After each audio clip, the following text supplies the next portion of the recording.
Another Saturday, another set of Vecna D&D. While I sit here with the chat muted and watching watching everybody roll d20s for luck at the start of this thing and seeing one-digit numbers pop up. It's going to be a good one.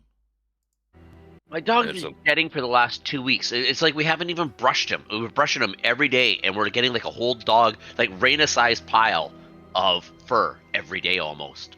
Yeah, dude, I got 4 cats and a dog, man. There's fucking tumbleweeds down my hallway at any given time. That's not what I expected to come into. I saw a whole bunch of one-digit numbers, and I expected to come back into lamenting the fact that you're probably all going to die. Oh, we already did Zojja. that. We already did that. We're talking about fur and animal hair, because gets everywhere. It's coarse and rough. I knew that was coming. Makes you sneeze. Well, it's another Saturday of Vecna D&D. When I was looking up what session it was, I was like, holy shit, it's been 17 sessions already. It doesn't feel like it. This campaign's still got some legs. Dragonlance may be almost over. This thing's still got some legs. It's got a ways to go. Yeah, we're winding down that one. This one's actually going to might last longer than I thought it originally would have. Guess that's what happens when you, add a whole shitload of extra content to it that should have been there in the first place.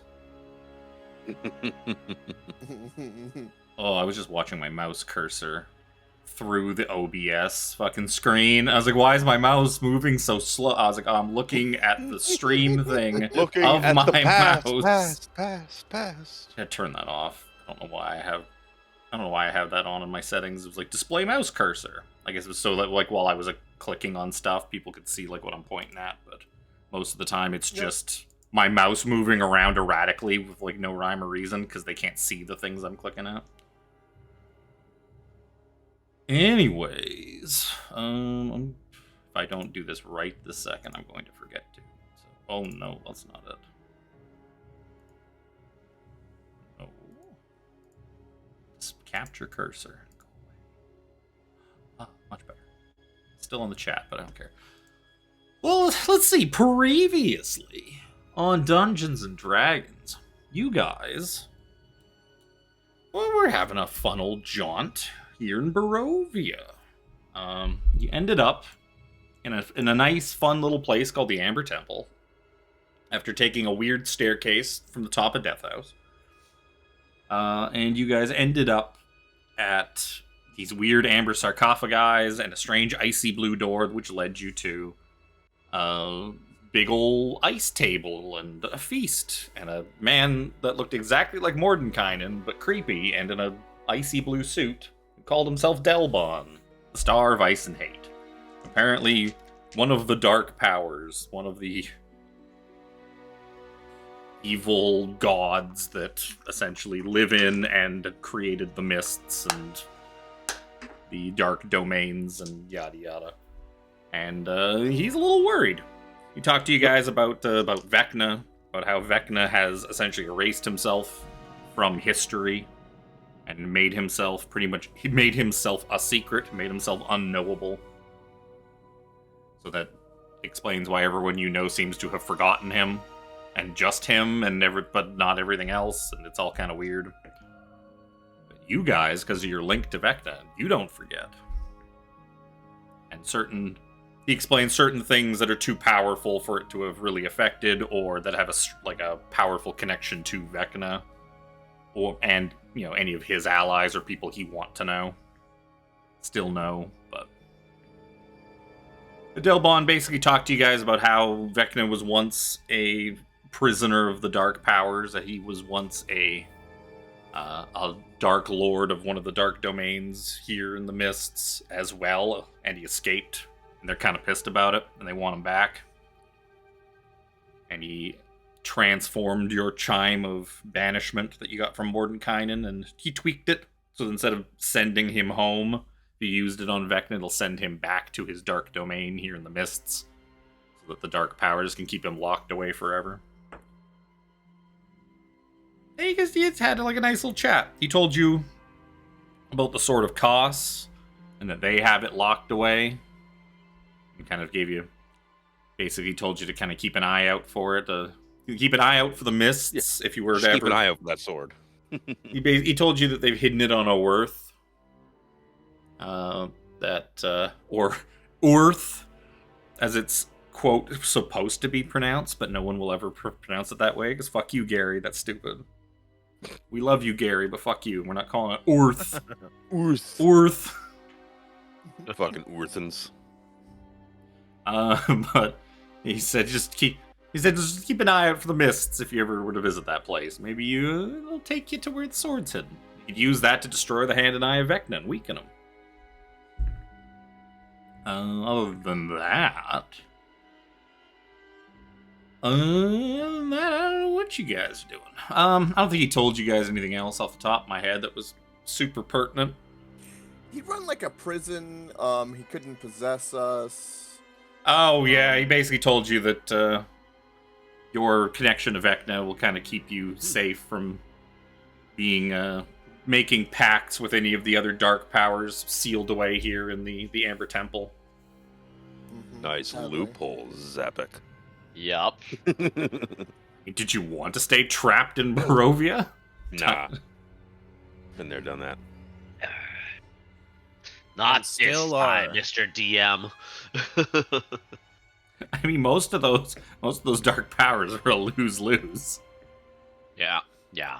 Listen, you can tempt me with unfathomable power in one campaign. At a time. Yeah, says the guy with the Eye of Vecna shoved in At his a head. time! whose motivation was, hey, we gotta hide the eyes somewhere so they don't find it. I know. Blah. And then you discovered that his motivation was power. My secret hadn't been revealed yet. Anyways, yeah, so you guys, you had a nice, delicious lunch with Delbon, and you came back out, and the friendly gentleman that seems to run the place was waiting for you. Mr. Strahd von Zarovich. Kind of understood that what you were up to, having a chat with Delbon, and he seemed bothered by the activity of the cultists in this temple. They seem to be worshipping some strange new secret god that he's not aware of, and he didn't seem very happy about it. He's all friendly. He's like, I'll help you guys out. You're guests in my land. You're looking for something? I'll help you find it. And then he pissed off. So you guys went around looking at stuff, circled around. You found probably my favorite part of the Amber Temple, the statue of the sympathy, where you can just wipe the party if everyone fails their wisdom saving throws. Yep. Came close. If everybody fail it, sit in front of it and starve to death. Of which you found one of the priests of Osibus sitting there. Sarasonda came in, unmasked him, seemed kind of pissed off, basically just gutted him mercilessly and unprovoked, and then just fucked off. Then you guys wandered back around to the eastern side of the temple, where the sort of audience chamber kind of lecture hall kind of deal is, where the cult was all holed up and performing some kind of blood ritual. They had like the body of the children, the Durst children's nursemaid, like strung up on chains, and some big demon thing. The Relentless Impaler was there, and all sorts of cult people. And you guys had a big old fight, and an Amber Golem joined in, and you guys had a bit of a rough go of it. And then when we left off, you kind of like came back into the room. There were a handful of cultists still alive that were just like cowering in like the corners of the room, just like up against the walls, just huddled there, scared. And your good buddy Strahd was there, and he seemed to be holding in his hands this piece of the Rod of Seven Parts. A piece of artwork that I'm never going to find again easily. I forgot that he had the piece. Jack, you want to go up there and get that from him? You know, that's what we're here to get. Just ask him to ask for it. Say please. Say please, yeah, don't forget your manners, Jack. See, he's clearly washing it in that sink. Yeah, he's a good prepper. He's cleaning it off for you. I mean, it's always good to prep your rod ahead of time. I like his cloak. Whatever happened to cloaks, man? If cloaks made a fucking fashion comeback, I'm getting a cloak. I mean, Markiplier Markiplier runs a fucking clothing. Was it cloak.com? I mean, it's mostly just normal clothes, but it was founded on the idea of cloaks. Bring cloaks back. Bro, go to cloak.com. All it says is info@cloak.com. It might not be. It might be like Cloak Brand or something like that. I ordered one of their random, like their fucking loot boxes. Whatever it was like a random things in a box because it was like on sale on one holiday a ways back, and it was all right. Stuff that I got in my random clothing loot box was kind of disappointing, but it was kind of neat. Anywho, These are not cheap cloaks. nothing's Not terrible. nothing's cheap. No. I may or may not have bought the Strahd hoodie last night in a moment of stupidity because it was the person selling it had it for like 40% off. Looking at fucking death metal, just because you're looking at Strahd titties. I know. And the sweater has Strahd titties. That's it, Kevin. I know. I was looking. I can't remember what I was looking at, and then I started looking at D&D merch. Oh, I was on Beetle and Grimm's looking at the little bit of apparel that they have.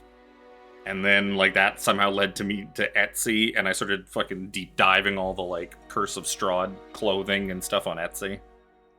It's one of those sweaters where it's basically his entire outfit just, like, printed on the sweater, like, all the way around it. So it's, like, the cloak and the outfit and everything. I was like, wow. Fuck it. I need a stupid-looking sweater to wear around the house. Talk about going down a rabbit hole. Holy shit, bro. Well, you just type in, like, Curse of Strahd or whatever into Etsy, and you just start clicking through the pages. You find all sorts of stuff. Some of it's really neat. Some of it's not so much. Oh, there's a 9 Hells 8th, 9th Infantry shirt. There's a lot of neat stuff. Some shit on here. I'll have some 17 tabs open by the end of this. So Jack, you see Strahd has collected your piece of the rod. And the combat has expired, as you are all looking a little worse for wear. You see that he's kind of holding it. He's looking at it in his hands. Maybe as like the rest of you kind of wander in to see what's going on. You see him just kind of like muttering a few words and waving his hand over it in some sort of weird magical gesture.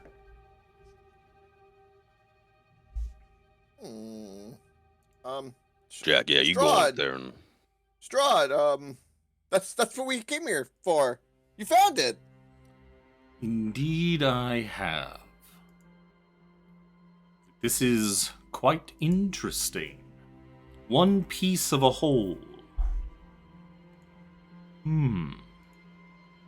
Extremely old and powerful. And he just kind of like turns it over his hand, finishing his identify cast. Mm-hmm.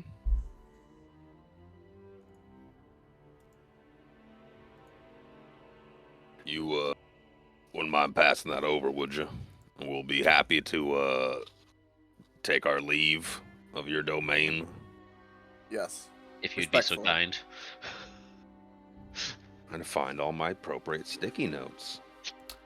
He's kind of like looks. Would you kindly? He looks at you guys. He kind of like looks at it. He's like, I would like to study it a bit further before I give it to you. And besides, I believe we have many things to discuss. For instance, he kind of like wanders over to one of the cultists. Put you over here. There, stop your mewling, Gustav. And there's two cultists, a man and a woman, that are just like huddled together, like holding each other, like trembling and crying. Oh. Gustav, please, your arm. And you see Strahd just kind of like hold up the hand that's not holding the rod piece. He just kind of very gently like holds his hand out. You see that the male cultist like looks at his wife and just kind of like gives him his hand, trembling. And then with the delicateness and just the ease of picking a flower from a garden, you see him just pull the arm off of fucking Gustav's torso. Oh. That ain't growing back. And he looks at the back of the hand, and then he turns and he shows it to like the five of you. He's like, for instance, this. And he shows you, and the hand clearly has the iconography of Vecna tattooed on the back of it. I would very much like to know why these people who have worshipped me all their lives, I, their Lord Strahd, that they would forsake me for whatever this is. And then he just kind of like tosses the arm aside. They seem to have forgotten who I am, that I am Strahd. And he starts looming over Gustav and Elizabeth, and they just start just cowering. And then he's like, there, Gustav, do not worry. And you see the rod piece begin to glow, and he puts his hand gently on Gustav's shoulder, and after a moment, you see a new arm kind of just grow back. And he's like, the man's just like flexing it and crying and looking at it and showing it to the woman. I stand corrected. You will learn once again. Actually, at this point, too. Hard-ass Sarasanda will eventually have wandered over. Limped her way into this conversation. Yes, I believe that we have much to discuss, but this is not the place for such discussions. Something more amenable. I shall have the five of you over for dinner, I think. Yes. Oh, that sounds mighty nice. I could really go for some food. Return the way you came. I shall have my carriage waiting for you in the village once you are ready to depart. There is actually 6 of us at the moment. I will get to her. The five of you... Are you not full from your last feast we had a few minutes ago? Listen, don't judge me, 17. I'm a man. I'm a growing boy. Once you are finished here, feel free to return to the village, and you may take my carriage to my humble abode. There you shall be my guests, and do not worry. I see the concern on your faces. You shall have all the protections a host can offer. It is quite a long journey from the village to the castle. You may feel free to rest easy, recuperate. You all look a bit weary. So feel free to have a nap. Take a load off in my carriage. I look better and better every 6 seconds. Anyways. Give like a curt half bow. Your hospitality is amenable, thank you. And as for you, I'm so fucking hungry. Sarasanda, you may immediately leave my lands. Know this, it is only because of the respect I hold for your founder, Olmist, that I allow you such mercy. Your kind are not supposed to come here, are not permitted in Barovia.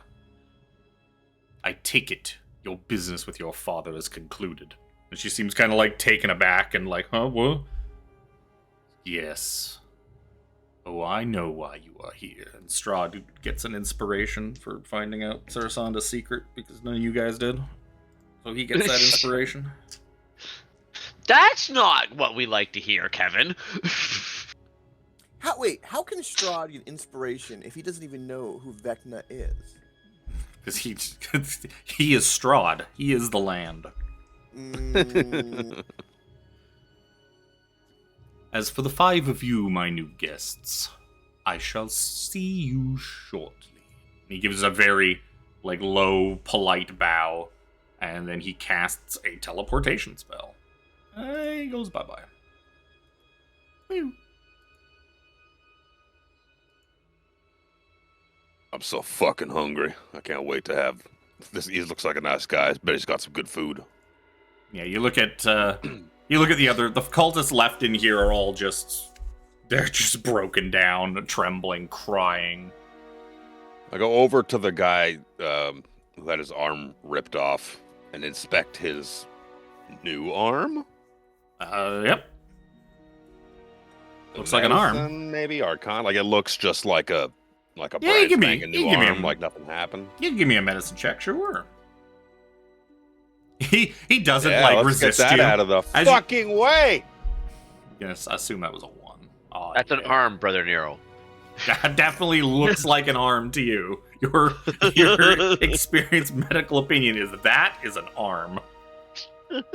I would know damn one. things. I have 2 of these myself.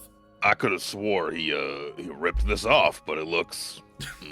You were Must be. at first you thought it was Tricking like a that lot. thumb trick where you trick children into thinking you Yeah, pulled your thumb off and put it back on, but Must be a trick of the light. then you look Maybe I'm back just- and you see the one arm on the ground and the one arm here. It's like I would love to know how he pulled that trick off. We'll pick up the arm. It's a human arm ripped off a body. Yeah, looks like it. With a tattoo, a Vecna tattoo on the back of the hand. The new arm does not have a Vecna tattoo on the back of the hand. Oh. He'd have to get it redone. Pick up the arm on the ground. Walk back over to the guy it was ripped off of, with the Good. tattoo like facing up. You gonna eat Like that? you don't mind, do you? You care to explain this marking to me? He just kind of like looks up at you, tears in his eyes, like those priests. They joined our cult and promised us great power. This is their mark of their god of secrets. I don't really know. They tattooed it with us, got us to join in their rituals. We never should have turned from Lord Strahd. And he just starts like bawling incoherently. Look The like wife, he's the wife is gonna- like trying to console him. You can kind of tell from where it does look like his new arm seems to be. It seems like a brand new arm. It doesn't seem out of place. Doesn't seem different from like his other arm. Seems like a perfect match. Like it had regenerated itself, perhaps. Trying to have Brother Nero figure that out, but Really? Brother Nero's hungry. I mean, they could be part lizard, and maybe it's like when a tail gets cut off and they grow a new one. That takes a few weeks. Can I Fascinating. Can I TSA pat them down? These cultists? Like, Sure. They're, I want to strip them down for loot. yeah, they don't seem to have anything. Nah, damn it. They don't resist you either. You start like rifling through their pockets, and they don't care. If they might voice cower them a up. little bit when you start like poking at them. They might kind of tremble and back away a little, like you're gonna stab them or something. But they just let you. You see, a voice in my head has told me that you might be part lizard. And we need to know everything we need to know about these cultists. So, I'm gonna pull your arm off. Well, I just look over, Zojja. I fear I do not have the strength necessary in my noodly arms to But I potentially pull this man's arm off. just got this arm. It's all right. You're a lizard. It'll This- come back. He kind Yeah, of like lizard. you see him like put it behind him like protectively. It's like, this arm was a gift from Lord Strahd. You will That's not fair. have it. How about the other one then? That one wasn't a gift. that one was a looks- gift from my mother. Ah, well.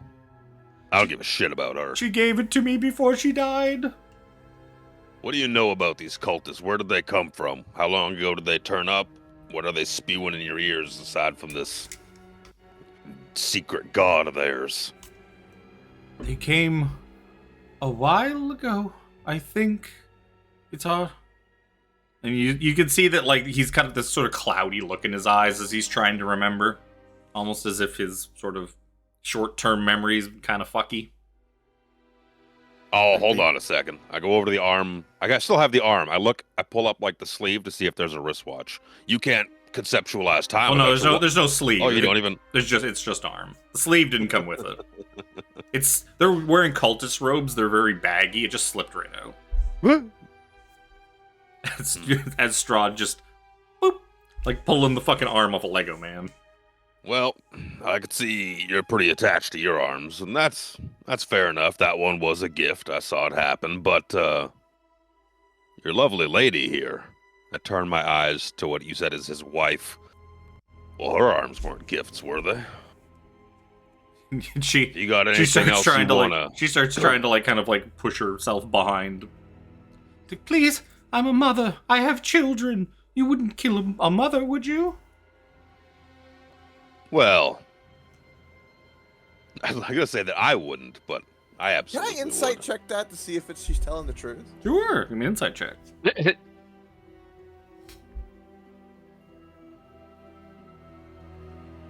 Oof. You kind of buy it. It's like, yes, she could. She looks old enough to have children. Mm. Jack knows a MILF when he sees one. That's just any woman that's had kids. That's just any woman of any age to bear children. You wouldn't hold anything back from me if I asked you about this secret god, now would you? I'd hate to have to orphan your children. What kind of people are you? The very strong kind. The kind who are asking questions. The kind that want answers. Brother The Nero, kind that don't have a lot of time. I do believe we're also the kind who were just invited to Lord Strahd's dinner in front of them. That's why we don't have a lot of time. I am famished. You know dinner's going to be a bit. You know, he even explained to you, the ride up to his place is going to take long enough for you guys to have, a rest, so... It's probably more like dinner tomorrow at the amount of time it's going to take you to get there. Rations it is.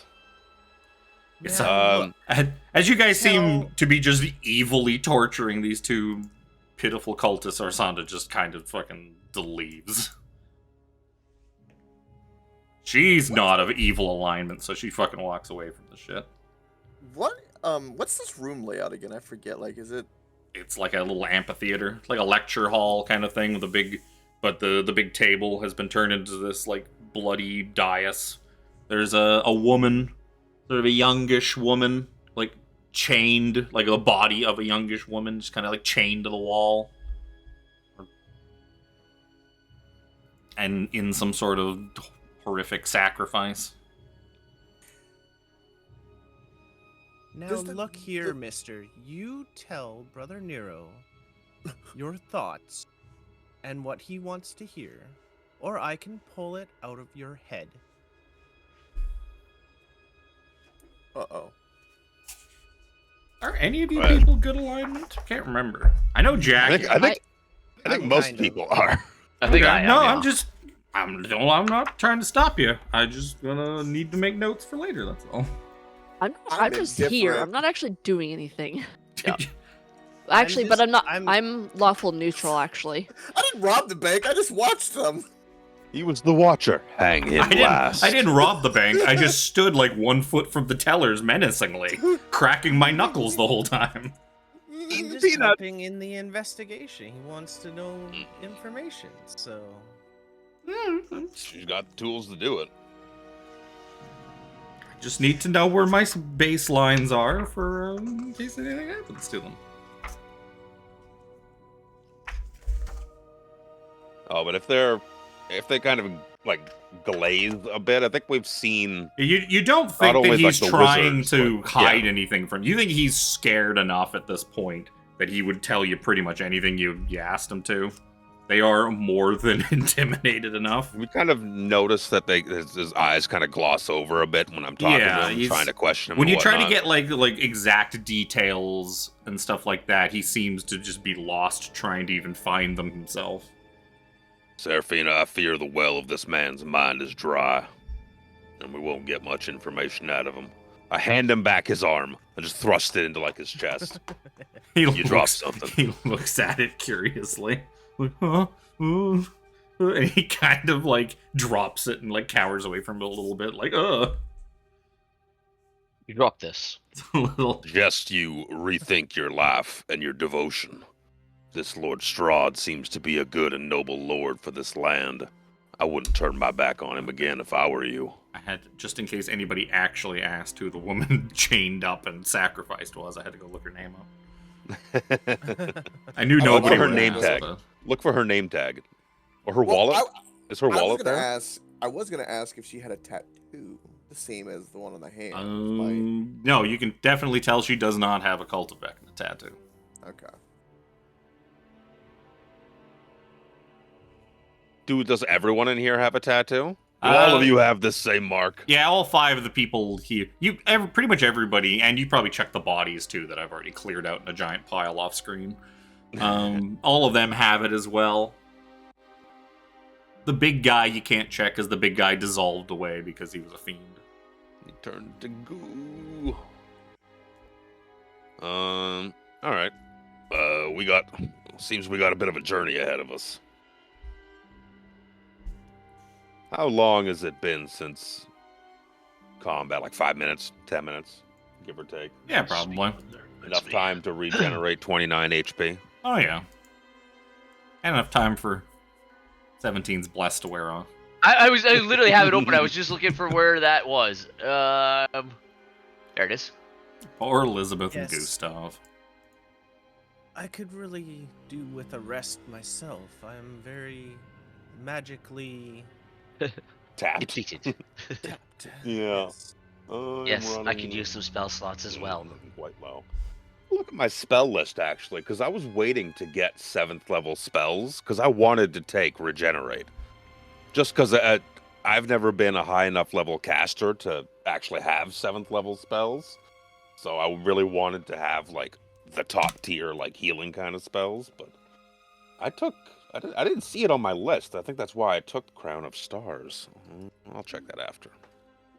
I think you said something about the fact that you got the slot, but you weren't allowed to take the spells yet because you fucked yourself because of the multi-class. Yeah, because of the multi-classing, I'm 1 level behind on gaining the get the slot, but I don't learn the spell. But I have 7th level spell for it now. We got that at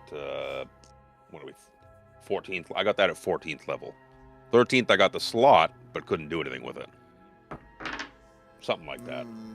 Yeah, you believe if between I won't even make you roll for the 3 of you, magic-y types all huddled together talking it over. You were probably able to suss out the fact that Strahd cast the regenerate spell on Gustav's arm, and that is how he grew it back.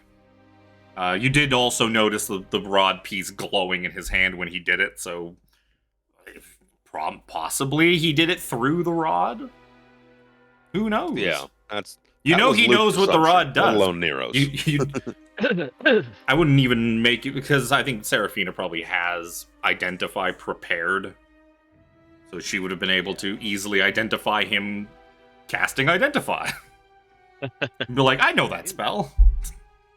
That's the thing too with like being higher level. You understand what, even if like I don't have Identify. I'm a learned man, a spellcaster. I can be like, that dude's casting Identify. I see him doing the Identify hand motions. I can't do that. That dude's doing Identify. Yeah, it's kind of like level 14, not level 4. Like there's Yep. That's the fun with these higher level campaigns, that you have a firmer grasp, I think, on everything around. You're not going to know everything, of course, but some knowledge is common. I mean, the real fun of spellcaster doesn't really begin until like what, 10 and up, right? Once you get Fireball, the fun of spellcasting begins. That's fair. Level 3, all right. Well, no, the ability to cast level 3, not you as. Yeah, that's level 5. You'd be level 5. Yeah. We'll walk out of here. Yeah, Sarasanda's in the hallway, like leaning against the wall, breathing heavily and bleeding profusely. If the 5 of you are done your petty tortures and intimidations. Yep, thoroughly. like the heroes you are. She kind of like struggles to kind of like straighten herself up off the wall. Is there more? Is there more here? Or are we leaving?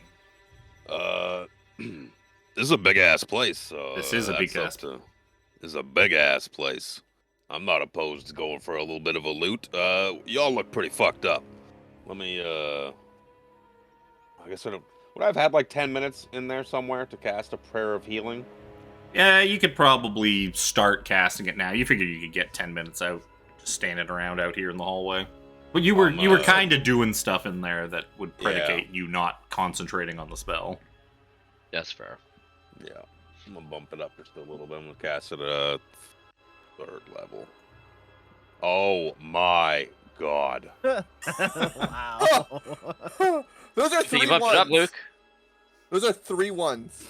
You literally rolled the worst you. I'm done. I'm off. Could. See ya. I can't. I'll be back next week when we finish fucking Dragonlance. 3d8, and you roll 3 ones. Can't you do something with sorcery points to reroll? No, I think I have. Did you ever take the reroll 1's sorcery point thing? No, I think I have something for that, specifically being what's it called? Divine Soul Sorcerer, called Empowered Magical Healing. Considering how well you roll dice, the fact that you never took the reroll low numbers sorcery point thing is shocking. It's on my list. I don't use like any of my meta magic. What do you mean? A lot of things. It's on your list, but fucking why is it not on the list that was on day one? Here we go. Considering, yes, that you don't use your meta magic very often. Whenever you or an ally within 5 feet of you rolls dice to determine the number of HP a spell restores, I can spend a sorcery point to reroll any number of these dice. So I'm going to reroll all 3. 3D. Was that you or an ally, or just an ally? You or an ally. Oh, okay. Whenever you or an ally within 5 feet of you. There we go. +5. That's 18 instead of 8. You know what? That is considerably better. Considerably so better. much better. That put me Like at full. that's given to all of us, I assume. Except for 17, because he's still in there talking to the cultists. Fair. Mm. I didn't re-eat your beans, 17. I'm sorry. They're starting to like see some of the like more superficial wounds kind of like knit themselves back together. I may not agree with your methods, but you are effective. I'll give you that. Means to an end. Did you say beans to an end? That doesn't make any sense. Listen, I'm very hungry. We're going to my bag and start eating some rations. God damn it, I gotta go to my inventory again. Take some rations out. Jarasanda, you've tried hard. You've been very beneficial. Here, have an extra little cure wounds. As she goes to thank you, she looks and sees beans kind of falling out of your body. She's like, oh, you're the beans. You're the beans to an end. I understand now. Thank you. Never met a man made of beans before. Yes, well, I wasn't aware I was made of beans until we started playing this campaign. Yeah, it's canon now. The inside of all Warforged on Eberron is beans.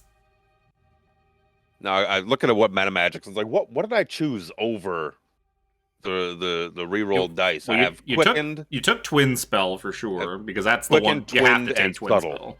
Yeah. Oh yeah, and subtle. Yeah. Subtle. I thought it'd be more useful. It would have its use in key moments that it would be really good to have it. It's an RP ability more than anything else. Yeah. There are situations where I need to be stealthy with my casting. They have few. You only have 3? Shouldn't you have more meta magic options by now? Options? Oh yeah, I have the full list I can choose from, but I believe I only have 3. Maybe it's because you're like the type of sorcerer that you are. You don't get as many. Maybe that's why. I could have sworn you get to choose more meta magic things by 14. You do. You get 1 at 2nd or 3rd level, 1 at like 6th level, I think, and then 1 at 10th level. That's it? And I think you get more thereafter. I'm just not there yet. Yeah, that seems like not as many as I remembered, but 3rd level. There's probably a chart. Yeah. There's always a chart. You know, you get 2 at 3rd level, 1 at 10th level, and 1 at 17th level. That's not very many. No, it's not. I think that's just sorcerer across the board.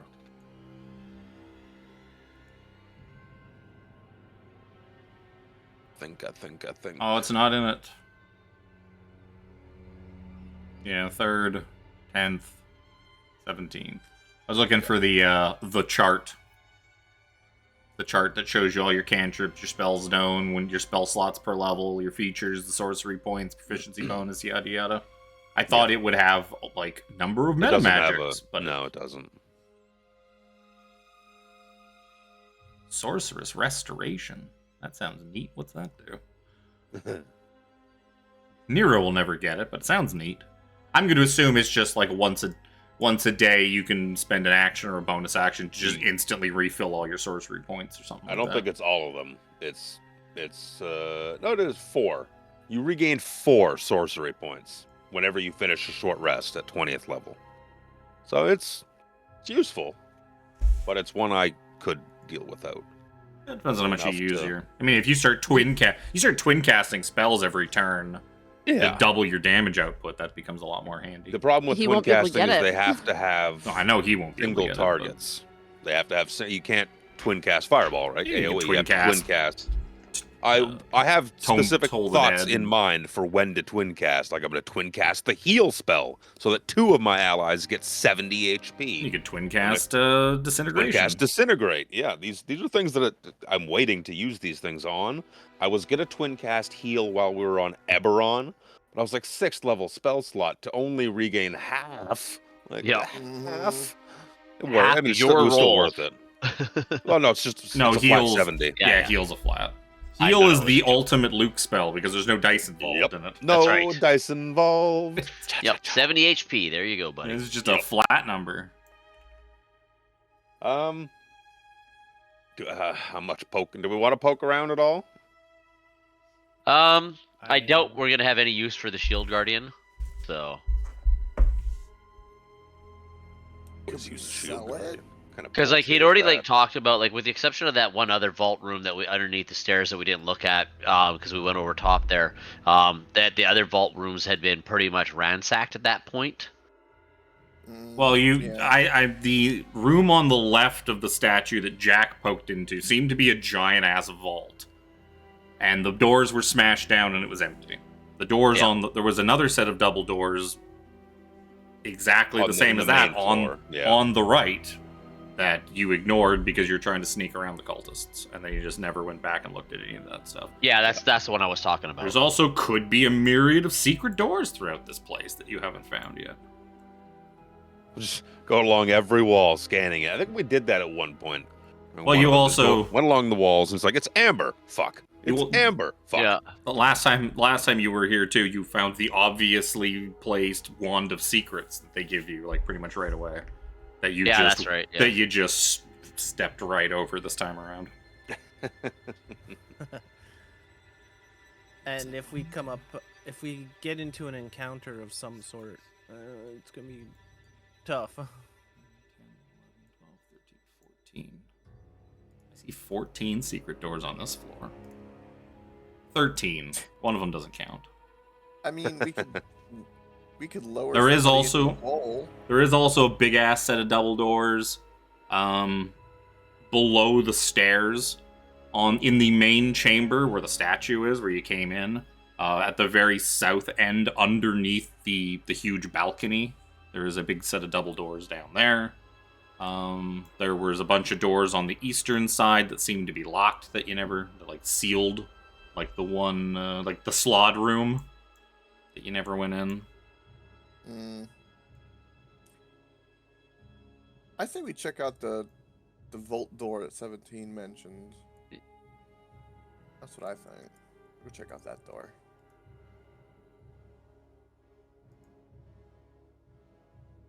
Well, north? We didn't go north because the golem was blocking us, right? Yeah. Yeah, the golem. And we got right into battle, and then Daddy Strahd came and goes, "Hey, this is mine. Come to dinner." I made this. It doesn't hurt to at least go and peek. Yeah, let's go peek. I'll go up here, poke my head. What's going on? Oh no. I have the Strahd book out. I have the Vecna book out in front of me. There's also the small That's doors useless. on the left of this hallway as well. It is useless. Or are those arrow slits? Which... Oh, yeah, those are arrow slits down to the chamber below. I realized as I said doors, I'm like, wait, those aren't doors. Oh, those are arrow slits. I mean, an arrow slit's a door for a very skinny person, if you think about it. This is true. Definitely not for Zojja. The northeastern annex. The walls and ceiling in this eastern portion of this bare stone room have collapsed. To the west and south are open amber doors, and in the center of this room once was a 10-foot-tall statue of a jackal-headed warrior made of cracked amber. It does not turn to face you and clench its fists, because it is crumbled into pieces on the floor behind you.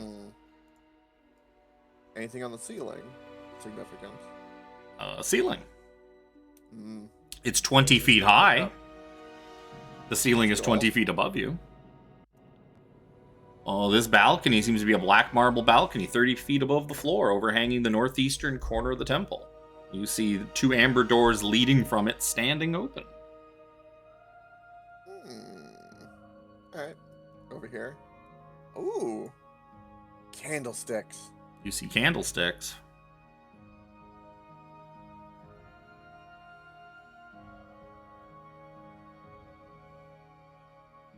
You see that it's going to be a chamber full of candlesticks. You want to go inside?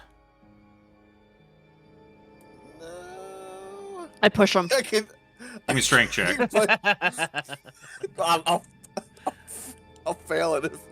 Go, Jack, go! Oh. Oh my god, hold on. Give me an acrobatics, or give me like a dexterity saving throw, Jack. A dexterity saving throw? Well, yeah, because you're being pushed, so like you would try to kind of like slip away from being pushed. You're not gonna like push back with your back muscles. That's not how. I can't lose. I can't lose because I have a plus 10. You can crit totally fail. Crit fail. You could red. Come on, no. Whoa!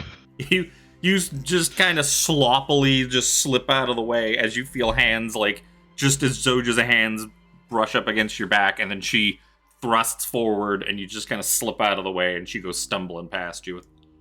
And now Zojja's in there. Zojja, what is and that she about? sees a bare stone room consisting of a foyer to the west and a shrine to the east. 4 candlesticks lie on the dusty floor of the foyer, and in this shrine are fragments of shattered obsidian statues scattered in a raised alcove in the eastern end of the chamber. 2 pairs of empty alcoves line the north and southern walls of the shrine. I don't know, it seems fun. Get in here. Get in here? Alright. I step in. Oh! Seems interesting. Doors, candlesticks, statues. You know, the regular. Yeah, perfectly normal. That's the big stone door. 17, can you open that door? Jack points to the left over here. Jack, I find it interesting that you requested me, regardless of the fact that Zojja was standing right beside you. I find that to be rather rude and disrespectful to Zojja. You were walking in and Zojja was checking out something behind, so I just asked the person that was right in front of me. It is only the most efficient thing to do. Don't you agree, 17? Give me a hand, Jack. I help 17. Yep. Yeah, you guys, between the two of you, you have enough strength to push open these. These are not as big and imposing as, like, the main doors. These are more giant-ass stone closet doors. And, yeah, they open, revealing a narrow chamber with an arrow slit looking south out into the main part of the...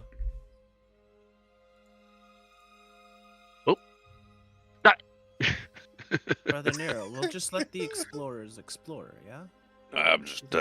I'm keeping an eye out. You probably see, at some point, you probably see Jack, like, sticking his face up to, like, into the arrow slit, and you see... Oh god, firebolt! You see my tongue!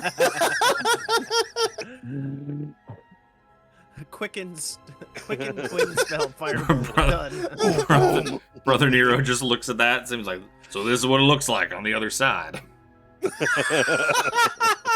Terrifying. No wonder so many women are angry with him. Oh. smell him from here. Oh. Oh yeah, I rolled a 61 on this d20. Wow.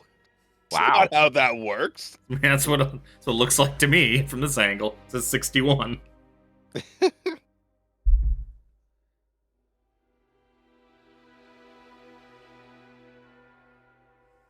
I'm gonna stand up the candlesticks. Okay. Just put them back in the corner. So it just starts up. cleaning. What a good pachyderm. She remembers how they were orientated in the mirrored room on the other side at the crumbled balcony. She starts putting them in like the right spots. And that magically restores the statue, and the statue turns back on. No. Zip. You've solved the puzzle to fix the statue. Wisdom saving throw.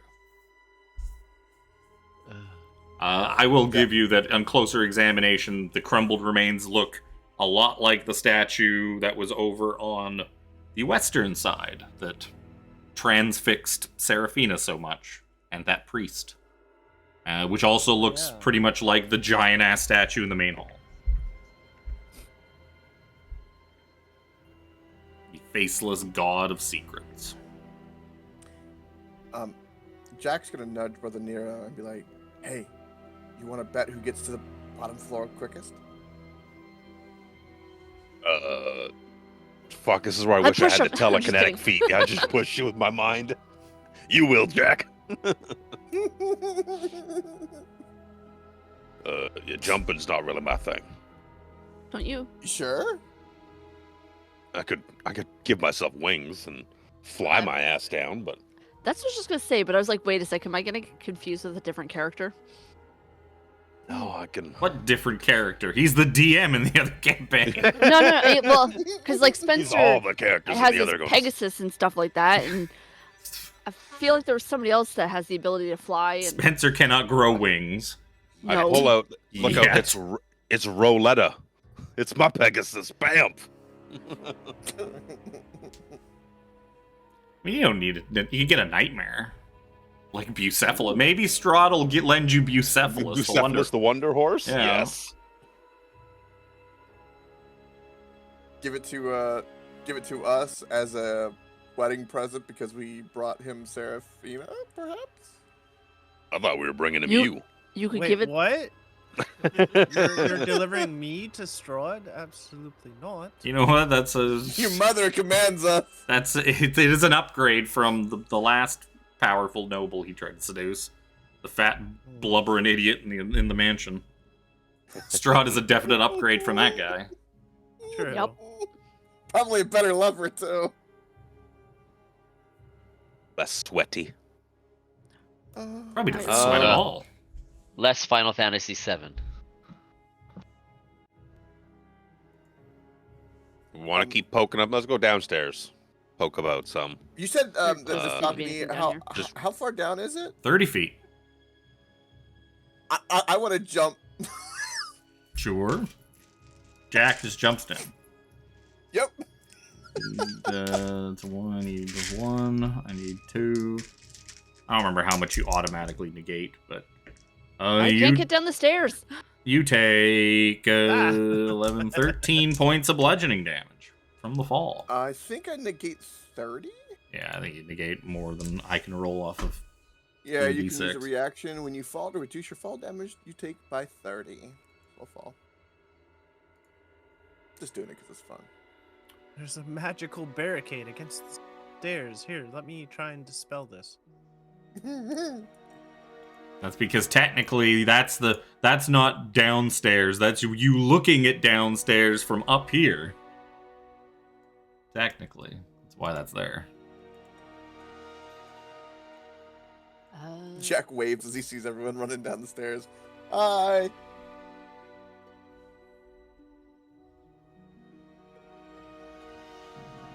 What took you guys so long? I almost finished this whole bottle of rum.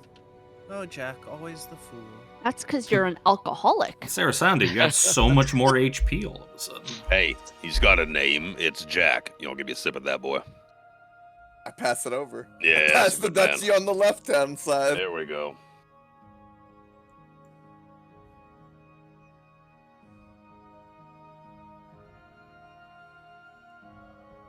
Also, see, the Amber Temple's so much less dangerous, too, without a thing shooting spells at you from the mouth of the statue you can't see through. Yeah, Right? as soon as I saw the statue, I panicked, knowing what was in there before. I couldn't put him up there. It wouldn't make sense for him to be up there, considering that was the staircase that you took to get in here. Or Neferon. He doesn't get to sit up there and hurl lightning bolts at you from across the fucking temple. Past the range of your dark vision. That sounds amazing and horrible. Oh yeah, I got Chris real good with a couple of those. Oof. Just out of the darkness coming lightning bolts that you can't see where they're even coming from. So where we just came down from the stairs, like, could you see where, like, the rest of us came down that set of stairs? Mhm. We're up there, and we're getting spell sniped, and we have no idea where the fuck we're getting hit from. From well outside the range of 60 feet of dark vision. Oh, Yep. that's painful. Yeah, he's a bastard. I don't even remember what goodies are hiding up there. There's definitely some goodies up there that are inaccessible now. In the head of the Yeah, statue? in his little home. That's where he lives, up in the head of that statue. Arcanoloth? Yep. Yes.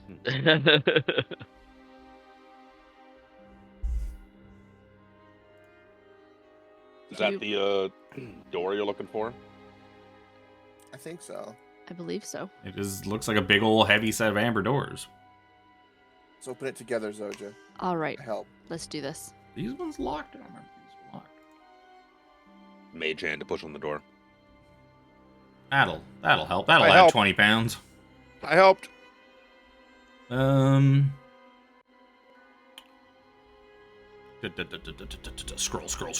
Scroll. Yeah, so you look at these things, they seem to be sealed. You kind of push on them and they don't budge.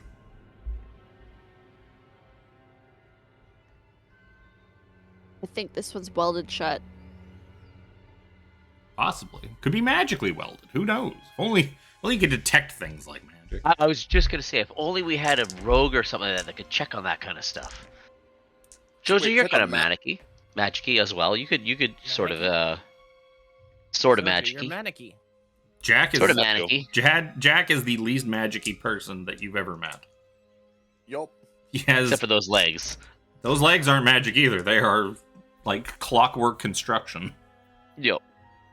But for Jack's intellect level, they're magic-y. Yep. And fucking the distillery process that makes the rum he drinks is magic to Jack.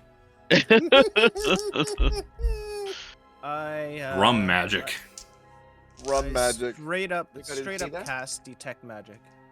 Yep. You detect that there seems to be an arcane lock on these doors. These big old vault-looking doors. That it requires a password. It's locked by magical means. Must speak the password to enter. Hold on, let me give this a try. Bell lock. No, I think Jack needs to say Alex's magic phrase. No, I'm not saying salt shaker. You got to say it in sign language, though. I don't actually know And what. thieves can't. I know what the password is. I don't know why the password is this. I know why the password for a lot of the other rooms are the way they are. I don't know what this one's supposed to be. Do Don't have dispel magic. any? Yeah, do we have any dispel magic? Yeah. Yeah. No. Resources, guys. Oh no. I have to do the thing my class is used for. Ugh. Oh man, I have to Ducks. use a very much higher spell slot to do it. Seraphina, allow me to do it. I have one level 3 spell slot left.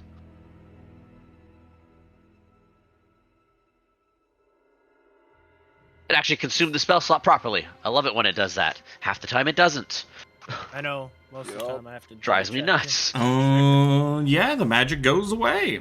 You can feel free to attempt to push open these doors now. They do look. Quickly, Seraph, They look push! give me a strength check with advantage because Jack's helping you. Shows my mate. Measly helping you. Well, Zojja gets to roll it. Because Zojja's the one pushing with Jack's help. But it doesn't matter because neither one of you rolled high enough. The doors seem too heavy with that kind of a meager strength check. Wow. These are big old Cast fucking guidance. doors. Do it again, damn it. I was gonna say. Zojja, I will help you this time. Yes. The advantage is the same. I know. That's the joke. In spirit. Trying to remember, I think it was 10 minutes or an hour. I can't remember which. The last one was 10 minutes. If it's Yeah, it was more than a minute. I think the last. It would be the similar. It would be similar as that last one you dispelled, where how long the lock goes away for him. Yeah, If I use Flash of Genius with mine, that gives me a 25. Well, I mean, you guys got to roll again. That has been too late now. I'm waiting for that second set of rolls. I was looking at what my Flash of Genius does. Who's rolling? Zojja rolling, or is fucking 17 can roll this time. Okay. So I'll give myself. Okay. Come on, damn you! There it is. With advantage. Yeah, with my Flash of Genius of +6. 23 plus. It's a D4. What was D4? There's. Oh, fuck. 25 is just enough. That's what I thought. Good job, man.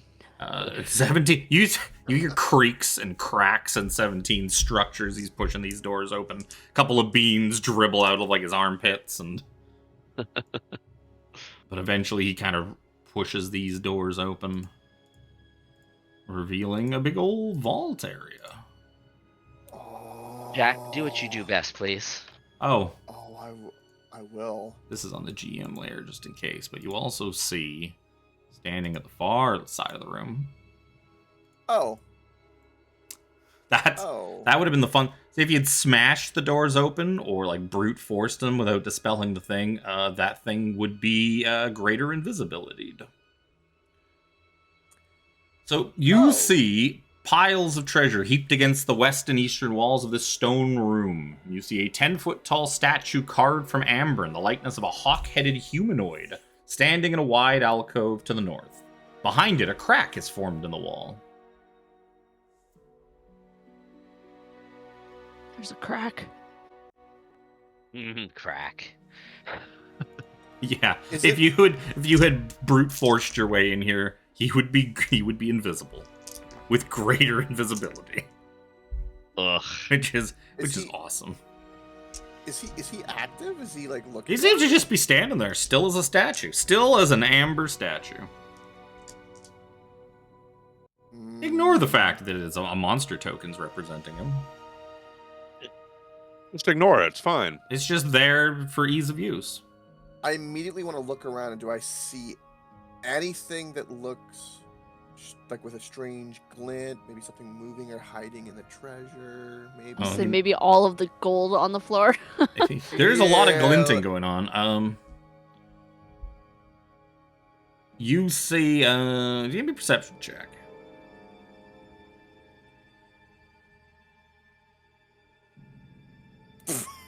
God. Good. Jack being Jack, I'm going to say,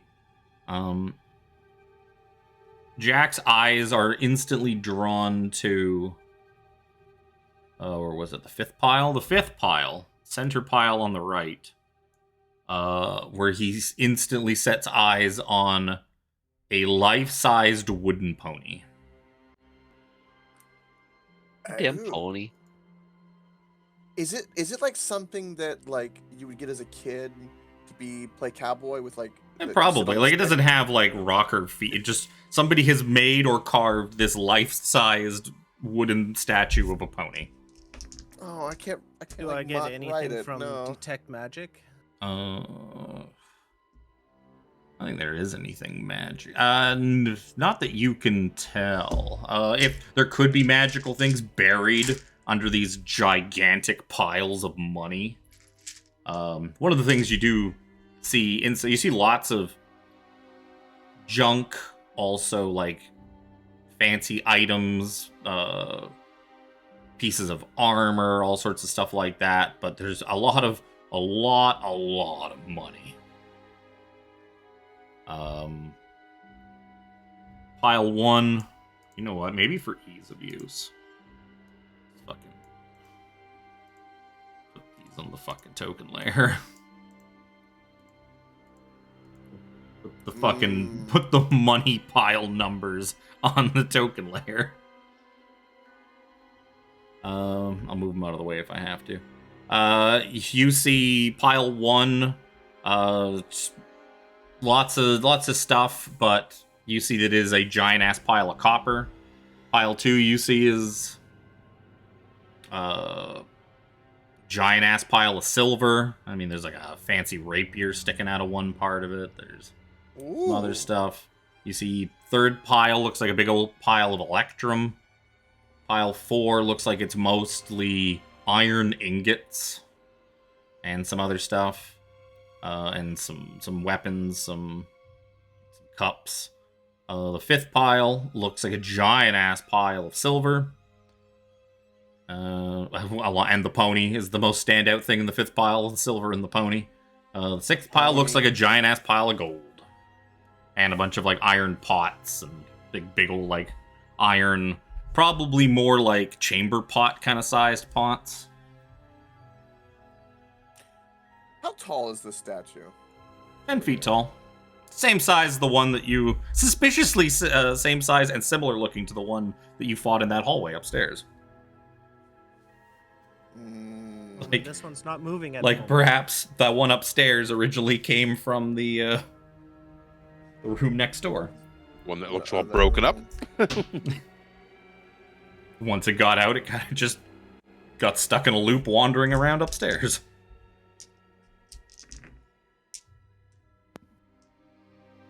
We could buy a great deal, many things with this money. Indeed, we could. Yeah,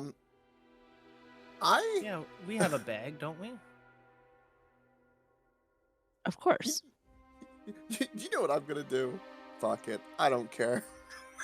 We're gonna do something stupid, everybody. You ready? Let me get out of here if you're doing something stupid. Ride the pony, Jack.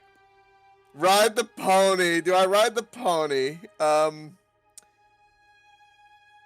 Do we... Like, I feel like... Fucking... 17, throw Jack your bag. You can load it with money. I feel like the stupid Jack, load monkey this in up. Aladdin with the fucking rupee gem. Yeah, you're the monk. You're Apu. You're Abu from Aladdin, except instead of looking at a giant gem hungrily, you're looking at a wooden pony. Yep.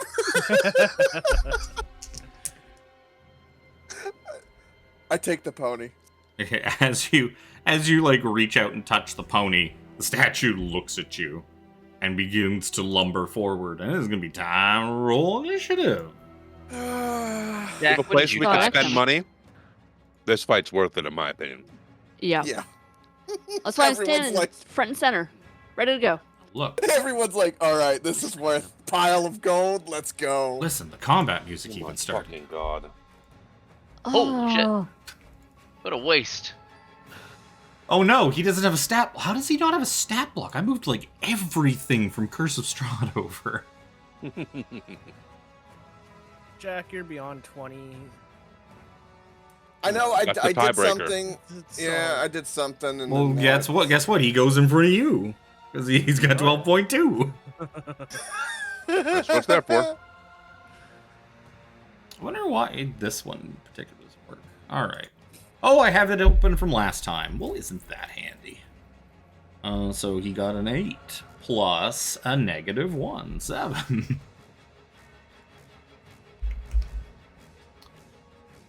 Boop. Wrong way. Boop. 17.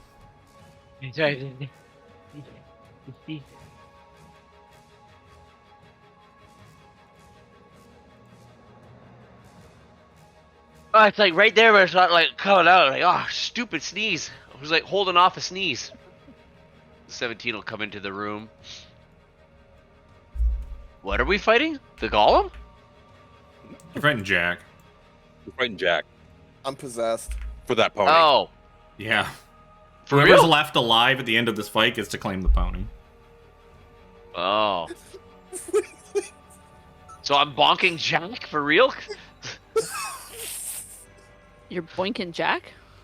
Well, That too. No, that's a consent. Don't touch me in my no-no square. He's a robot. Consent doesn't apply.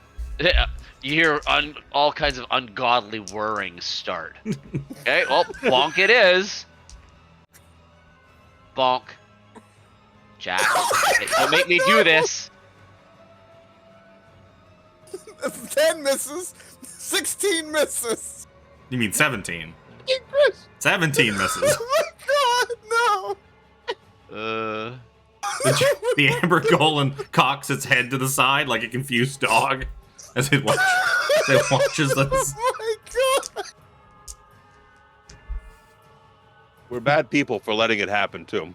Nah, no, we're not. Yeah. Like it's my job to let it happen. Get inspiration for going with that. Actually, I don't get to bonk twice anyways, so I'm like, no, I do get to bonk Yeah, twice. I mean, you've been Last bonking practice. twice this whole campaign, so you better fucking get to bonk twice. I'm getting because I scrolled down instead of up. I'm like, where does it say I get to attack twice? Oh, there it is, right there. Derp. Well, Jack, Yeah, it was at the top, not near 17 the- barged in and just started swinging at you. You must be possessed by something or something. Ooh, you spanked me, 17. That's later tonight. We'll grease you up because you were squeaking earlier with the door. Although he might have been play fighting or something like that because he didn't actually hit you, so he might have been just like playing a joke. Oh my god. That's, 17, you can have a opportunity attack on Jack if you want because you left your reach. Jack, where are you going? We're fighting the golem, 17. We're fighting the golem. Oh, okay. As he starts whipping the flail around for his opportunity attack, he's like, "Oh, okay." Oh, okay. That's sad. Bonus action, I'll activate my flame tongue rapier, then roll. 29 to hit. Wow. Why did That's a 23. I don't know why he would have had disadvantage to begin with, though. So. Oh, that's because I was pressing my push to talk. I'm sorry. Oh, Left okay. control doesn't Yeah, allow 29 to it. hit. Doesn't matter. Both of them hit. All right. Target my sneak and then whack him again. That's one will be. I hate it all. Go away. Oh, damn.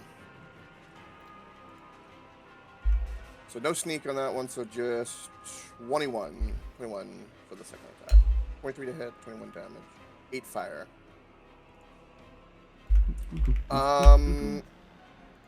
Then I will so I moved 10, so I'm gonna do what Jack does best. I'm gonna go whoop and run right out the room. What the fuck, man? You're going to leave me here to get hit all on my own? What the fuck, man? Why are you getting? What the fuck, man? What the fuck? Ugh.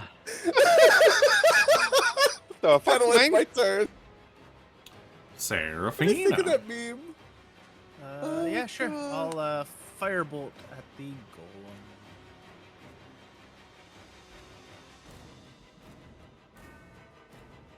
22 to hit, 13 damage. And I'll back up a little bit.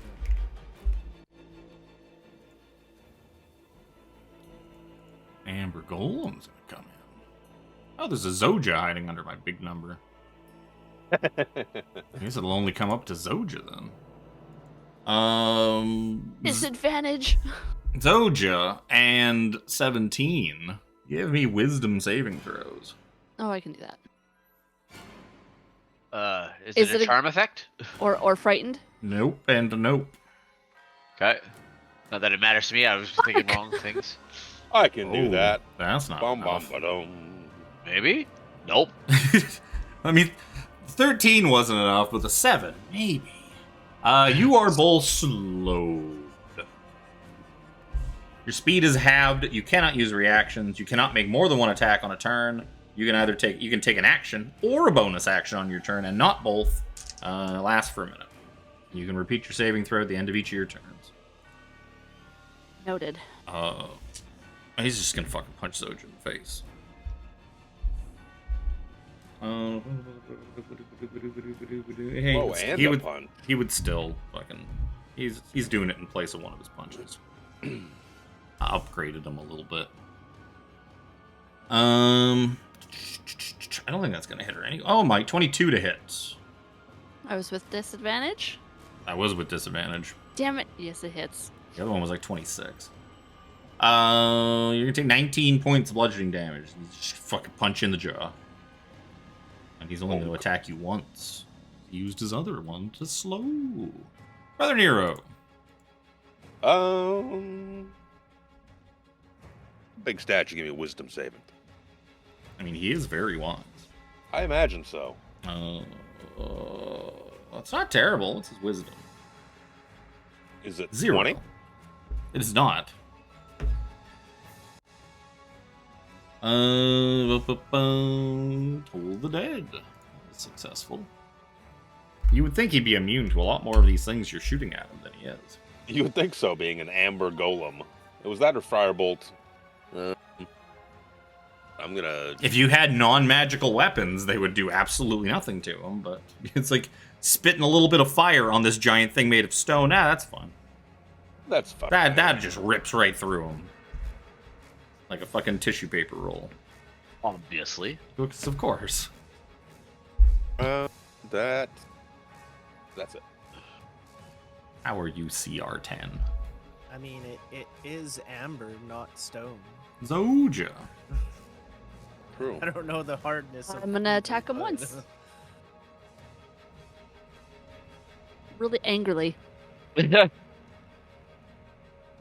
That's what you get for fucking slowing me, bitch.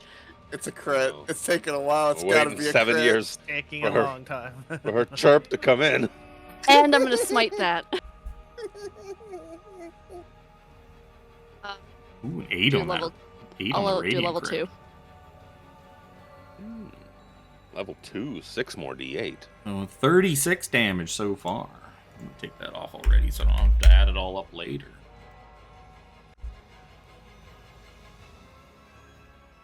Oh, why does that look? Ah, your turn for ones, Wait, bitch. wait. I thought I have a reroll for ones, though. I don't think that counts for smite damage. I think it's weapon damage.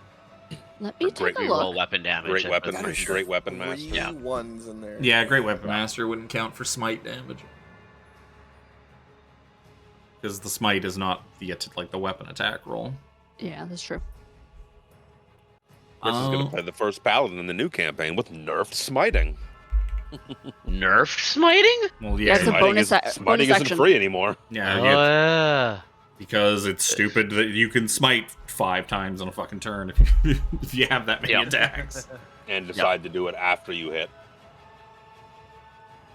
But Well, I think it's still on hit with the new one. That's Yeah, not changing. You can't do it unless you do hit. Yeah, it spends your bonus action. yeah, to- it's your bonus action. Then aren't you concentrating on the smite? They could have current also. smites? I mean, they honestly could have just also said you can't smite. It casts as a spell being cast, so you can't smite more than once a turn. Anyways, they could have just worded it like that. They didn't need to add the bonus action thing to it. But yeah, you just awash this thing in holy light, and when the light dissipates, you see the cracked and crumbling form of the golem just still lumbering over top of you as it is still alive. I'm gonna reroll my wisdom save then. Go for it. Wisdom.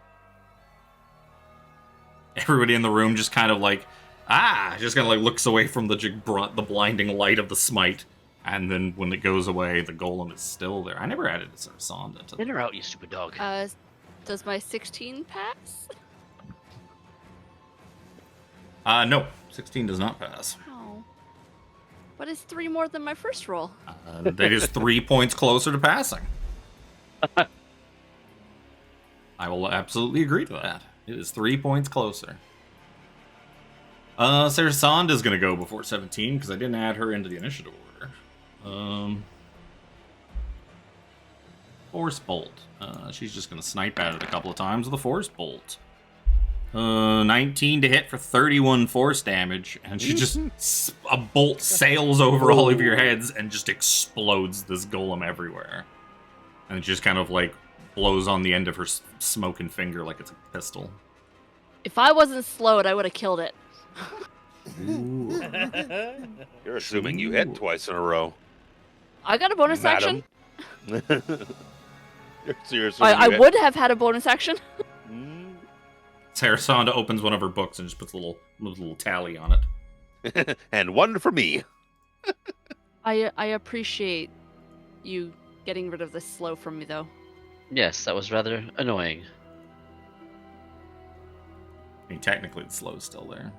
I'll I poke was around gonna the corner. say slow state. Is it dead? Even if it's dead. Well, After a What's it, a minute, after a minute? minute, Yeah. it'll go away. After a minute, yeah. 17 starts like reaching his sticky fingers towards the gold pile slowly, and Jack comes over here. sprinting.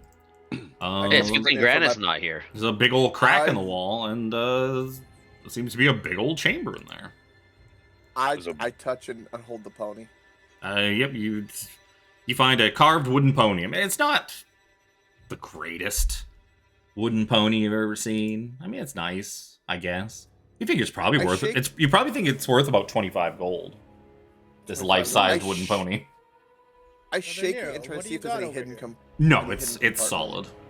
It's I don't completely know. solid. There's a big old chamber back here. I'm gonna have a little peeksy poo. I begin scooping up all those gold immediately to put it in Zojja's bag. If there's anything magical. So you see a Pretty sure I still gold. have the You see a golden Yep. marble staircase, the black marble railing hugging the northern walls. It spirals gently up a 30-foot wide shaft. Lying in the middle of the room are 6 rotting wooden crates. The amber-covered walls are sculpted to look like tentacles that entwine around marble bas-reliefs of kings, queens, pharaohs, and sultans, attended by myriad slaves. The west, south, and eastern walls contain alcoves, and standing in each is a tall, rough block of amber. 2 wide cracks have opened up in the southern wall, spilling rubble and shattering pieces of amber onto the floor in the southeastern corner of the room. Is your wand picking anything up? Or your not wand, sorry, your magic, Seraphina. There's definitely magic in them amber sarcophagi.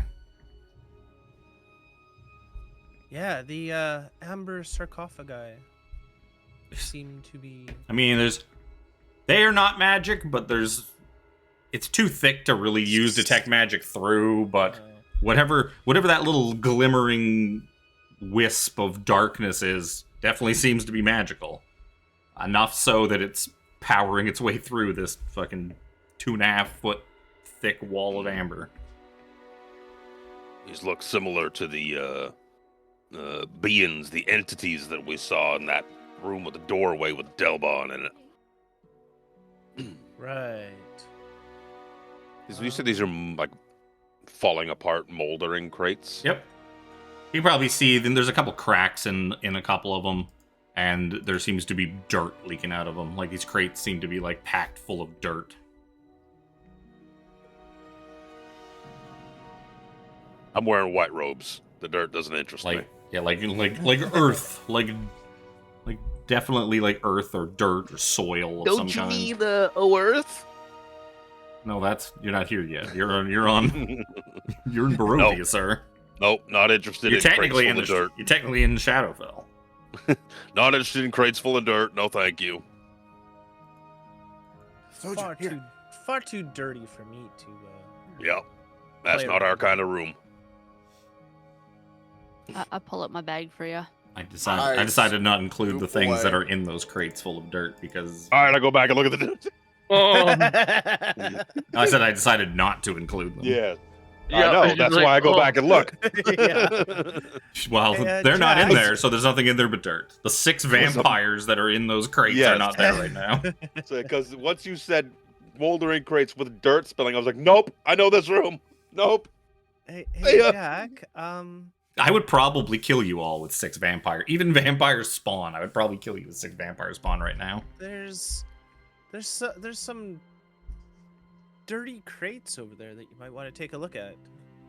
Why are you all just like Jack right doesn't there. hear you. He hears money. That's the only thing he I'm hears. scooping gold. Yeah, my eyes are glazed over, and I look like a boo from fucking Aladdin right now. Just yes, if I could just put it in that sack as quickly as possible. Wide eyes holding the big red gem.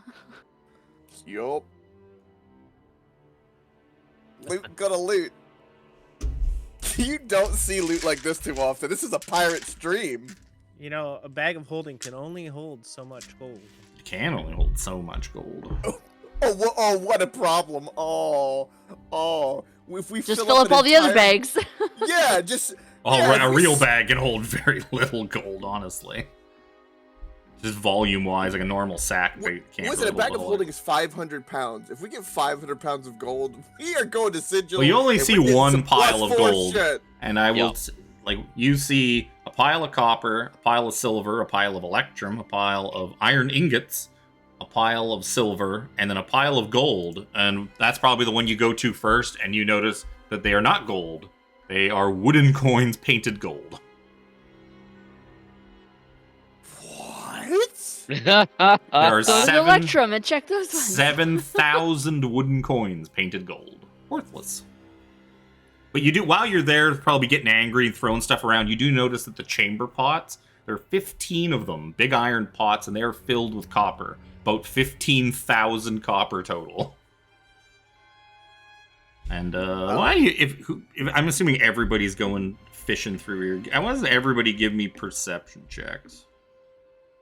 Go poking about some, why not?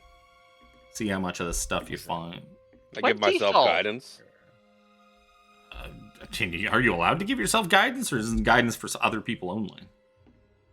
I think you can give yourself guidance. You touch one willing creature. I'm a willing creature. Touch myself. Exactly. I need all the help I can get with rolls, Kevin. All right. I feel like Brother Nero Oh, no. fucking uses guidance on himself an awful lot behind closed doors.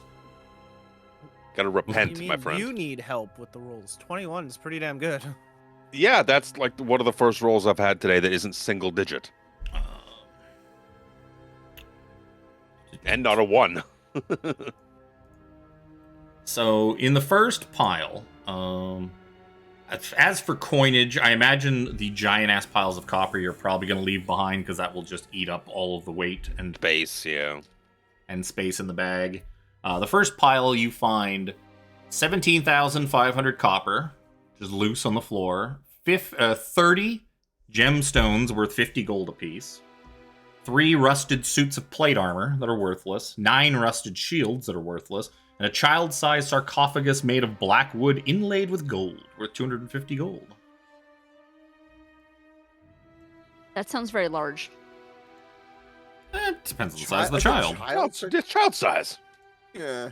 The second pile, you find 12,000 silver, 5 rusted suits of ringmail, and 6 rusted breastplates, which are all worthless. You find a silvered rapier with a pink glass hilt. Ooh. 4 rusted great swords, worthless, and a gilded chariot, worth 750 gold, that you were probably also not going to take out of here because it is a literal chariot. I race out of here. Jack's pony. Tie it to Zojja. Yes. Da-dum, ba-dum, ba-dum. The third pile, you find 6,600 electrum, each coin stamped with the profiled visage of Strahd. 75 empty bottles. A trunk filled with 6 fine dresses and gowns worth 25 gold apiece. 10 pieces of jewelry worth 250 gold apiece and 500 gold in a rotted wooden chest. And 8 painted ceramic statues of saints worth 250 gold each and weighing 50 pounds apiece. So I imagine you're not going to take any of the giant, heavy ceramic statues either. I Just go carrying out one in each arm. Doom, ba-doom, ba-doom. Well, not me. The fourth pile is Yeah, Nero. not Nero. pile 4, a pile of iron ingots worth 250 gold total, weighing 2,500 pounds for the whole pile. 30 holy symbols worth 5 gold apiece from various gods from various worlds. Some you probably recognize, some you probably don't. It's just this whole smattering of holy symbols from various Habakkuk? religions. Is there a symbol for Habakkuk in that? Probably. There could be. You probably wouldn't know who Habakkuk is. That's the one god that I actually. Habakkuk is a Kryn god. No, well, the water god, the ocean god. There's one that I have. Fuck, what is it? I don't remember. Wetty McWetface. That's what Jack calls him. Wetty McWetface. I don't off the top of my head remember what the Faerun ocean god is. But yeah, you find the holy symbols, set of 12 copper chalices with silver filigree worth 25 gold apiece, a gilded skull with red garnets in its eye sockets worth 250 gold, and 8 warhammers and 6 war picks. Worth whatever warhammers and war picks are worth. I looked at what my god is, and it's Corsair, the pirate god. Pretty straightforward. Corsair, the keyboard and mouse company. Right? That's better than Ram? Libdul Poop. It says the pirate god. Pile 5 is 9,000 silver, 6 non-magical crystal balls worth 20 gold apiece, bronze crown with tiny gem-eyed dragons for spires worth 750 gold, life-size wooden pony worth 25 gold, and 6 marble vases that are 100 gold apiece, and they each weigh 100 pounds. That's pile 5. Oh. And then pile 6. Loot. 7,000 wooden coins painted gold worthless. 15,000 copper in the 15 iron pots. An obsidian scepter with gold filigree worth 2,500 gold. 11 rusted helms, and 15 thin leather-bound tomes, all of them signed copies of a storybook called Snow Dwarf and the Seven Whites by Nitch Rackme. That would be a perfect opportunity to make them Spencer St. Clair books. But... Spencer plugin. I was waiting for it. Nah. Wow. Spencer's books haven't quite made it to Barovia yet.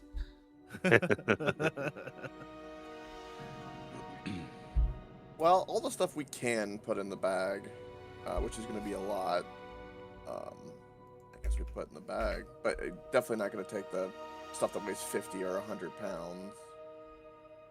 Is the Electrum, even though it's got Strahd's likeness, would that be worth anything, really? Or is that just... I mean, it's still an Electrum piece. Electrum is a blend of gold and silver. They are worth half a gold. Or 5 silver.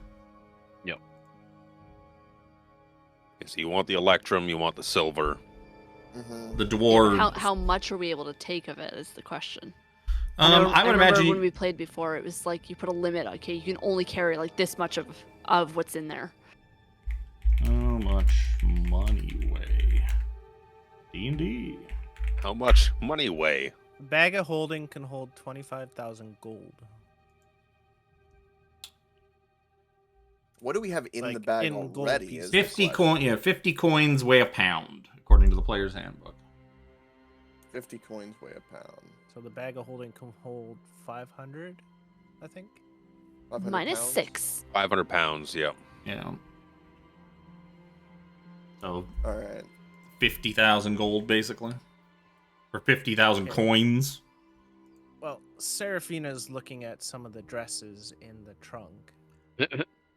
I mean, those dresses you could shove in your own bag. Yeah. I would imagine you guys will easily take all of the odds and ends. Like the scepter that's worth a bunch of money, the gilded skull, the gemstones, all that kind of stuff. The gilded skull is like really high on my end. Like I don't even know if I want us to sell that. I might just put that on my boat. I'm sure the skull will appreciate that.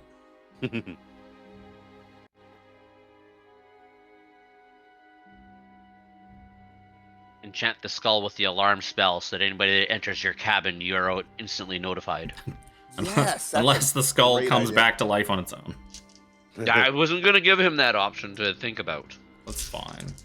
Gems for eyes? That can't mean anything nefarious. What do you mean?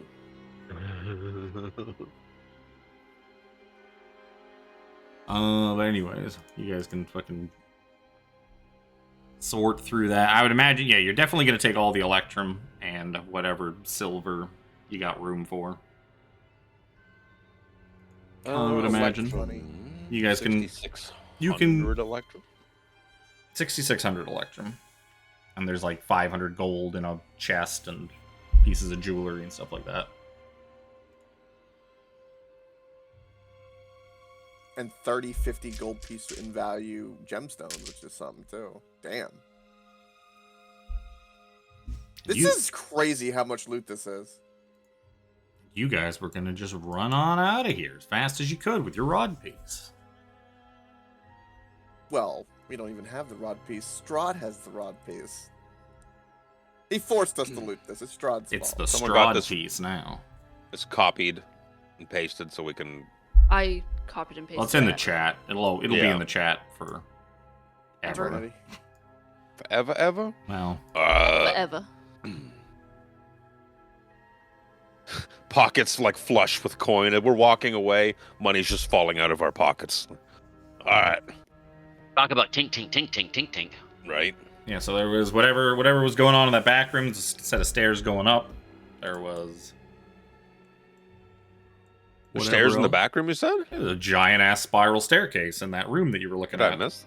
Oh, that's what. Okay. That's what that denotes there. Oh. I was Oh, even this in the is cool. description. Yep. Golden marble staircase with black marble railings hugging the north wall spirals gently up a 30-foot wide shaft.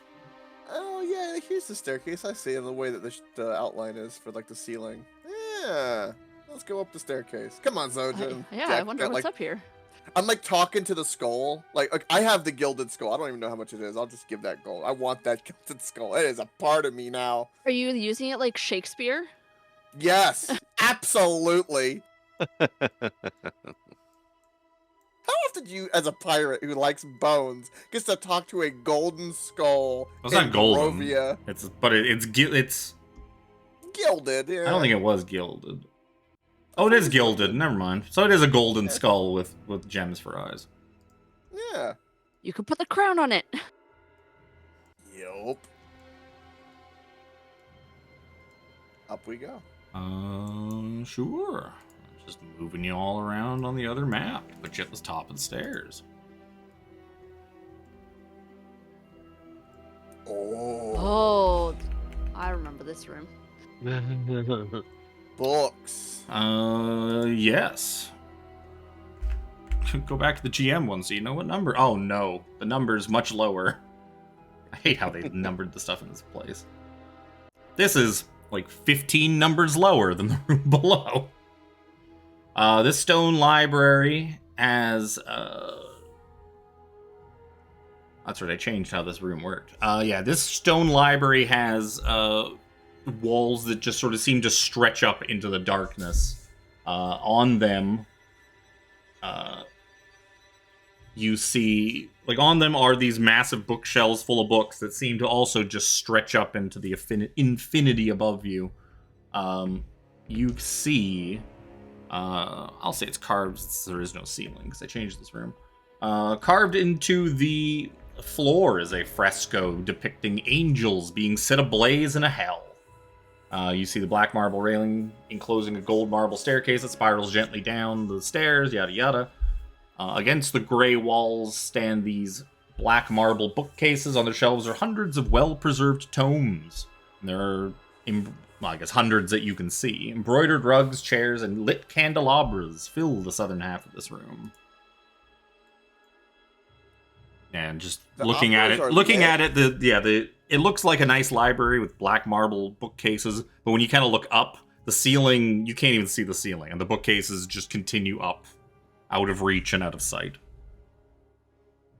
How high up they go, who knows? Beyond the reach of your vision. I'm just wondering who lit these candles. How did they get in here? How did you get in here? This is the cultist break room. Well, we got here through the door that was sealed. How could someone not loot the treasure that we were just by? Blasphemy. It's very sus. There's someone in here. I don't trust it. 17 starts glancing at books. The chairs This are is a quite very comfortable. extensive library. I will join you, Zojja.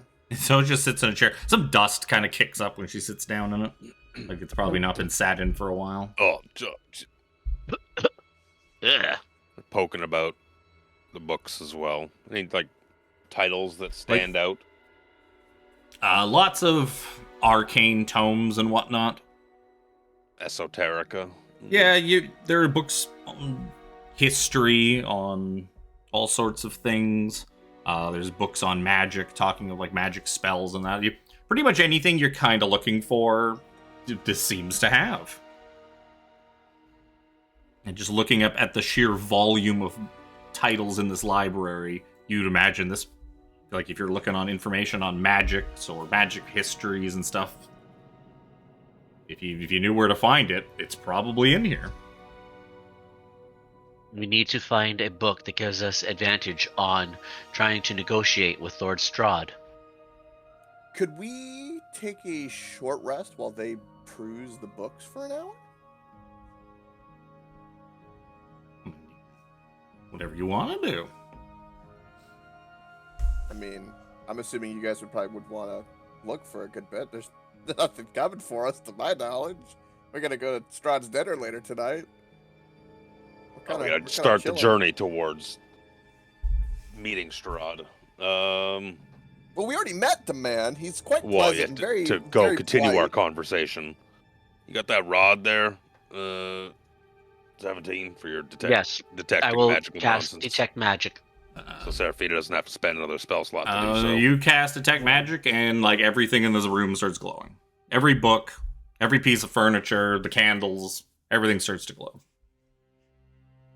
Brother Nero, this is rather overwhelming. Everything is glowing with magic today. Saturday kind of thing, or is that like a this room kind of thing? That's a this kind of room kind of thing. I got you. Poke around a little bit, see if I could find any. I don't learn from spell books. I know Seraphina can. Maybe see if there's any spell books we can find, or scrolls, or. There doesn't seem to be any scrolls. It all seems to be books. 17 too with his Detect Magic would think that the magic that is on all of this stuff seems to be magically preserving it. That is why these books that look like they've probably been here for a very long time, why they have not rotted away, why this furniture hasn't rotted away. It's got dust and that on it, but it's still like in perfect condition. But yeah, you yank a book out, Brother Nero, and you see find a spell book, probably got some weird name, like Archimedes spell book, and there's just a whole fuckload of spells all listed inside it. You imagine you could probably easily find every spell from the player's handbook in here.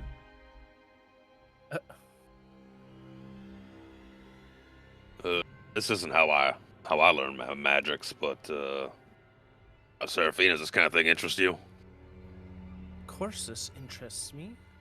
I'm looking through some books right now to see if there's anything that's worth learning. Yeah, as you pull one of the books out and look at it, Seraphina, you notice that all of the text is it's all jumbled, and it's all of the text in it seems completely unreadable. As if it's been magically obfuscated. You kind of put that book back, you pull out another book, same thing. You pull out another book, same thing.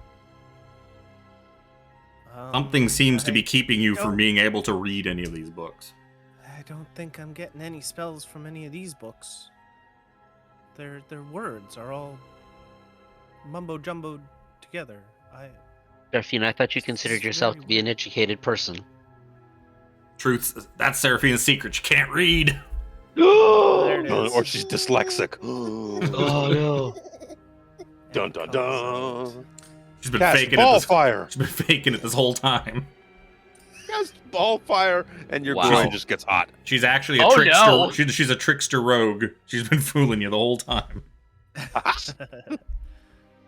I mean, she can change her appearance and color, so special effects. Different colored clothes. Special effects. Disguise kid. Yeah, disguise wigs and dresses. Wigs. I have all these dresses now, and one for every occasion. But yeah, you You probably see Seraphina getting really frustrated. She's just continually yanking books out, looking at them, putting them back, pulling out another book, looking at it, putting it back. This is so frustrating. And yeah, she can't seem to read a single one of them. Just gotta Seraphina, open it and look at the words. I open a book and attempts to read it. You pull out a book. It's got a bunch of pretty vile, forbidden lore. Talks of demons and demonology and stuff like that. It's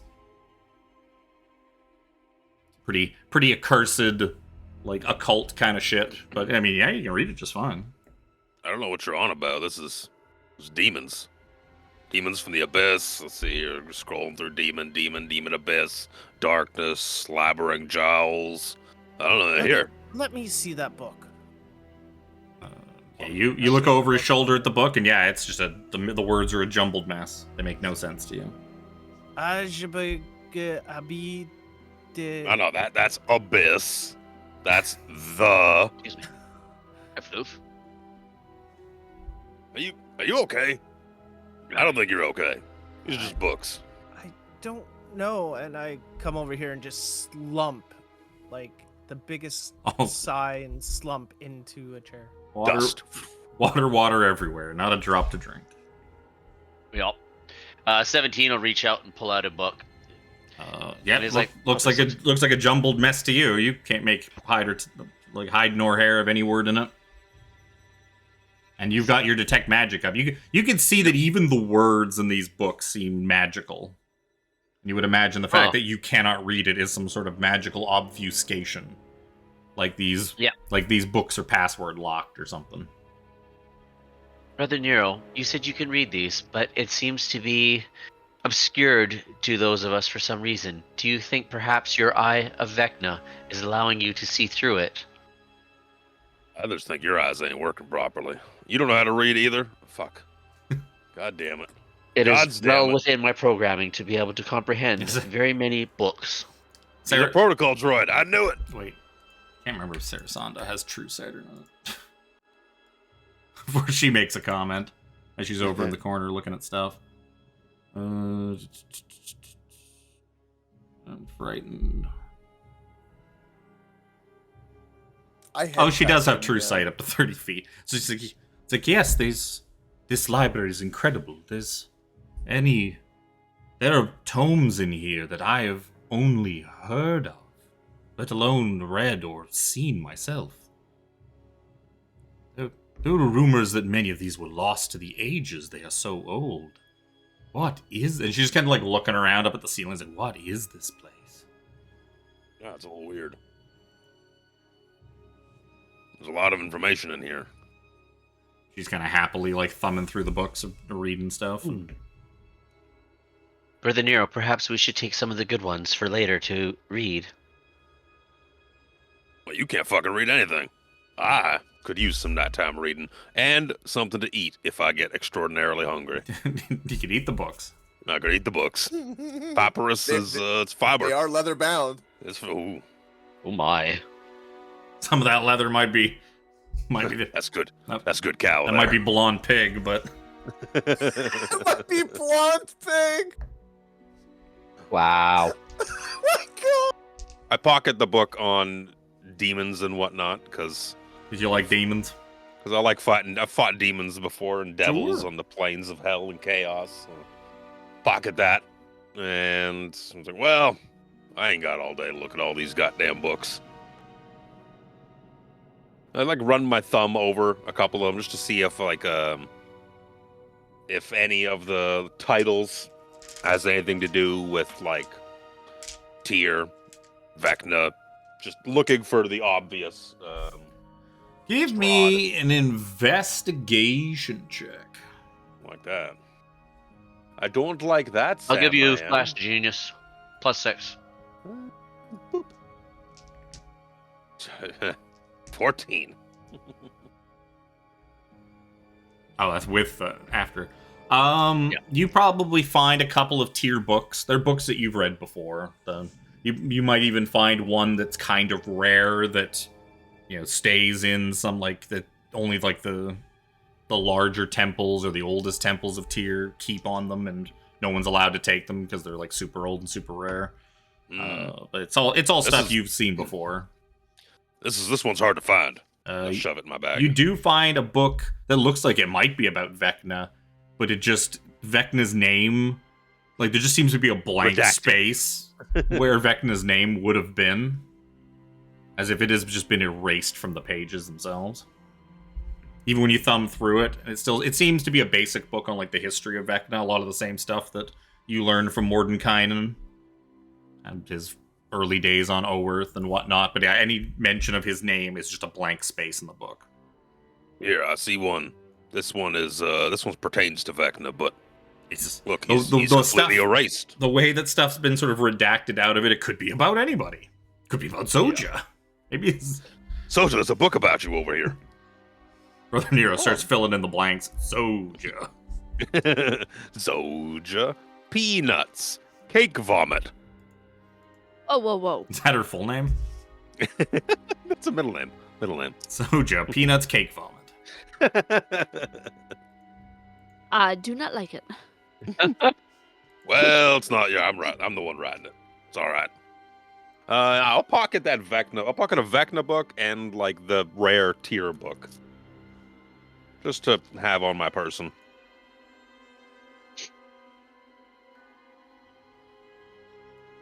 Inventory. Can I help you? Jesus Christ. What? Hello? Who are you? As you're kind of looking through the book, suddenly like one of the walls just kind of shifts open, and a very decrepit-looking man in he's in robes, dusty, moldering robes, and he seems to be far more skeleton than man. Almost like a skeleton with just kind of flesh just like stretched tight with pinpricks of fiery light instead of eyes. And he's like, "Hello, can I help you?" Perusing the wonderful tomes you have on display here, my good man. My hand on my sword, nervously. Curious. You can read these tomes without the password. Yeah. I didn't know they were password protected. My apologies if I overstepped some boundary I'm not supposed to be doing. I start walking forward a little bit, hold my hand extended. I'm Nero. It is a pleasure to meet you. I am... And he kind of just like looks wistfully into the middle distance. I don't know. But I am the keeper of these tomes. The librarian, if you will. I also attempt to maintain this temple. I have for centuries. It's a nice place you got here. So did you say you don't remember your name? No. Do you know my name? And he looks at you hopefully. I'm afraid I don't, friend. This very call obvious you whatever. lich. He does look very lich-like to you. You guys are high enough level to kind of know a lich when you see one. I'm afraid I don't, but I mean, I can call you anything you want. If you want to be called George, I mean, I can call you George, but I feel like that's not. You see him like put a finger to his chin and scratch it a little bit and kind of like look up, and he's like, "Was my name George? It could have been. It could have been. And I would hate to get it call wrong. Me Al. He looks more like a Bob. Bob's your uncle. This man's your uncle? Oh, I didn't include the Exathanter fucking handout. God damn it. We have we came here looking for something, and our good buddy. What are you looking for? Well, we were looking for this piece of an artifact, but we found it. Well, Strahd found it. Oh. And now we're gonna go. We're just kind of perusing the area a bit before going to meet up with him to have a nice meal in a chat. I see. You know anything about this Strahd? Strahd is the lord of these lands. He has been for centuries. Many centuries. He kind of goes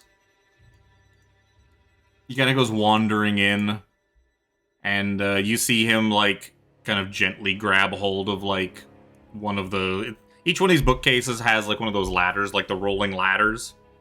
And he kind of, like, grabs hold of it with his hands, and you see it just starts stretching up and up and up into the darkness. And then, like, he just steps onto the first rung, and it just starts to conveyor belt him, like, up into the air until he disappears. Well, he's not gonna climb up it. Look at him. He'd fall apart before he tried.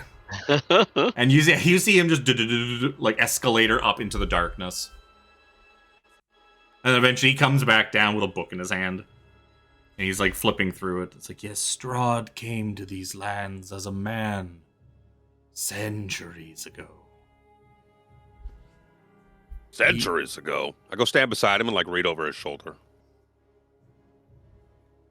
Yes, he... I put my head in this doorway. You see... Actually, this hallway has an actual description. Dust and cobwebs fill this otherwise empty room. Thanks, Wizards of the Coast, for that description. But you also see that there's another secret passage-like door down in the corner that seems to lead into a chamber beyond. Jack is nosy.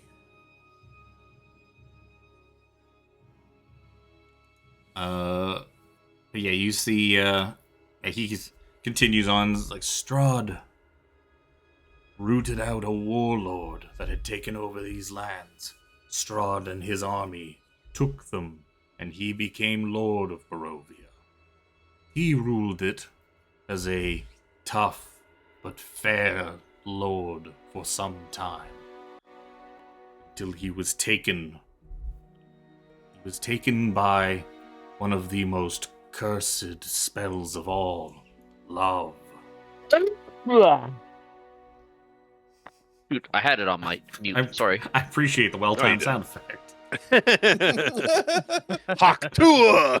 I had it on mute. I thought right? I didn't, so I was like, I hit the button to mute, and I unmuted as I sneezed, and I like, oh, I'm sorry. Strahd. Strahd's younger brother, Sergei, came to visit him. Sergei was everything Strahd was no longer.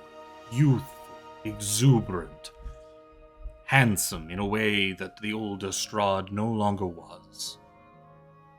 And Sergei found himself a young woman named Tatiana. They were set to be married, and as Strahd spent more time around them, he too fell for the lovely Tatiana. Unbearable it was. He made a pact with the dark powers. One of them named a vampire, to be exact. Gifting him the ability to not age one day further, and to gift him with great strength and power. On the day of their wedding, he killed his own brother as part of its ceremony. But when he turned to Tatiana, her grief for poor Sergei drove her mad, and she threw herself from the castle overlook, 1,000 feet to the mists below.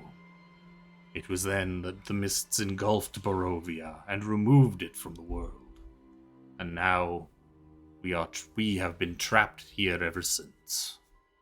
And Strahd is cursed to always have Tatiana within his grasp, but never gain a hold of her. Would you like to know more? Question mark. I start shaking. The need to know more intensifies. This could be vital information if we're going to treat with the man. He has what we're after. Well, while we're here. Agreed.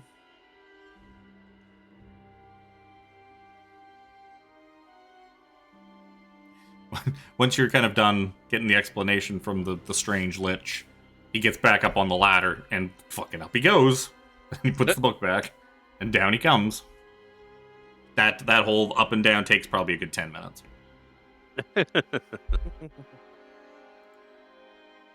Well, it was a pleasure to meet you.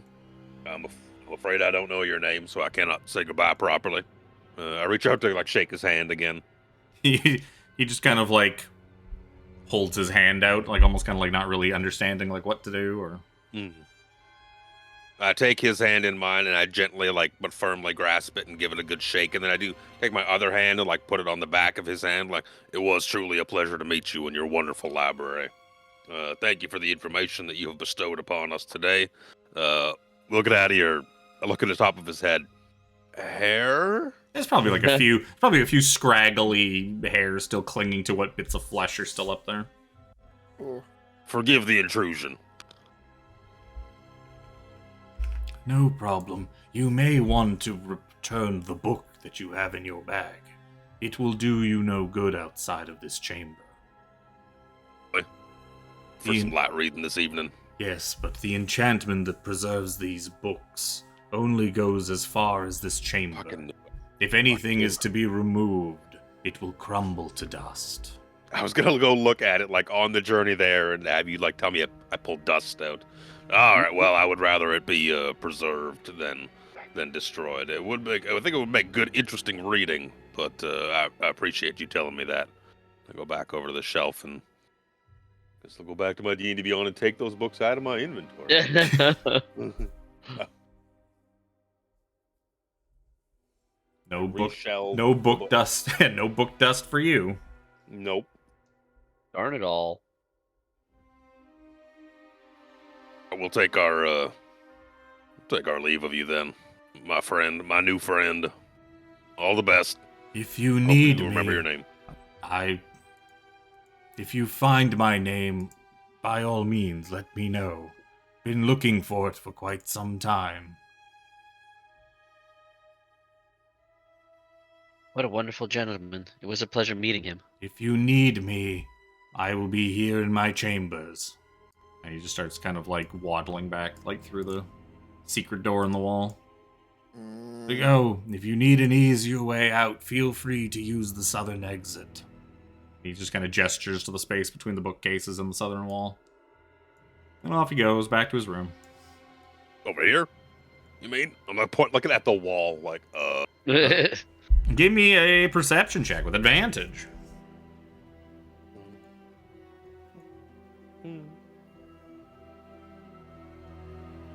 Not bad. Well, sure enough, seems to be a secret door there. There's a door here. I lack the requisite strength probably to open it. You don't imagine that the secret doors require that much strength to open them. I attempt to open it. It opens. Look at that. Leads to a staircase going down. And to another door. It was a shortcut. It was a shortcut. I'll start making my way down the stairs. Okay. Follow Brother Nero. I'm going to change maps again. The fun of having two different floors on two different maps.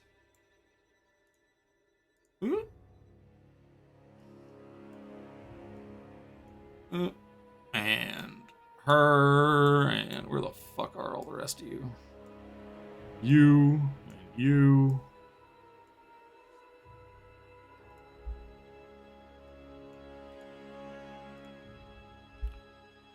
Oh, I opened the secret door at the bottom. But yeah, there's a secret door at the bottom, and you which you could tell is a secret door from this side, and you push it open, and it seems to lead right to the statue. Well, that's convenient. Look at that! How about there's secrets all over this goddamn place? Doesn't seem fitting for a temple to a lost god of secrets or whatever. Well, I don't know how much longer you want to go poking about here, but we do have a dinner to get to at some point. Yes, I say a much needed rest. We could give a rest and then skedaddle. From the sounds of it, he kind of implied you'd probably be able to rest in the carriage. May not be the most comfortable thing, but it's going to take you it's going to be a long ride up to to his home. Mm-hmm. Long enough that you can squeeze in a long rest, probably. Okay. To facilitate moving things along. Yep. To kill two birds with one stone. The long travel time and the long rest that you were going to force me to give you at some point. Because I spell slots in our health. Health in our spell slots. But Health we is need spell fine. slots. They do. My health's fine. I need Can't hit do dice anything. back. Yeah.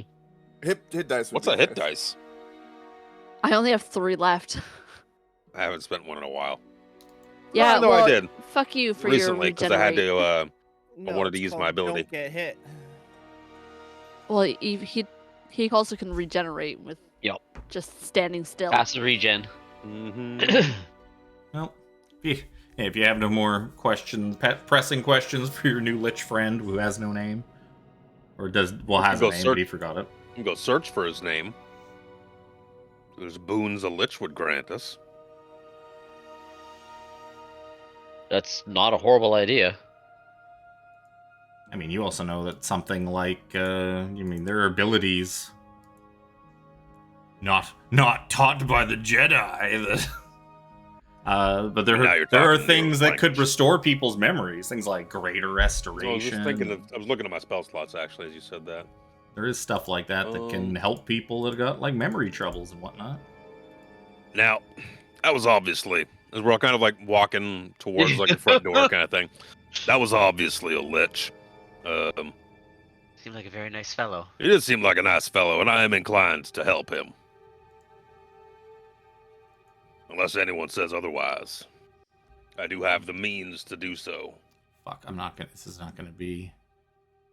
I mean, I could detect his thoughts if he would be willing, but I don't... That doesn't sound dangerous. I won't remember.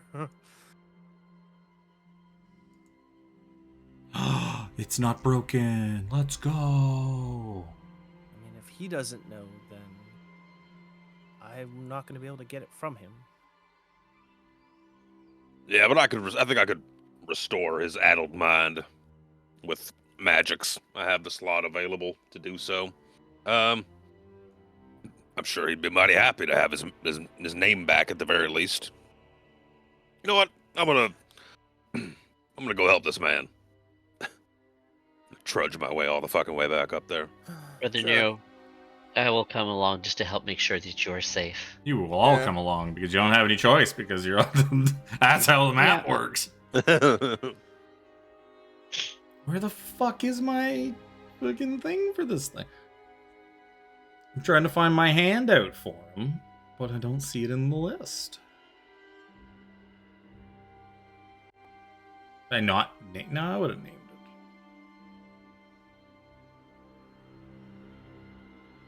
Scroll. Death scroll. The transmogrifier is handy, but only when you actually find what you're looking for. Mm-hmm. The real thing that's not handy is the fact that the transmogrifier doesn't work on campaigns if they haven't been opened within like the last month or two. So like sometimes you'll try to use it on an older campaign and it'll be like, this campaign's been frozen. You gotta go out and like relaunch it. Relaunch the campaign to restore it. Yeah. So that's so annoying. Yeah. What else is annoying is the Twitch fucking viewer count. There's at least 3 people viewing right now, and it's only displaying 1. I'm sad that I can't find his fucking hand. I saw that, by the way, when you're doing 5, and I dropped the lurk when I was doing my own prep. Mm-hmm. Just I kept glancing over, and it just stayed at 1. Yep. It's such bullshit. This is not the art. This is not the art that I used for him. He had creepier but also friendlier looking art. This is a Thay. This is a Thay and Lich. A Thay and Lich, yeah. But whatever. This is the default D&D Lich. Thay and Lich. Oh, good old Thayans. We love Thayans, though. Especially Brother Nero. He loves Thayans. So much so. Fucking love them. Travel a Thay and just nuke it. Yeah, so you're back on the second floor. Tromping up there. Sarasanda is back to Still she's here. like, you have business upstairs. Perfect. She runs back over. No, she just runs back over, keeps reading. It's like, there's so much knowledge here. Strahd told me to go, but I kind of want to stay. No, I should go. I really, it's like I really should. Worst that could happen. Yeah, I really shouldn't disobey him. Go like to the secret door where he walked out of, like, closed, or is it kind of like ajar still? Or It's only been a minute, so it hasn't closed yet. Because you basically just like walk to the bottom of the stairs and then turn around, and walk right back up. It's like I forgot my keys. I gotta go back up there. Damn it! Hello. Hello. I knock on like the stone. I just like palm slap this amber wall. I guess. Just kind of echoes. Like, finally. Hello, my new friend. Are you rooting around? I'm gonna come in there. Okay, I just don't want to surprise you. I'm letting you know I'm here with audible cues. Hey, you see him like sitting. He's like sitting at a desk. Hey, so I was He's like, hey, you see a 15-foot high room containing the trappings of royalty, ornate furniture, exquisite rugs and tapestries, and decorative statuary. Everywhere you look, there are lit candelabras atop small tables. The beauty of decor is undone by the thick dust and cobwebs. And sort of getting up and sort of facing you, is a decrepit skeleton clad in tattered robes. Red pinpoints of light burn in his eye sockets, and he asks, "Do I know you?" Yeah, we were just talking like 5-10 minutes ago. You showed me some. Oh, I think I. He starts like kind of staring. I was like, I think I remember you. Yes. Yeah, you showed me a wonderful book about Strahd. You told me that the books I was looking to check out, and I had them in my bag, that I should put them back because they'll disintegrate. Ah, yes. I don't want that to happen. I think I may have. I don't rightly know your name, but if you're willing, I'd be willing to fix your mind for you. Sure. Sure. That sounds nice. I'm willing to try anything. Anything? He looks at you. He turns his head, tilts his head quizzically like a dog. Mm-hmm. He doesn't understand. No, yeah, I have some magic left for the day. I'm not as tapped as I thought I was, but I believe my spell here can hopefully restore what's lost in your memories. Place my hands upon him, on his like fleshy scalp, and cast greater restoration. Boop. You cast 100. You cast greater restoration. As you kind of sort of like place your hand on his very disgusting head and cast this, you watch the fire, the little pinpricks of red light in his eyes begin to just almost inflame. And like he kind of shudders, and then he kind of rears back out of your grasp and says, "I remember everything." Yes. I don't like the way he said that. He kind of looks at his hands.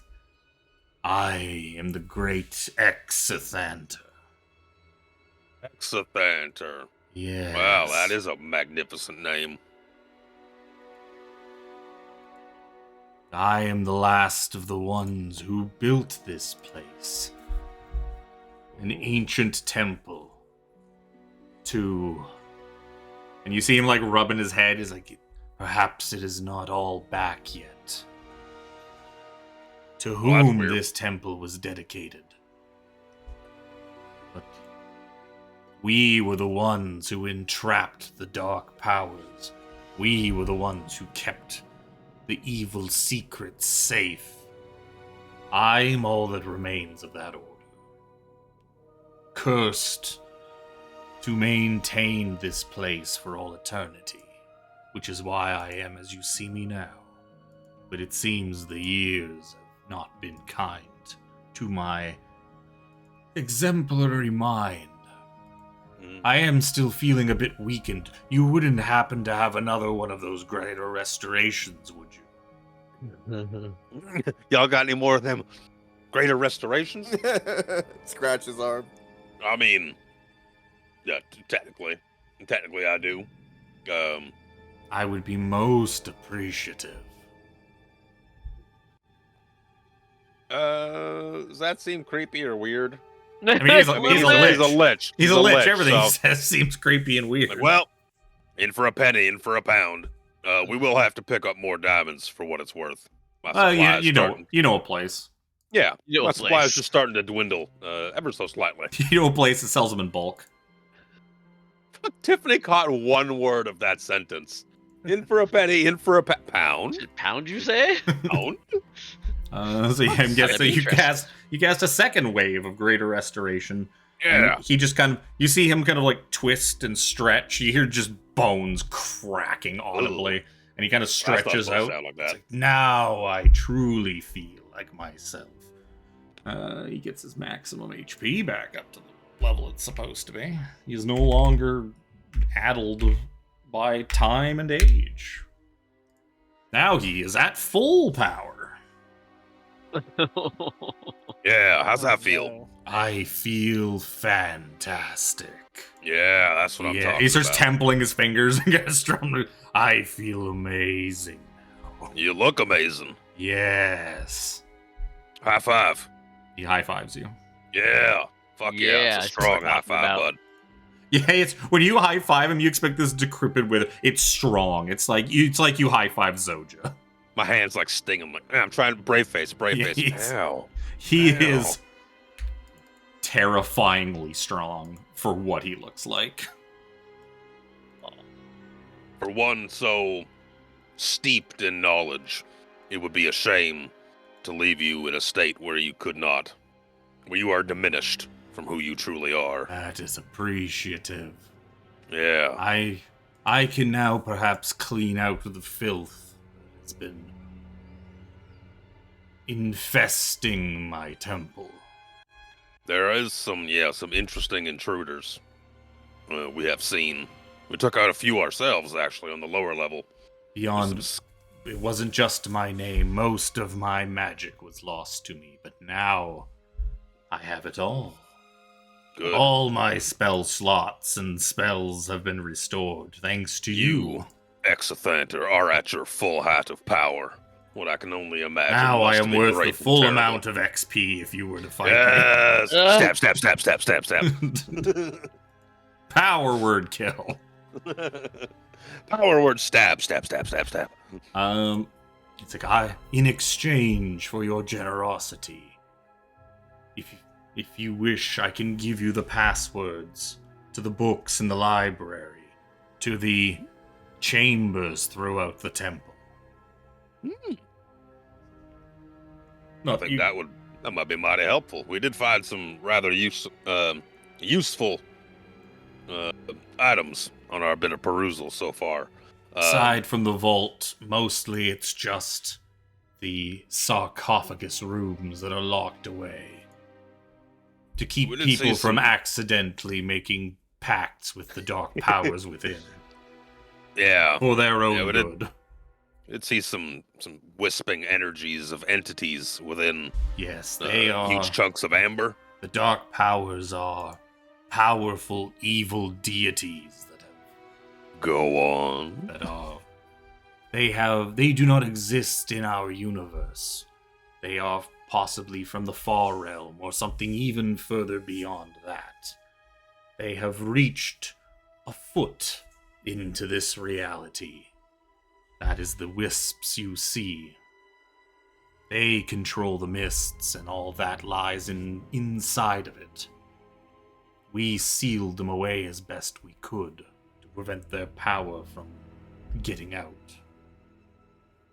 With these wisps being, from what I'm kind of grasping what you're saying, they're not from this plane. No. There will come a time when we need to leave this place. And everyone we have talked to so far has said that it's going to be a struggle to leave this domain. It will. You will need the blessing of the domain's lord, or And he kind of like opens his hands, like, or to eliminate him. Ah. If there is no current lord, then the way will be clear. But go quickly if you should do so. Lord Strahd is quite powerful. He would not stay dead for long.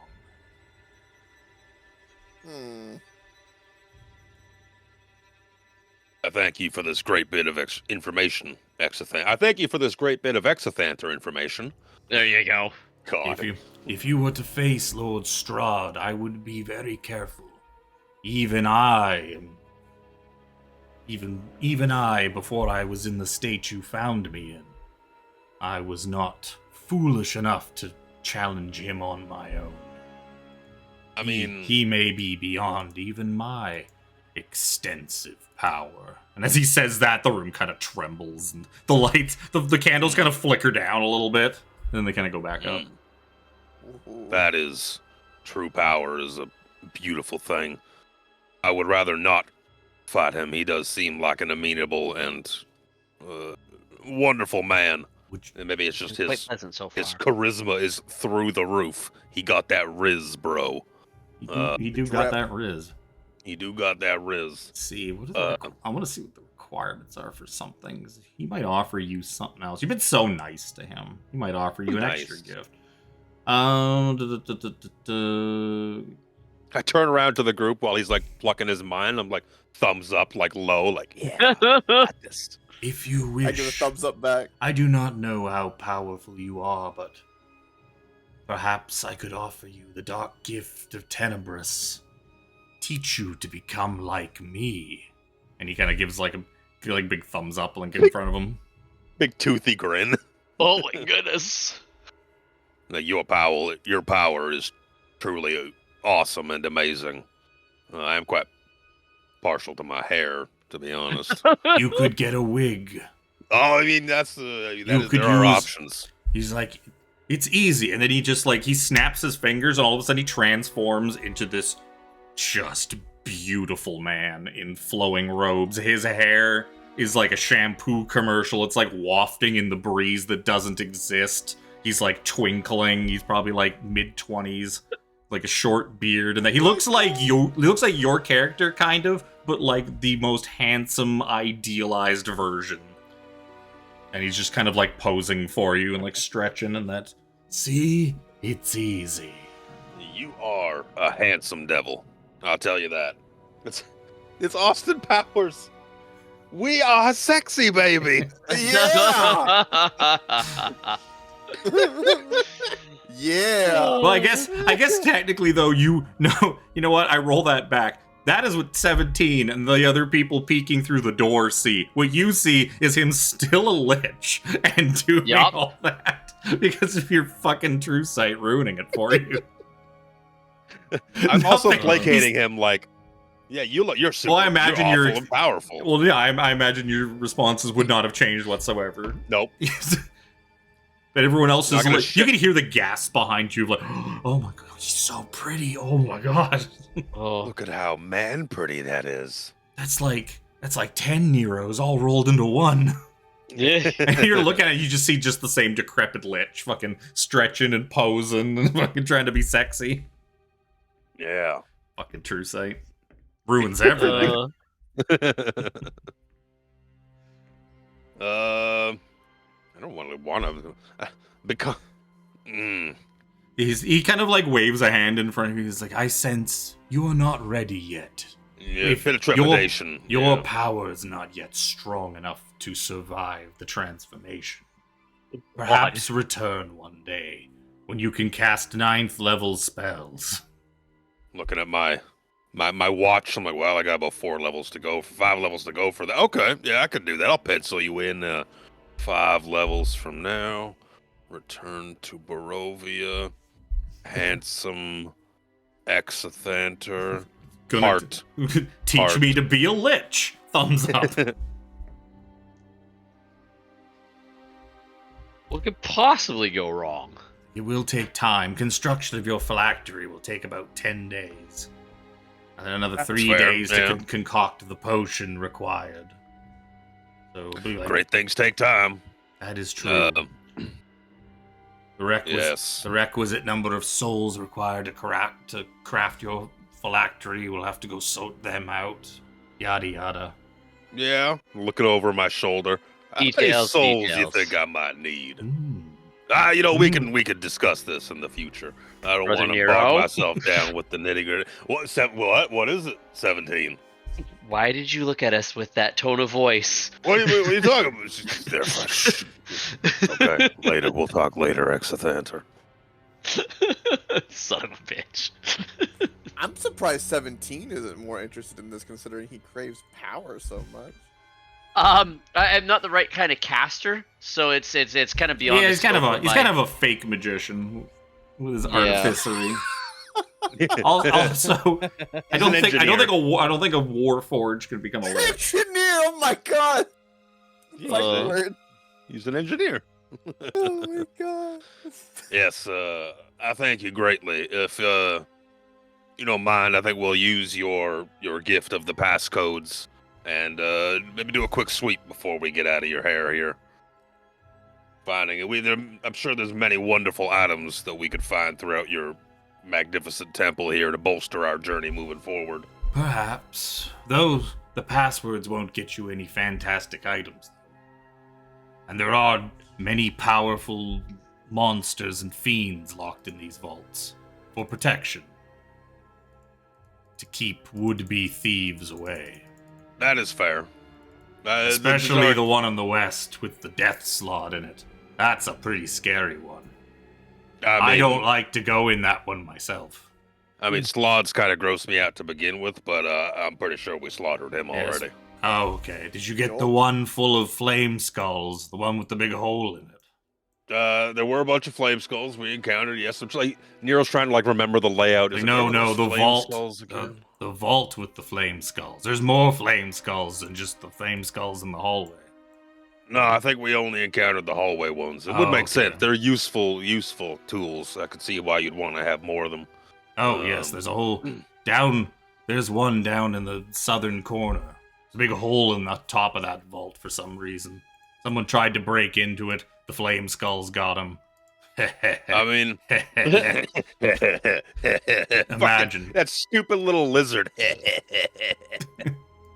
There's one filled with ghasts in the south, in the northeastern corner.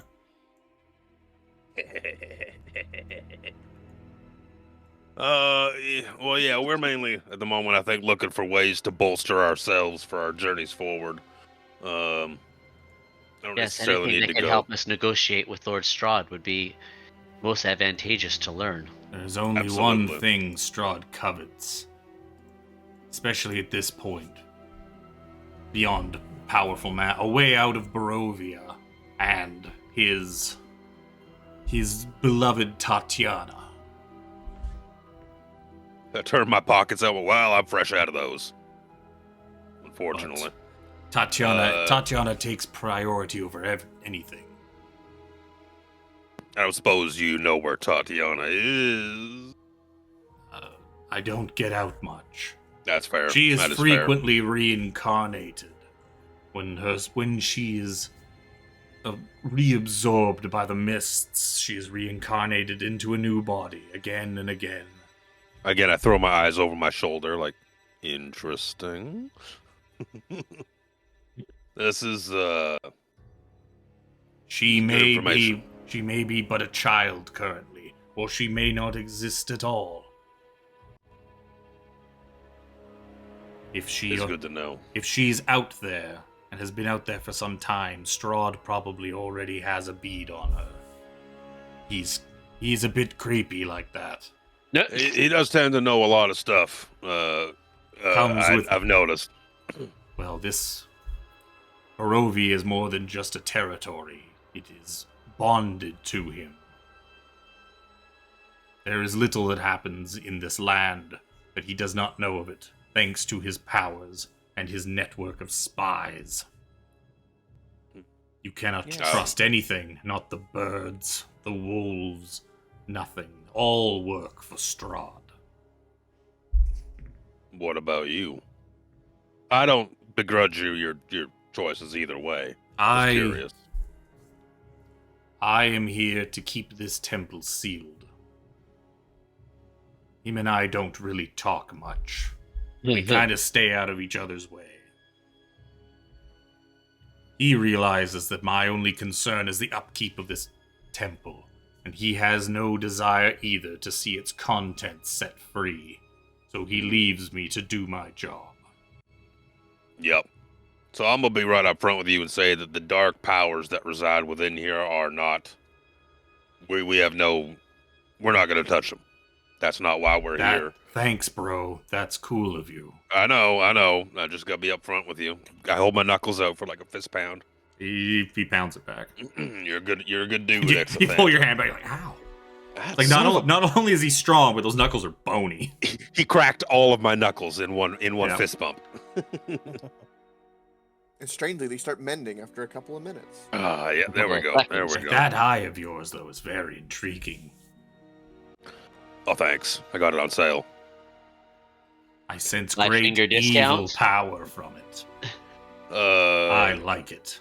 I like the smell of it, and he kind of inhales. knew there was a reason I really wanted to come back and talk to you. You're just sound like a good ass dude. I like the cut of his jib, Brother Yeah. Nero. He is you're the most interesting person aside from the Lord himself that we have encountered in this place. Everyone else is kind of a dick. Well, Maybe he should join us. Nah, he's got a job to do. Yep. We don't want to take him away from his work. Yeah. It's like his duty kind of thing, right?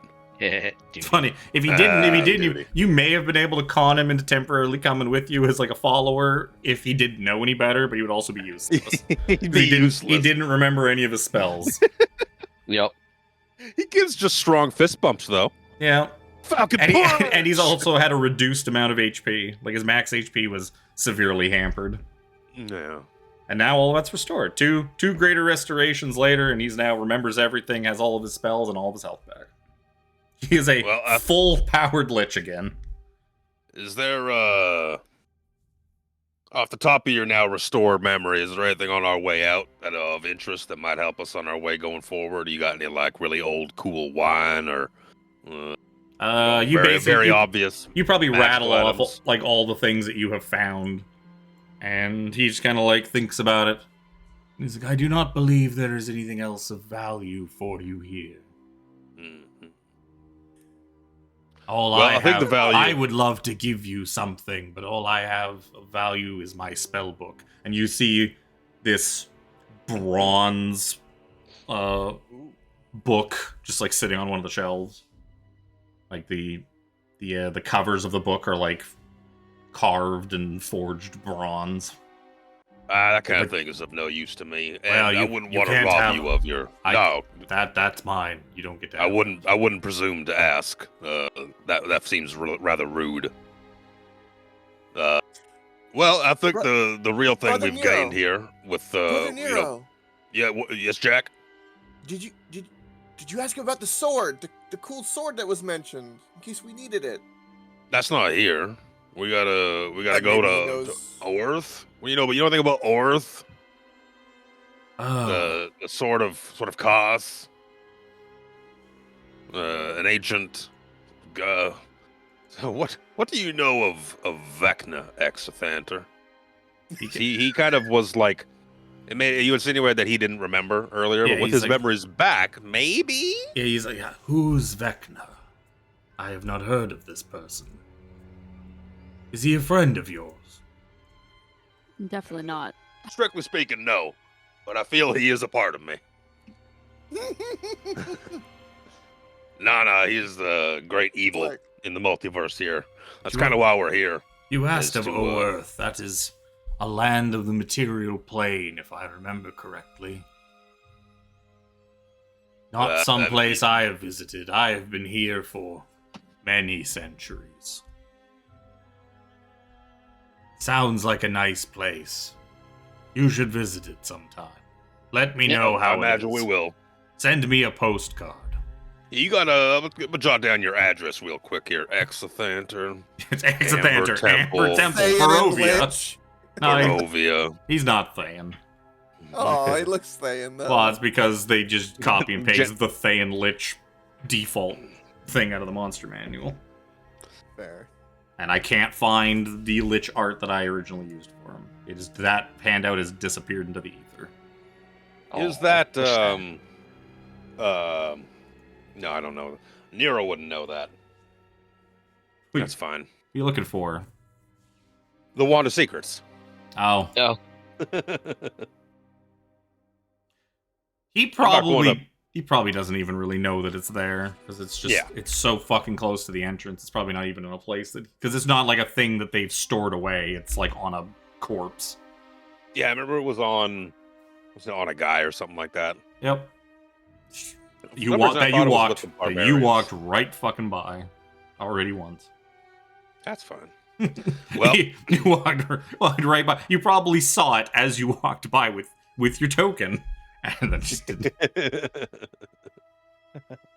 Well, I think we best be getting on our way here. It was my pleasure to actually meet your acquaintance now, and good luck in your future endeavors.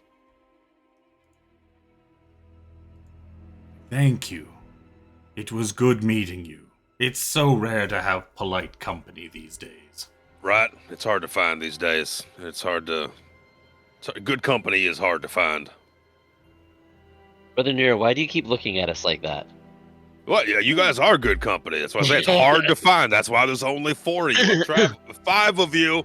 Sarasonda. Wow. We're traveling with. Sarasonda probably doesn't even hear you. She's still back reading books. I'm just giving you the out. She's squeezing every second out of like book reading time that she can. Yeah, and you said these books their enchantment will, once we get out of this area, will fade and the books will crumble. Yes. Yeah, I don't want that to happen.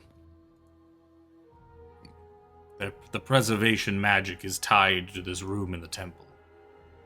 My friend here is a great learner. She does read. If you tell you said you're telling us the passwords for all these books, so that we can read them. Maybe there's some Seraphina. Maybe there might be some magic here that you might be interested in. He'll give us the way to read these books, and you can have your looky-loo out there. If we want to spend an hour or so.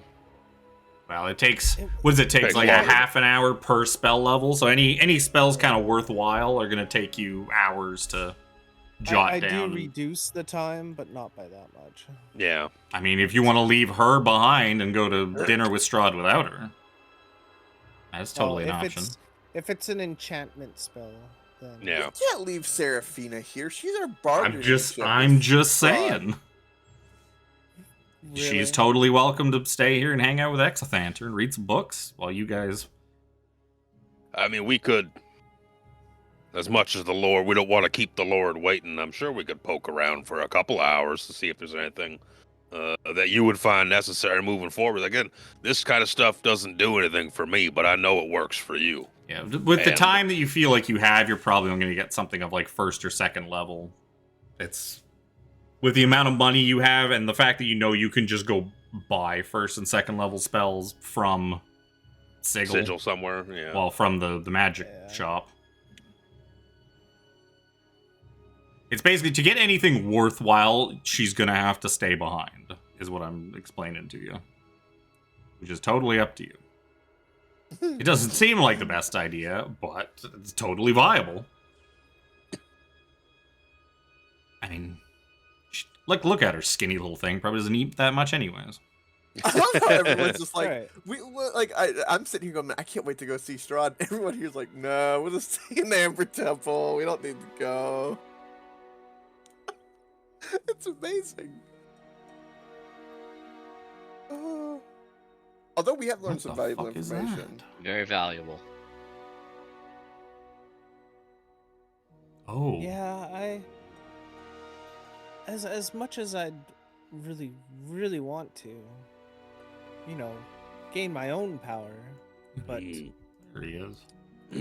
Oh no, he's fat. He's fat! Oh He's no. the chunky boy! Chonky. What did you do? Well, you slimmed him up real good that there. looks better. There's Exothanter. He's in deep in my uploads from the 3 campaigns ago. Good old X. No, I think we might have to just, we'll come by for tea one day. Okay. Sit and read together for a bit.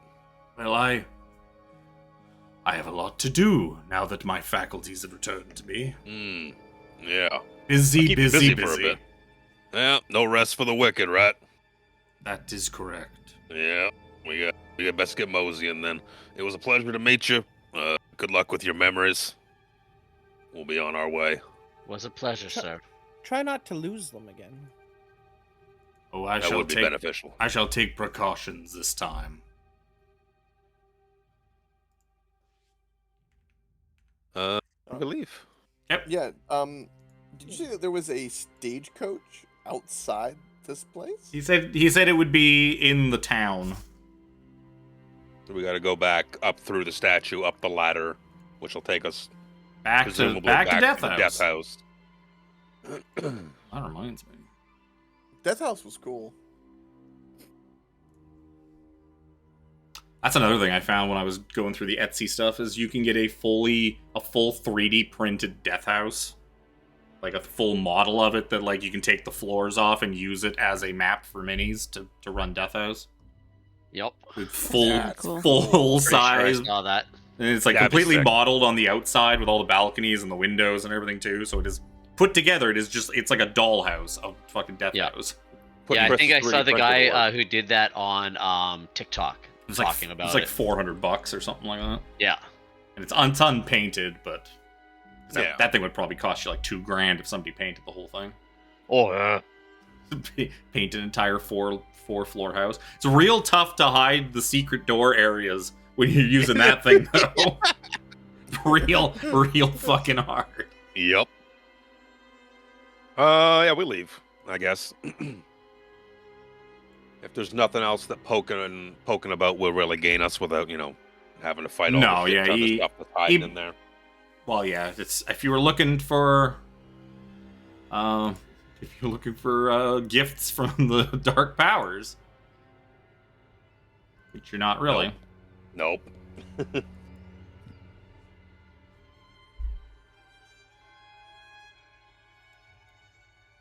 Ooh, Let's make our way back out of here. Yep. I need to Sarasana, find- we're getting ready to leave now. I need to find a metal pirate hat. That's my Metal goal. pirate hat? A metal pirate hat. You know why? Awfully heavy. Because it's It would be- tinfoil. Well, I can't there's read his that. mind. There is that, but also what I was thinking was if 17 could fashion the skull into it, where I have a golden skull on the top of like a metal pirate hat, that would be amazing. So yeah, you guys head back up the stairs.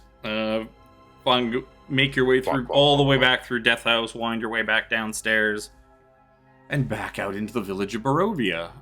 There's a handful of actually there's probably a bunch of villagers they're like across the street, like a whole gathering of them that are just been sitting here staring at the house because you all went in there. And like once the 5 of you, I guess the 6 of you get outside, Rose and Thorn, the 2 children, kind of come running up. Did you find our parents? Did you get the monster? Are our parents safe? Elizabeth and Gustav?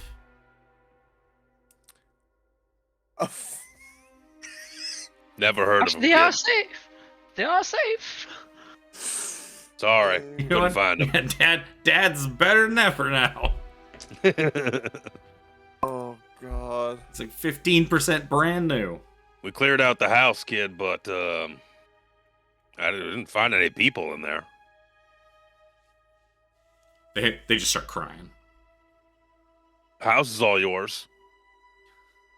And Maybe you could find them. one lady that's been kind of like watching them while you're in there kind of comes up, just like, ugh, like just scoffs at you and kind of is like, come on, children, and, like pulls them back away. We looked, we didn't find anyone. And the crowd are all like murmuring and glaring at you. It's like, you. Not our fault. There was no one there. Jack just sits there, kind of takes a swig, looks at him, and goes, "Your booze and mumbling mean nothing to me. I know what makes you cheer." Continues to sip. They all just keep mumbling and booing you. But, you hear... Like, it must be for you, then. The carriage. Lord Strahd sent his carriage. Just outside the town. It's for you, isn't it? It absolutely is. Absolutely is. Jack would be like, "See? We're guests of Strahd, everybody! Bow!" You Oh, see, wow. Oh, God! only Wow. important people become guests of Lord Strahd. Brother Nero's evil's rubbing off on Jack a lot. Maybe Jack's we just should going keep with the him flow, away. thinking, "Oh, that's how we're doing things now." They Cool. definitely don't bow to you, but they kind of, at the mention of Strahd's name, they all kind of like wince and like take like a step back. Yes. That's right. Step back. Our carriage awaits, boys and girls. Let us away. Yeah, as you guys sort of start making your way out the town, you sort of, as you reach the outskirts of the town, the road heading back kind of the way you came, you see waiting for you a black wooden carriage pulled by 2 black horses. Before, after everybody starts walking away, so just gonna hang back for a minute, and then turn to the family and give them 50 gold, without Jack seeing. Okay. They just kind of look up to you. They're still crying and still upset because you didn't find them. Said there's nobody there, but they just kind of like take it and give you like a little nod of like appreciation. 50 gold, that's a lot of money to a Barovian. It's a ton of money to They're Barovians. rich. They are now going It's to own nothing this to town. me. This is our town now. The Kolyanoviches are going to get fucking run out as burgomasters. You get bought out. But yeah, as you guys sort of start approaching this carriage, Sarasanda just sort of turns and he's like, "Well, it was certainly an interesting adventure together, but It was This a is- pleasure to meet your acquaintance. this is your path forward, not mine. I must leave and return to our headquarters. Good luck on whatever your journey entails, and be careful with Lord Strahd." What's the worst that could happen? She just kind of like, just kind of, and she just kind of walks off into the rain up the road. Like it is probably middle of the night right now. Like it's pitch black out. Rain's coming down, lightning's cracking through the sky occasionally. Storm's coming. As you guys sort of start approaching this carriage, its door just fucking swings open to let you in. There's no driver either, you notice, which is a bit strange. I was gonna ask if that fucking asshole elf was there again. Rahadin? No. Now there's nobody driving this carriage. I get in. So if somebody wants to sit in the rain and sit in the driver's seat, you're more than welcome to. Please don't let Jack drive. I Well, know you- we're not driving, but Yeah, you don't think the horses are gonna listen to Jack. I got actually good animal handling. it wasn't your animal handling that was the concern. It's like, hey, I bet you we could try this. How fast do you think these guys can go? Hey, What happens think if we I could jump flick this that? one in the nuts? You think I could jump that? Yeah, exactly. Yeah, exactly. Hey, think we can get up on 2 wheels?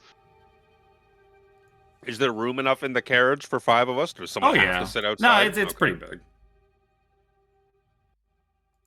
I mean, so is Zojja, but It's probably big enough for Yes, at least I 6 know. people. It's probably big enough for 6. Yes. So that's 4 of you and a Sit in the Zojja. middle. It's Yeah, it's that's me fair. and like Seraphina on one side, and the 3 of you on the other. Yeah, pretty much. Yeah, but squeezed on in then. Yep. Well, once you struggle. squeeze in, the door closes on its own, and the horses begin to gallop, and it pulls off down the main road of the town. You watch as the village of Barovia whizzes by the windows.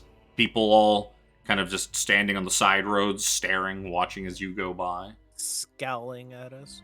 And, Can I throw an empty rum bottle out the window at the town? Windows are closed. Windows don't open. So no. Can I crack the door and yeet a rum bottle because I yeeted rocks at my friends? Yeah, you pull on the door and it doesn't open. Seems locked. Oh, damn. Seems like you're in here now.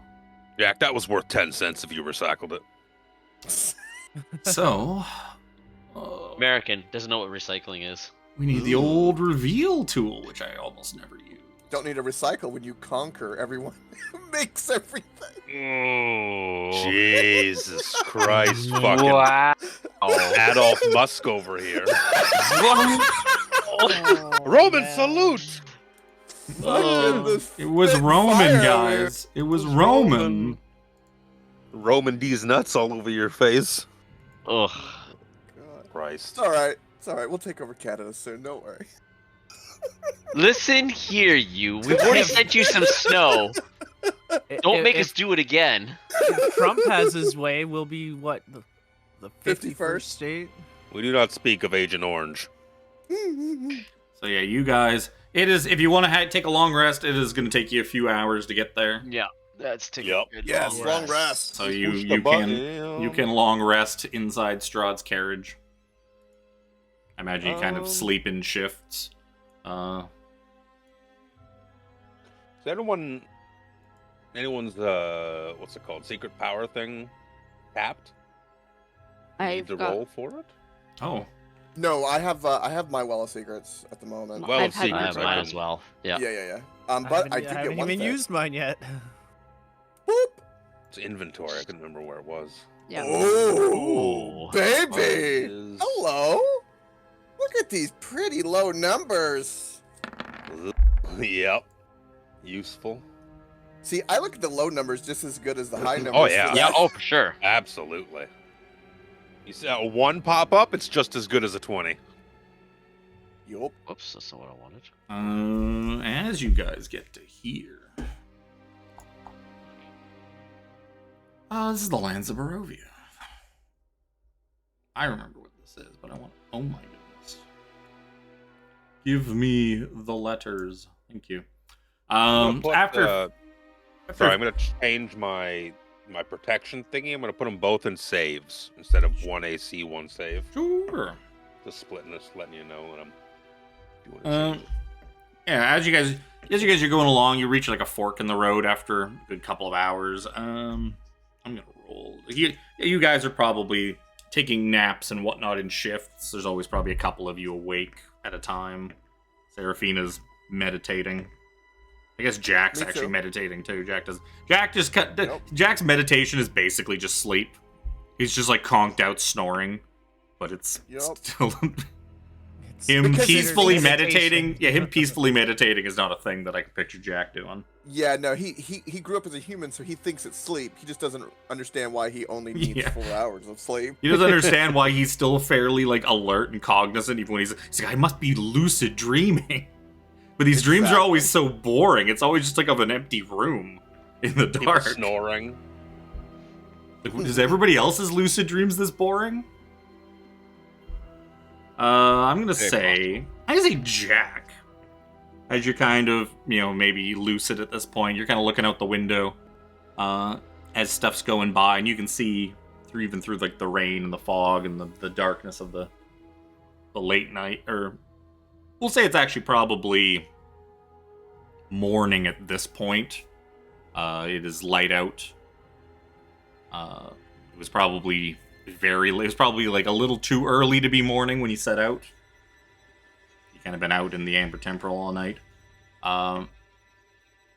At this point, you kind of look out and you see like an old wooden gallows creaking in the chill wind that blows down from the high ground to the west. A frayed length of rope dances from its beam, and the well-worn road splits here. A signpost opposite the gallows points off in 3 directions: Barovia Village, Sur Pool to the northwest, and the Ravenloft Vlaki to the southwest. You can see that the northwestern fork slants down and disappears into the trees, while the southwestern fork, which the carriage seems to be steering towards, clings to an upward slope. Across from the gallows is a low wall, crumbling in places, partially enclosing a small plot of graves shrouded in fog. And when you kind of like looking at it, you're like blinking some of the sleep out of your eyes, and you see a lifeless gray body, and the breeze is just sort of turning the figure slowly. And when you kind of squint a little closer at it, it looks an awful lot like you, Jack. An awful exact like you. Ooh. Ooh, creepy. And as you're just kind of like looking at this thing, it's kind of looking at you back until the carriage takes you far enough down the fork in the road that you lose sight of it. You keep going. I get kind of like that piss shiver, and I go, oh, not today. Looking at me. Trot, looking at you. I guess I should take you up slowly so it actually... Oh, there's a weird dividing line. Oh, maybe it's how the thing was done up. It's like, why is there a weird separation here? Is that the gate? No, it's not the gate. No, it's just... That doesn't make sense. It's just a thing. Could be just I missed where's the reveal tool gone?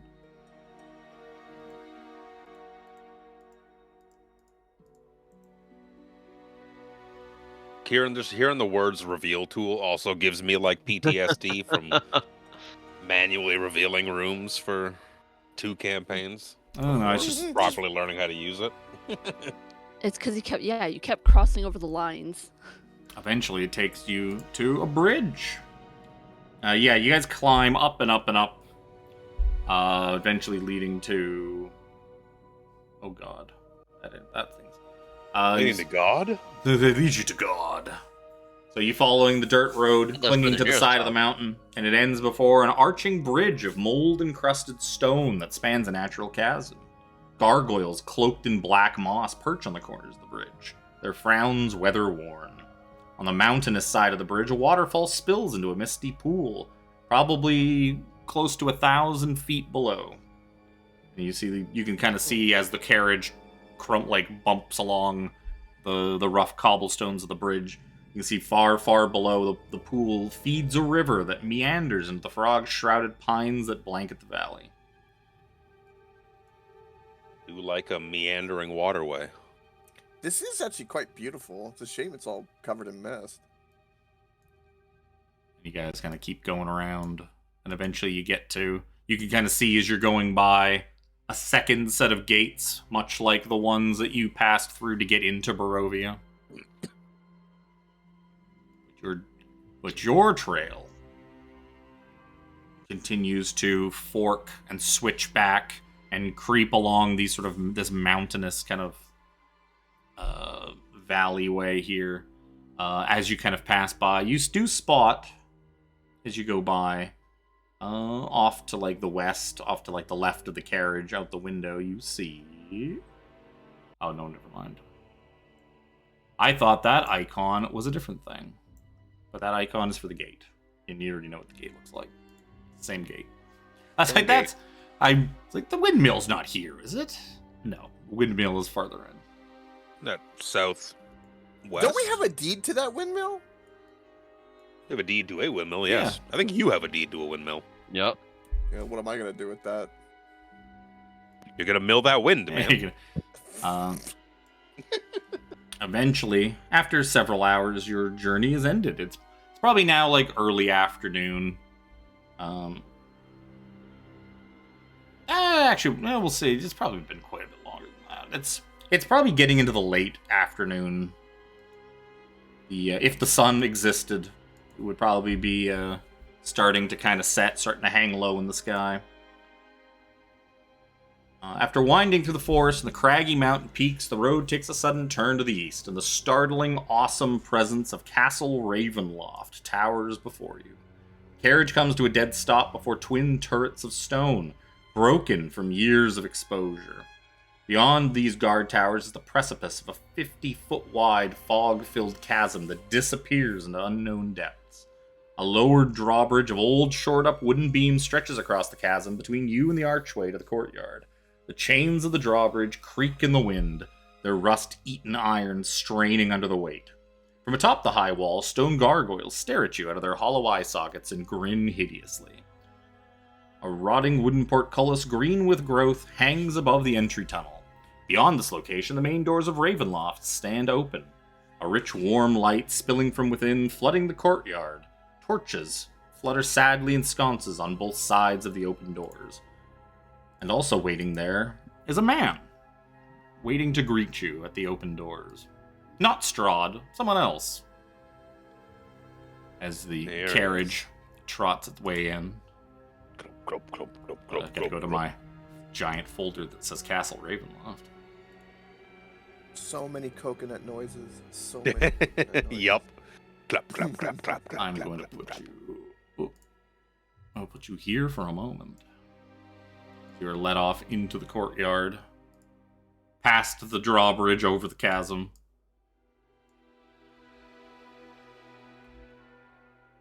And I looked at him. And he looked at me. Because when I move you to the next map, the courtyard no longer exists on the next map, so... You see, yeah, massive, massive courtyard that stretches around. This thing have... Why do I even have this book out? It's not helpful for anything that I'm currently doing. Why don't I get the book out that is helpful? Pulls out the Book of Strahd. Yeah, that sounded big. That sounded like a big book, too. Where is section K?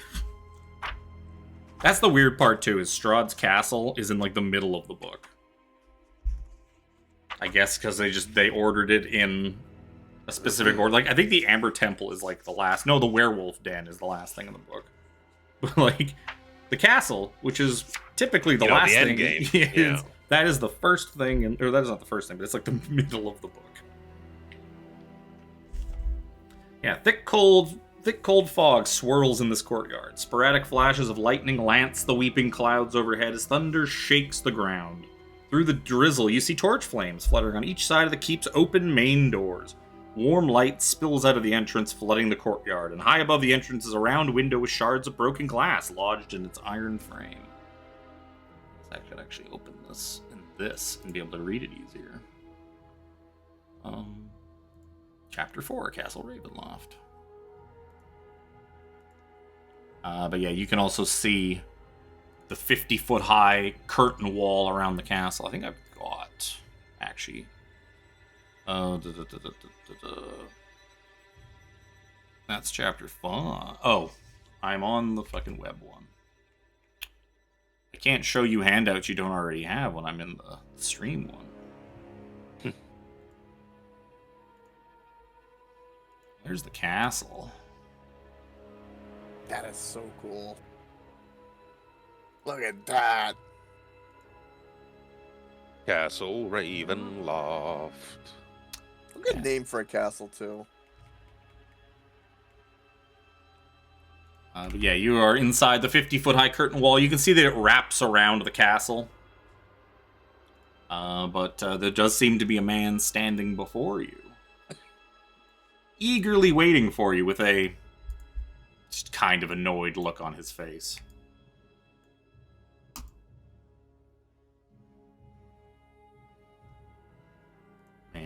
Man who looks like this. He looks like an ashen gray-skinned elf. And pretty nice looking clothing. And he's like, you must be the master's guests. Very well.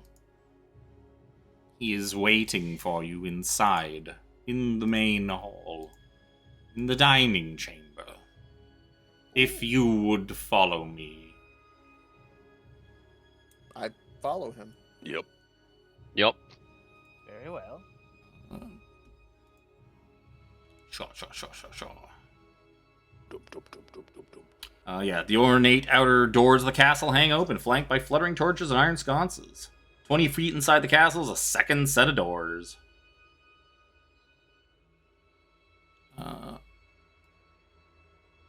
My eyeball. Oh, it's itchy. Oh yeah, he goes inside and flings open the doors. Shubla, to the main chamber. And I do. Oh. Cobwebs stretch between the columns that support the vaulted ceiling of a great dusty hall, dimly lit by sputtering torches. Oh, fuck off, Rocket Bart. I forgot to mute you. Cracked and faded ceiling frescoes. The torches cast odd shadows across the faces of 8 stone gargoyles squatting motionlessly on the rim of the domed ceiling. Cracked and fading ceiling frescoes are covered by decay. Double doors of bronze stand closed to the east. To the north, a wide staircase climbs into darkness. A lit hallway to the south contains another set of bronze doors, through which you hear sad and majestic organ tones.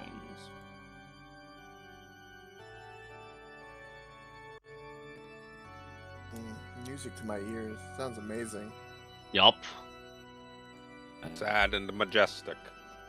That's actually one of my favorite instruments is the organ. I The love mouth sound of organ? that. Mm. I knew you. Only after you tickle these nuts, though. That could happen. He's got a beard. This gentleman Sure. kind of escorts you in, and he kind of pauses. I am Rahdeen.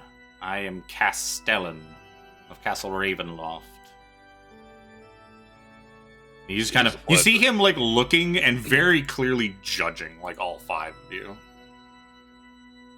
I take a half-ass bow with my hat in my chest. You're in there nice and close, Jack. Can you just by any chance give me a wisdom saving throw? Yeah, just for shits and giggles. For S&G, you know. It's not I wonder good. when that was going to come up. Oh dear. Yeah, as you kind of like get close to this guy and you're starting to bow, you feel something in your mind. In your head, you hear the screams of hundreds, if not thousands of people screaming in terror, in pain. Clearly the noises that one would make in the last throes of their death, as they are, their life is brutally extinguished. And this presence of scream seems to be radiating from this man, this strange, gray-skinned elf. Jack will fall to his knees, kind of catch himself a little bit, and then kind of, you see like him white knuckle a little bit, and then for some reason there's little droplets will hit the stone below, but you won't know exactly what it is. It appears to be tears, but then we'll stand back up for a moment and be like, all right. Jack, did you just piddle? It seems. No. Usually the master brings guests of stronger constitution. Pity. Anyways, you will find the master in the dining hall, and he gestures south. Do enjoy your closed. stay. Fucking reopen close tab. You think that's bad? Have you ever tried to drag a monster stat block off the screen before you've like popped it out? Before? I don't think so. So I tried to do that. I tried yanking a thing all the way over to my other monitor that I didn't pop out, and it took the UI. Like, it didn't touch the map screen or anything like that, but all of Roll20's UI started to scroll off the screen as I was doing that. I was like, oh no, don't do that. Undo. That's the weirdest thing I've ever seen this program do. I was like, oh no, don't ever do that again. It's like all of the stuff at the bottom, all the toolbars, the chat box and everything, all just started scrolling off screen to the left. I was like, no, come back. I need you. I would like you to be where you're supposed to be, please. Oh. Jesus. Thanks, Roll20. It was a little... It's like, I've never seen that glitch before.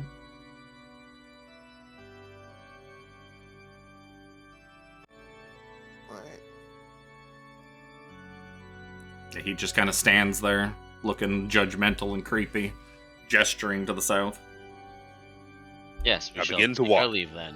When Yeah, I'm done we coughing. walk to the south. Was the dining hall up, or was it No, over it's here to the no. left? this south is the south. South is the south. Look As under you the doors. walk this way, you hear the music get louder. I push open the doors like Aragorn? Like Aragorn.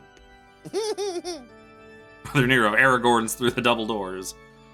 Inside, you see 3 enormous crystal chandeliers brilliantly illuminate this magnificent chamber. Pillars of stone stand against dull white marble walls supporting the ceiling.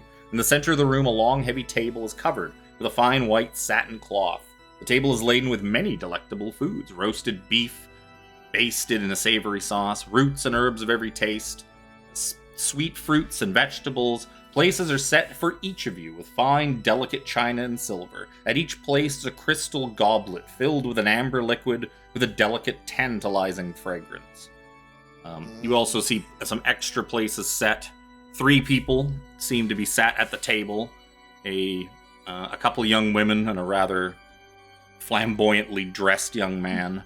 At the center of the far western wall, between floor-to-ceiling mirrors, stands a massive organ. Its pipes blare out a thunderous melody that speaks in its tone of greatness and despair. Seated at the organ, facing away from you, is a single caped figure pounds the keys in raptured ecstasy. The figure suddenly stops, and a deep silence falls over the dining hall, and he slowly turns towards you. Oh, that was an abrupt ending. Lord Strahd, your skills are both beautiful and immeasurable.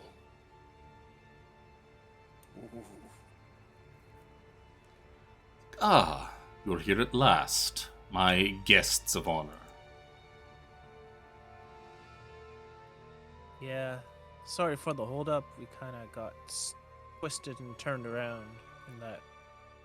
The journey from there to here is long. I did not expect you any sooner. Do not worry.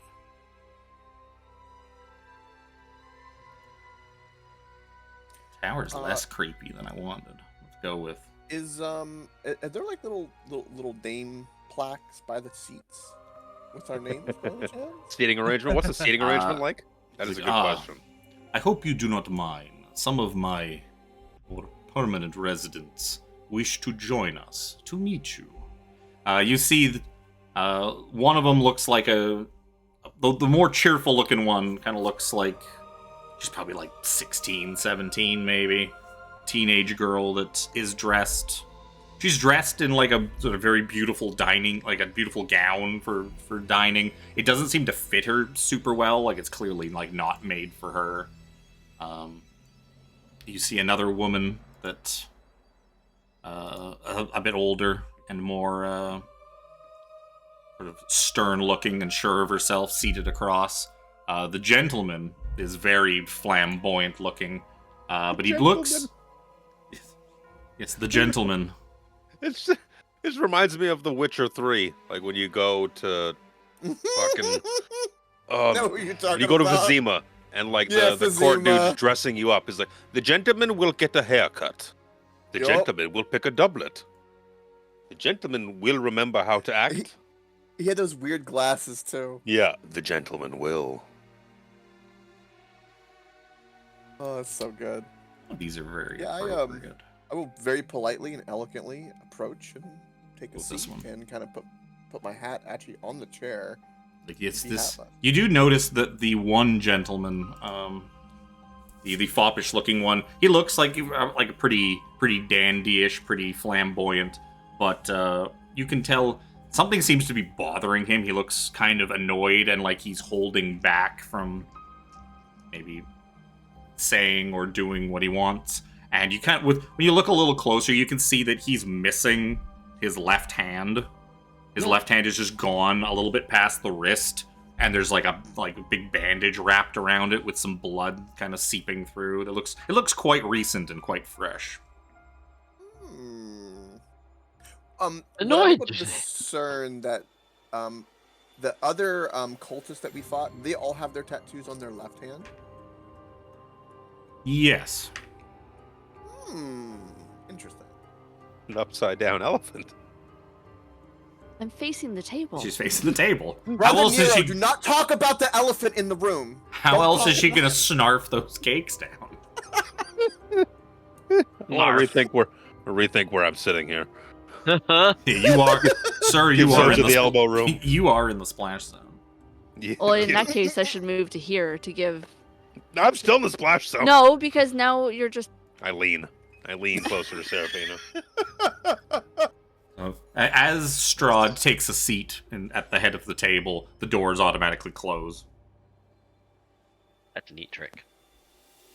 So, Mr. Strahd, are you going to introduce us to your friends? Yes, these are fellow guests of mine. This is Helga Ruvak. And the sort of stern, kind of mean-looking woman just kind of... She grins at you. She grins at you kind of menacingly. This lovely young thing is Gertruda.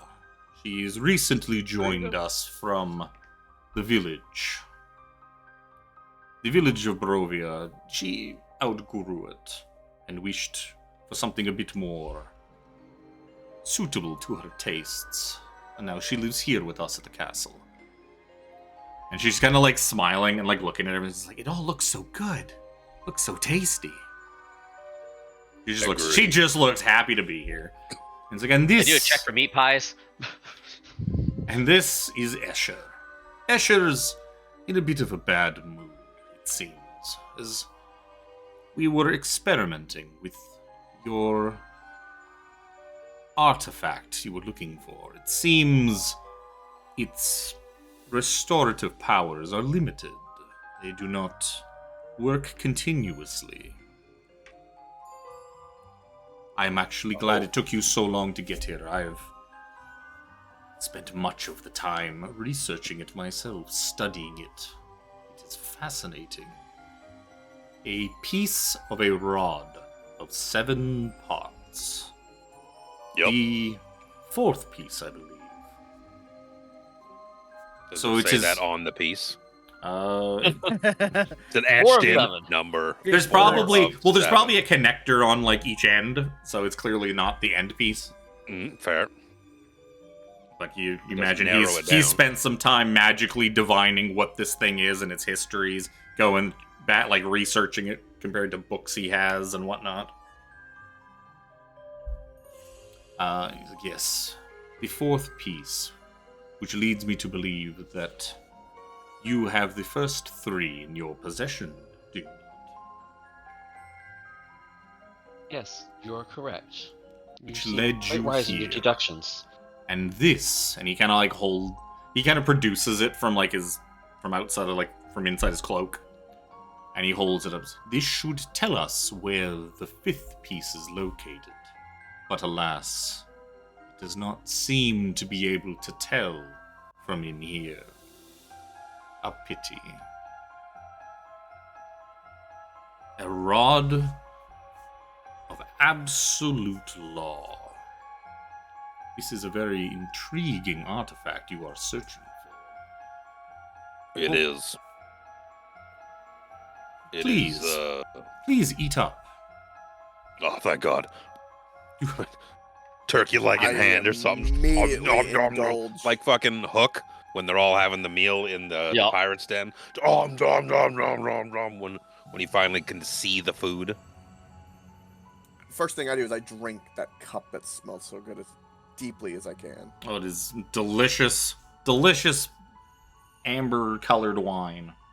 Mmm. Say 17 between puts bites. a bite to his face mask and just keeps repeatedly bumping it on there. Bunk spills all over him. Look at 17, you gonna eat that? I forget sometimes that I am incapable, Brother Nero. Please, would you mind assisting me? I try and shove it in your face. I knew that was coming. I was expecting that, or you were going to try and baby bird it to me. I sleight of hand some food underneath 17 while Brother Nero does that. Some of the bread or please, like biscuits or forgive something me. on the side. Forgive me my manners. I am famished, and this looks so damn good.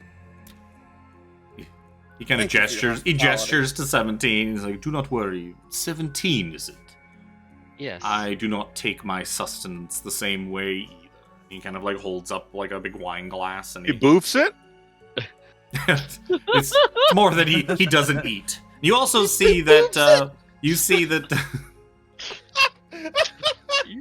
Luke kills himself. Strahd eats. Is he boofs it all? Boofing is putting it up your butt. I know, but like, this is What not, it's worth. but Not that's, everyone. that's not what 17 did. 17 know just that. didn't eat Not what food. 17 did. Wait, boofing is what? Putting it up your butt. There's Oh, drugs like a you wine? can. Oh. No, you could put drugs. If you want to butt chug, you ever hear butt chugging a beer? I've heard of butt chugging. I never heard Yeah. of boofing though. Boofing's the same thing. It's just, but like you Zoomer. absorb shit Yeah. like literally through your Rectally. asshole, through your rectum. It absorbs super Right. good into the body. I'm not putting anything up my ass to get No. high. Okay. No, That's no, not I happening. hate- I'm good on that. I hate to elaborate on that further, but apparently they recently please completed a study where they've proved you can artificially resuscitate somebody by blowing air into their ass because the amount of capillaries it can actually absorb it. What? And That was an Mouth to mouth official. versus That was an asshole to mouth. official study that See- somebody paid to have done. CPR class is gonna get real fucking weird now. Oh. It's an official Yep. study someone paid to have done. Someone's like, I got a fetish and it's blowing in my ass. I'm gonna pay. I'm gonna call it a study, and I'm gonna get. I need 500 people to take No, part he in this did a bunch. study. He did a bunch of 10 million. hard drugs, had a heart attack from like an overdose while he was getting his ass blown into, and it's restarted his heart. It's like, wait, we're on to something. We're on to something. Oh I my read God. that. Call and the I'm like, scientists. how? All of them. How? $10 million grant right Give- there. $10 million. Give me the phone grant. book for the university. I'm calling everybody. Oh, I couldn't. my god. Like, Anyways. God damn it, internet, why? So you do notice as you're all eating that aside from 17, who doesn't eat, that Strahd, Escher, and Helga do not seem to be eating either. They seem to just be enjoying their deep red wine from their goblets. Gertrude she's munching down, but she's trying to be kind of ladylike. But you can also tell her manners are very recently taught. They are rookie manners. So she's kind of trying to not be like a big fucking pig at the table, but it's still the inner villager is coming out here and there. I hate to have to say it like this, but with a name like Gertruda, you wouldn't picture her etiquette to be anything but. The picture of Grace. Fucking Gertruda. Like, It's Mad Mary's daughter. She looks like she would kill you in the night. She is a side quest you're given at the very, very beginning of Curse of Strahd. That doesn't come up Yep. until like the very end. Is hey, find my daughter who was taken. Yep. There's a lot of side quests in Curse of Strahd that end up, oh, the thing you're looking for is in the castle. Go fucking get Yeah. it. Yeah. I remember so many things being in this fucking castle. The goddamn silver dragon skull. Yeah, that's Yup. why. This That's was why, the last. that's why when we played it last, I moved it to Babla Saga's hut, and she was flying around in it. Which was that was cool actually as pretty fuck. goddamn funny. It was metal as fuck. But yeah, you see Helga and Escher just drinking wine with Strahd. Gertruda's eating. You guys are eating. 17's sitting there, just looking at the food, handing things to Brother Nero, probably. Keeping his Yep. plate full. Brother Nero, this looks interesting. You should try this. Yeah. Eat this Yep, one put it on for the me, plate. Brother Nero. Put on the plate. Gertruda, my dear, your dress seems to be just out of fit. I think I might have something for you that, you seem to be close to my size. Her eyes just kind of light up. Really? And like some food falls out of her mouth when she says it. She clearly had a mouthful of food when you asked her. Maybe, if it's okay with Lord Strahd here, maybe I could fit you with a better fitting dress.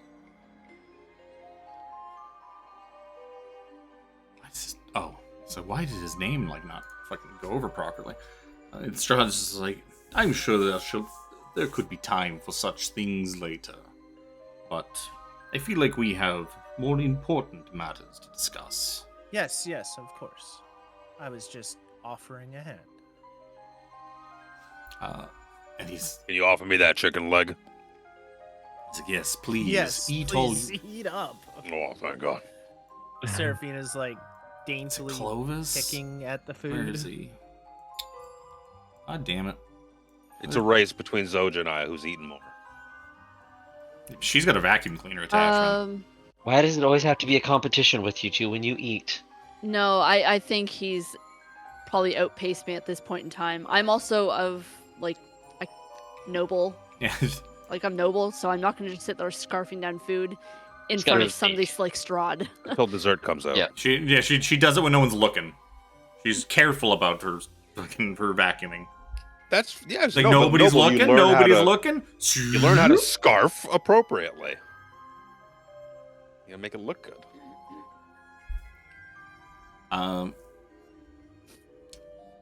So Strahd asks, what are your... How have you been finding my land so far? How has Barovia been treating you? Seems awfully dark. Townspeople are a little, Townspeople were a bit much. a little grumpy, but your hospitality has made it way better, I must say. Thank you again. Yes, the villagers were warned upon your arrival, it seems. It seems that these cultists sowed seeds of distrust in the village before you arrived. Strange. What can you tell me of these cultists? As I told you before, the Dursts and their like. For many, many years, they worshipped me. They devoted their strange rituals and whatnot. He kind of waves his hand dismissively. They devoted them to me, Lord of Barovia. But now they seem to have a new lord. This god of secrets that... Did you tell me his name? I cannot remember. Strange. We may have. So. But it... We got, how many courses this meal? Because we're gonna strap in here, because this is a story to tell. If the food runs out, I can have my servant bring more. Do not worry. That is greatly appreciated. I'm missing The that. best we can tell is that this god of secrets, his name is Vecna. Is his name familiar to you? You've heard it before, maybe? I have not heard this name before. God of secrets. That kind of thing. Is this the being that is depicted in the Amber Temple? Is this the lost god of secrets they worship there? This Vecna? We believe it is. It's Vecna. He's gathering power, in a sense, to rewrite the multiverse to his whims, to how he wants it. And his machinations have begun already.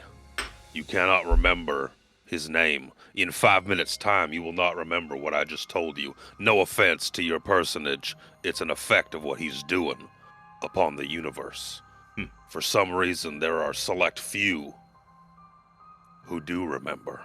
And you Yes, are some he's of the these evil select god. few. What is it that makes you so special then, Mr. Nero?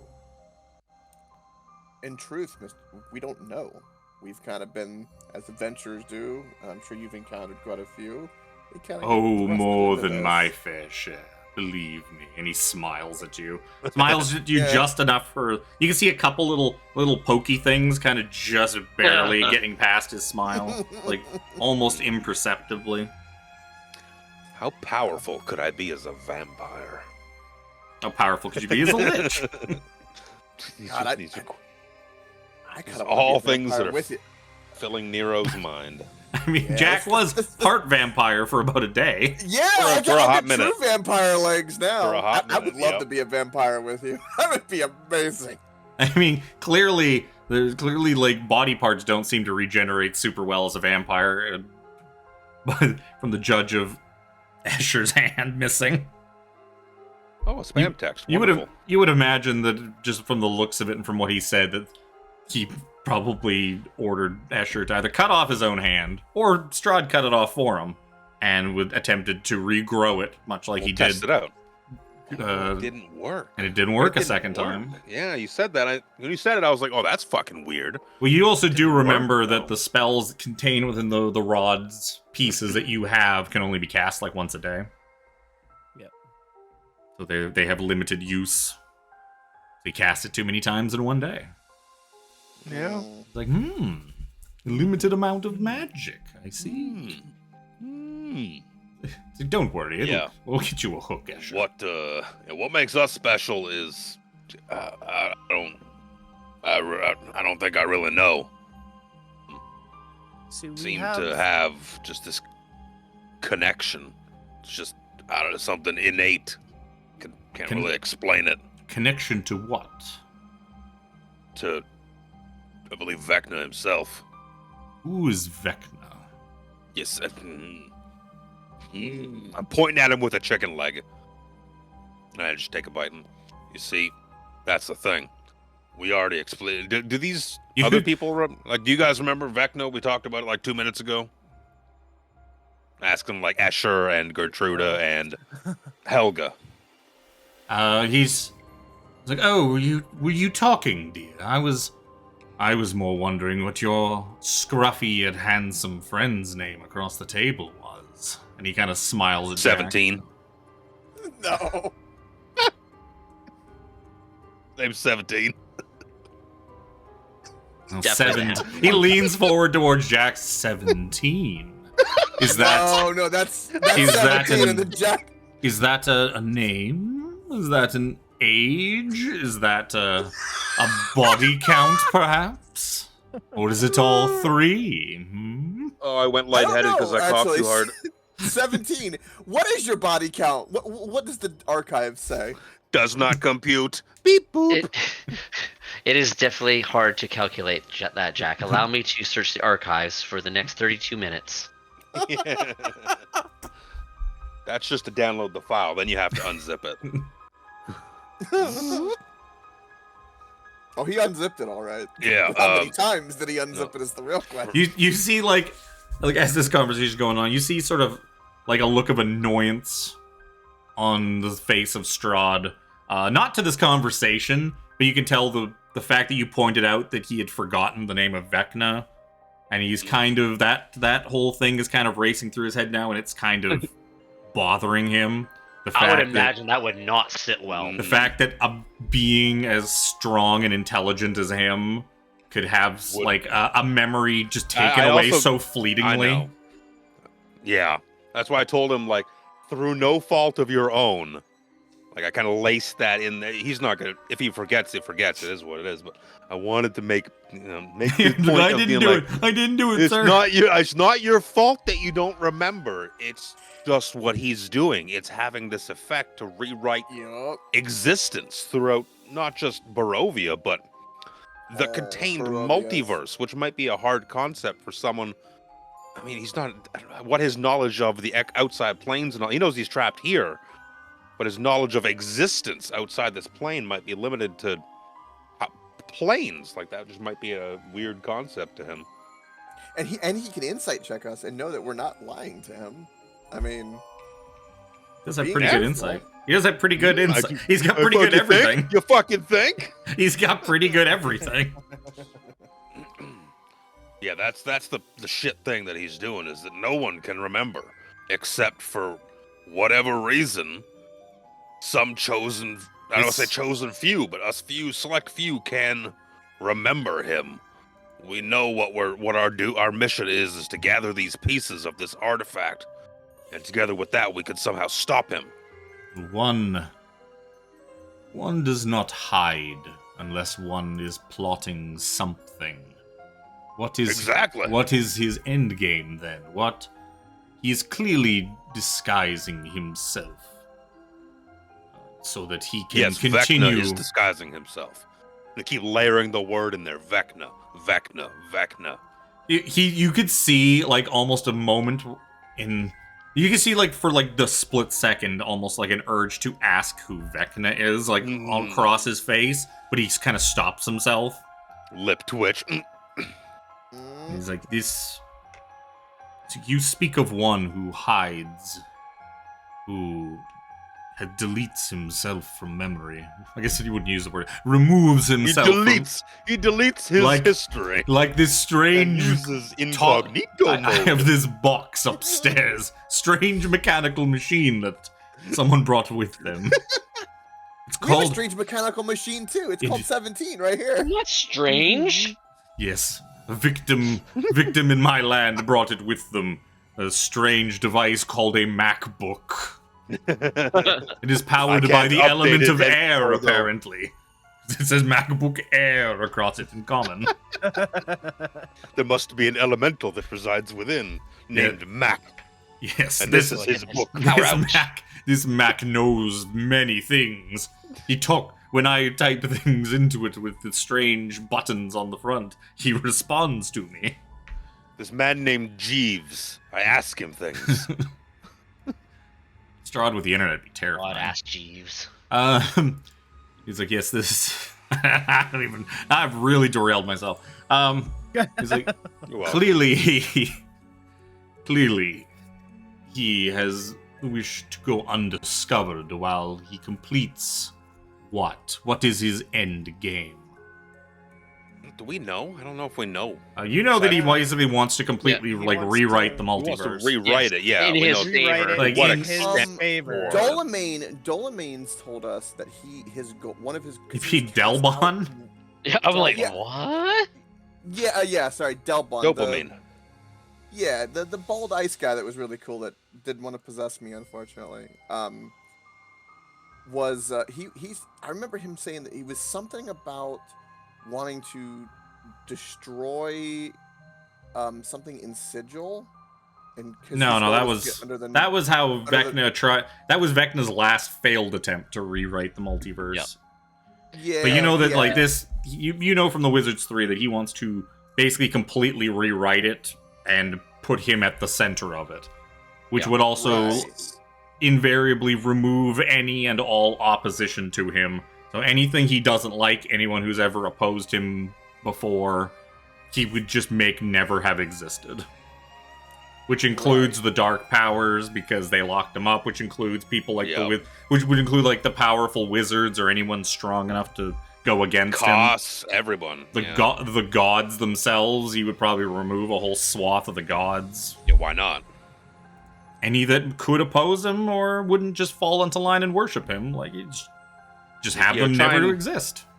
Try and relay the information that we know, like he's trying to rewrite it in his favor. To whatever he wants. If he didn't like it, he would just remove it. It never existed. And his plaything, including us, and apparently you. Why don't you give me a persuasion check, Brother Nero? Jack? Oh. You're the one that's been kind of leading the conversation.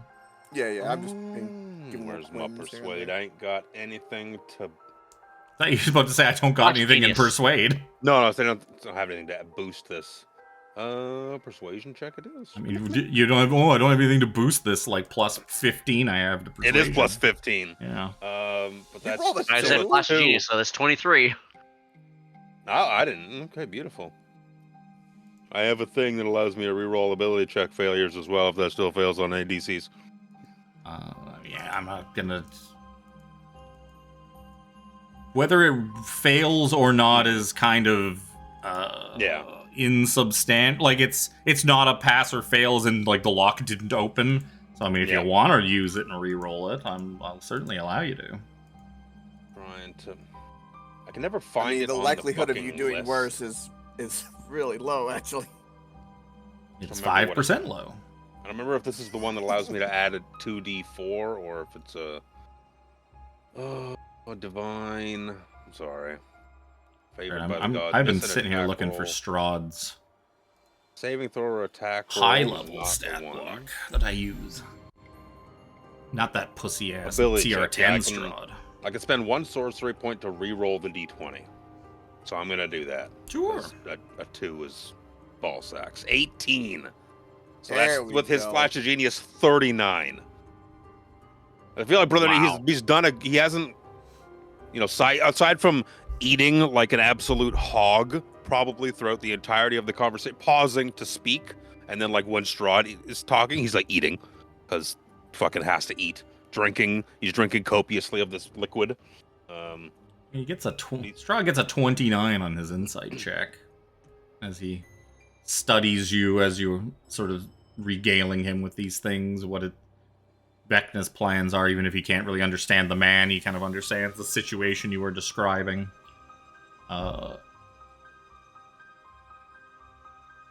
You would kind of think... Oh, God. What a roll.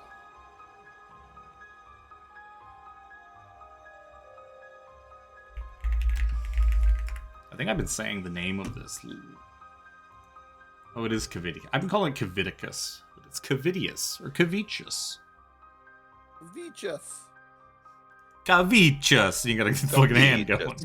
Yeah. Yeah. I feel like everyone just shook their hand at the same time. Cavicius. We love our Italian brothers. Beautiful. So, Brother Nero, eh? The one you described. He escaped his domain. There is one domain that was a domain named Cavidius.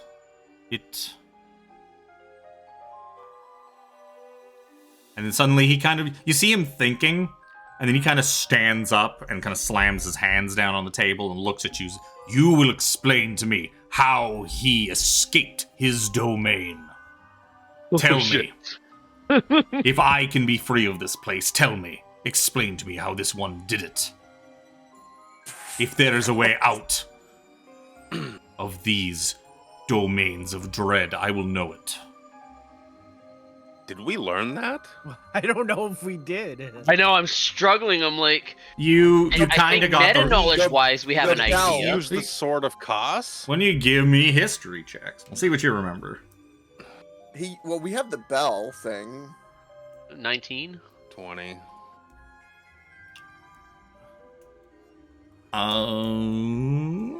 Those are pretty good. You remember a conversation with Delbon where he kind of described it. You remember hints of it too from the Wizards 3.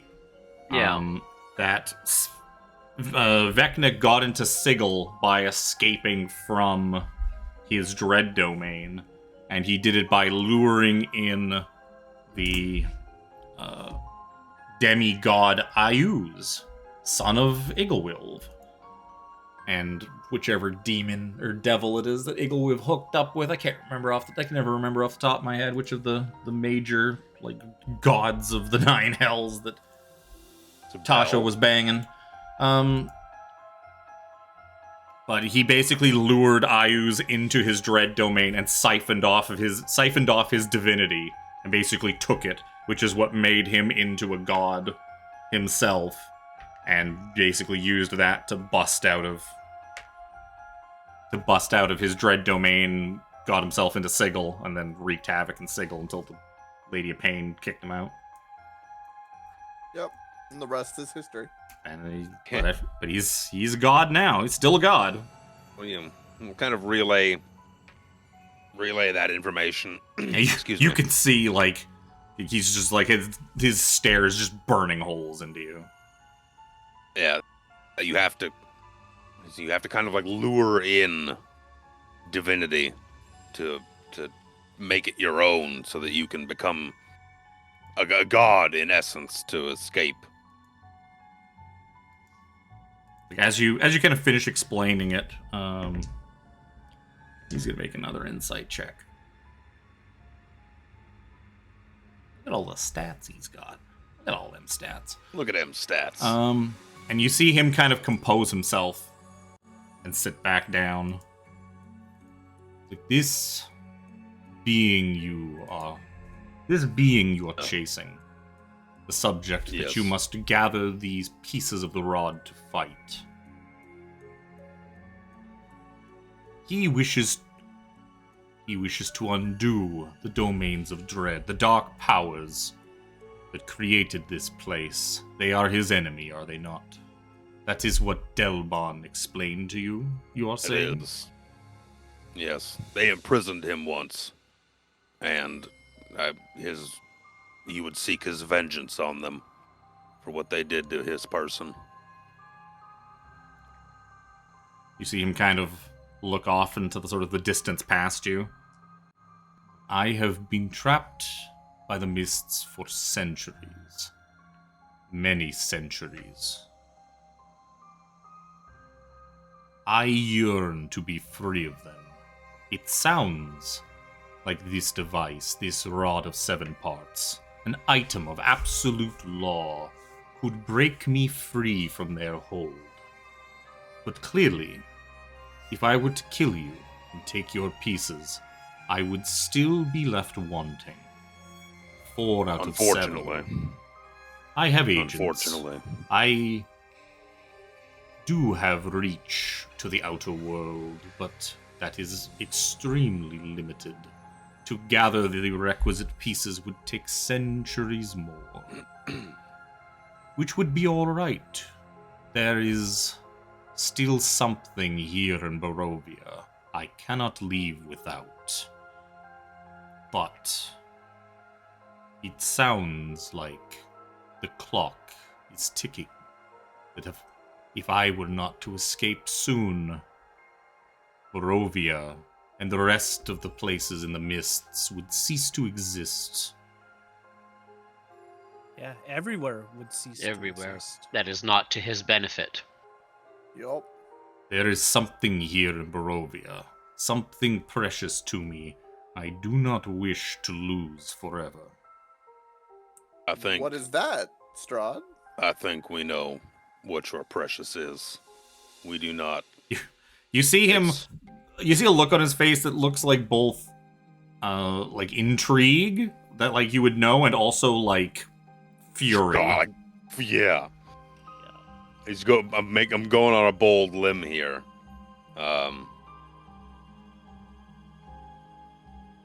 True love is something no one should leave behind. I would be careful with what you speak of, Nero. You are I guests. will not press it further. You are guests here, remember that. It is only by Absolutely. my protection the 5 of you still breathe. I do not wish to encroach upon an area that I should not tread. My apologies. But I think with that rod piece in your hands there, should you give it to us, and we can complete our mission to complete the rod pieces, we can banish those ancient powers ourselves with the defeat of this Vecna. Maybe even beforehand, we can somehow get you free of these lands. And when the time is right, when you have what you need, you can leave of your own free will.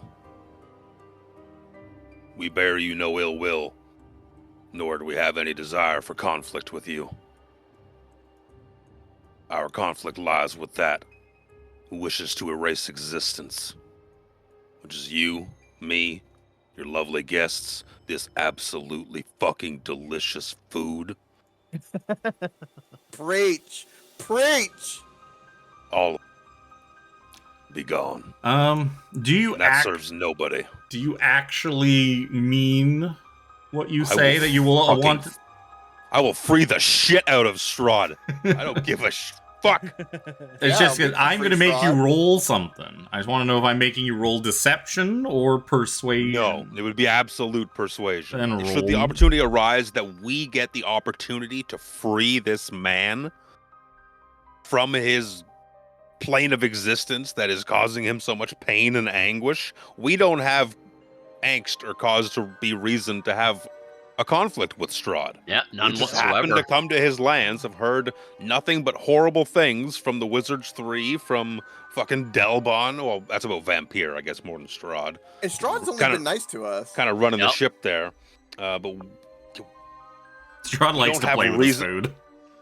we can kind of get that sense. Like, you breathe because I say so. Yup. Cool. Like, not here to fuck around, bro. Not here to fuck Yep. around. Don't piss off the No king if not needed. FAFO. Can I make Strahd just roll a 2? Whatever his status? Well, I mean, first of all, Brother Nero. I gotta run persuasion.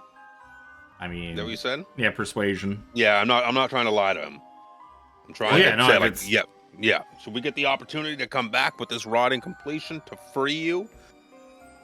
What say we can break him out before we have to? Maybe we have to marshal some sort of force against Vecna at some point, and all these allies we're making along the way. I ping in my sweatpants right now. That's the power of the erection. Dude, Strahd on our side to fight Vecna? I'm gonna roll the persuasion check. I don't have anything to bolster it. I can spend a sorcery point to re-roll the d20. That's it. I'm not gonna guidance because that doesn't make sense or anything. I don't like the metaphysics of that to make it work. So, 30. Pretty good. Strahd temples his hands in front of him and just gazes at you, just poker faced from across the table, and just looks at you for what feels like an eternity. Like he just stares at you for a while, and it's uncomfortably long.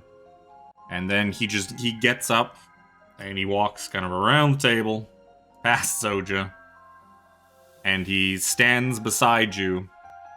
And in his left hand, he offers towards you the piece of the rod, and in his right hand, he holds it like open for like a handshake. I wipe off my sweaty palms and chicken grease on my own robes. Stand up from my seat. Wipe. Fuck, shit. Fuck. Don't get him greasy and sweaty. Stand up from my own chair. Grasp his hand first, and then kind of like grip the rod with it. Like, I don't pull it out of his hands. I just kind of do that hold on to it kind of thing. Yeah, as you do, like, as you grab his hand, you feel like this sickening warmth kind of like rush through you. It's like almost like nausea, just sort of permeate through your body, and it kind of just washes over you like a wave, and then it is gone. And he just sort of leans in and just says quietly in your ear, "Then our pact is sealed." And he lets go of your hand and the piece of the rod. Bro just made a pact. With the devil. Brother Nero has the biggest boner. If you need that taken care of, Escher here, I'm sure would be up for the task. With his good hand. With his good hand. Take my strong hand. He doesn't need any hands. Oh, I hate to derail this momentarily. You've seen the guy who got who has the deformed hand that got that character tattooed on his forearm, so it goes out to his hand. Yeah, it goes out to his hand. That's so good. They came up on my feed the other night, and I showed Elaine.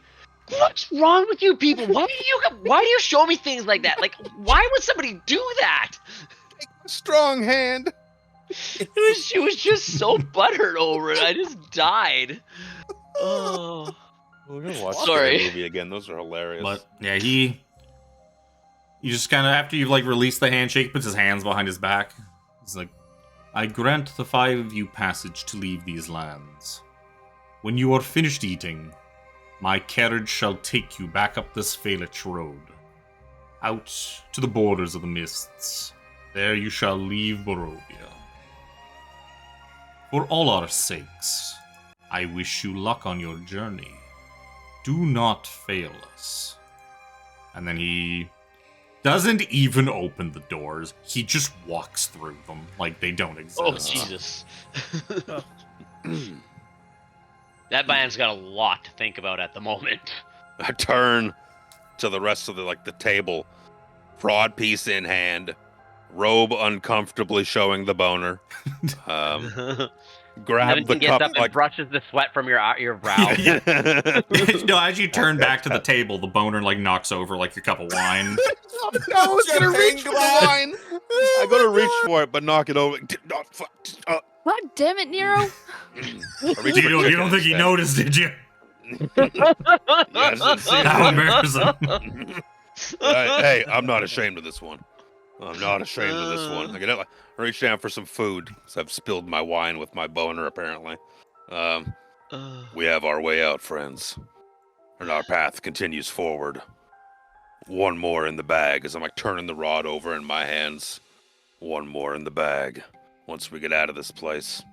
You don't have one on your person yet, right? No, I gave the other one. The one I had in my hands, I think I gave it to Seraphina. Yep, that's what I thought. Yeah. You know as soon as you grasp hold of it that it is the fourth piece of the rod. You can tell that it's confused, like it's kind of shooting all over the place, much like what people describe to you in Eberron. Yeah. It's like it doesn't seem to know where the fuck it is or where it's going. And you also notice that it can cast once a day the regenerate spell. Hitties. That's awesome. I think that's the perfect one for Nero to have. Exactly my point when I was asking. Well, regenerate. Can you do that to my legs? Technically. If he feels like it. God, you can give me my legs back. You can make me a real boy. Wait, But no. Next thing you know, the That's cup not goes me. over next to Yeah, Jack. if he gets his legs back, he's not going to have learned anything. Right? No, I but don't need him. I don't need him to have learned anything. You just need more obedience. I mean, No, I need allies. yes. Jack has been a good little toady to Brother Nero. I don't know what you're talking Very Fourth much rod so. piece. Well, that's what I mean. He needs obedience. He doesn't need like that kind of thing. Yeah. After you... After that, it's probably just an uncomfortable silence between all of you sitting there eating. Brother Nero shoveling food in his face. Asher Brother doesn't Nero, really shall I say back that much. up and to go bad for it. Can you add that to my D&D Beyond, my love? Yeah. My very... Gertrude is very- probably the only one that tries to, like, it's also very interesting. And she goes, then nobody says anything. She Takes goes a back sip. to eat. Takes a sip. Jack, Shame the weather. Jack, This. Jack would go to Seraphina and be like, Seraphina, the clothes you mentioned. Why don't you help her? Yes. Gertruda, is there any... Do you have a chamber or a bed or something in this place? It's like, oh, yes, I sleep upstairs. Well, I mean, I have all these dresses that I've just newly acquired. We should try some on. You see her eyes light up like, I love trying things on. Seraphina, you could just, remember what we found in the temple? I'm sure Gertruda would be extraordinarily happy should you make her a gift of those, and we can get you a new wardrobe when we get back to Sigil. Yup. Yeah, you're right. Your generosity is famed, which is admirable. She comes over and neatly folded out of her bag, she pulls out like I think it's However 6 many. crates worth of clothes. she pulls out 5 of them. Oh, the ones you found in the temple. Yes. Yeah, they're and- pretty old-fashioned looking, and they're definitely very musty. Like, they got that fucking clothes that nobody has touched in 20 years shoved in the back of a closet smell to them. Right. I hand her the But they are in pretty good shape still. the purple one. And yes, I did color them. And the dark blue one. She's, oh, they're so... What do you think, Asher? And Asher's just like, I don't fucking care. It's like, oh, yes, Gertrude, I'm sure you look lovely. And he's like, not even looking. He's just kind of looking down at the fucking stump where his hand used to be. The He's not in dark his blue one- usual exuberant self, as he's missing a hand, and he's not really happy about it. The dark blue one is actually one of mine. So it doesn't have that musty, old-fashioned look and smell to it. It's somewhat modern. She's like, I think I'll go try them on right now. She kind of like stands up a little too hurriedly, like knocks her chair over. Probably has got a little bit of rubbery legs as she's not accustomed to drinking. Right. She kind of rushes out the door. Has this rod cast a spell so far today in the sense that it's kind of tapped for the day? You don't think so, no. You think that he must have, essentially at dawn it would have refilled. So he probably tried it, like, when he first got back, before dawn came. Plus, knowing Strahd's nature, you probably imagine that when dawn came around, Strahd went Betty bye. I'll walk Although over you have noticed that there's a suspicious lack of sunlight here in Barovia. Gee, yeah, man, we know what's going on there. I'll walk over to Asher. Well, know, but your characters would think this is awfully strange. It's been pretty rainy and shitty, but even when it's not, like, there's, like, no... Usually you can see... Gray. Well, I mean, usually you can see the sun still through the clouds. You can still see a spot that's really bright that's like, oh, the sun's right there behind the clouds, but the clouds maybe are too thick, or who knows? They can't go out into the sun because they'll sparkle like diamonds. That is true. Everyone would instantly fall in love with him if he walked out in the sparkling sunlight. Throws his hair over his shoulder. Tosses his head back. Kind of like my new paladin. Yeah. Walk over behind Asher. I see you have a wound. Does it pain you so? Oh, honey. When you get to be... Well, pain is... Well, it's rather transient. You learn to block it out. It is... inconvenient, I'd say, more than anything else. A little frustrating. Well, of course I would. What kind of silly question is that? And he kind of, like, goes to look to his left to Gertruda, but she's already gone. He's like, oh, where did she go? That's... I cast the regenerate spell on him using the rod piece. You watch as the bandages just kind of bulge and push open, and then from that bursts forth a hand. Oh, Jack stands up. Oh, wonderful. That feels so much better. Thank you, Mr. Nero. No wonder Strahd held you in such esteem. Yes. Beautiful. You will have your part to play in the future. Ooh. I don't know what it is. He licks his lips, like, hungrily, and kind of stares into your eyes. Oh, anything you need, my friend. See, even with Nero's alignment change, he's still, like, off-put by, like, the grossness of, like, carnal sex sin kind of thing. Like, he's not that kind of dude still.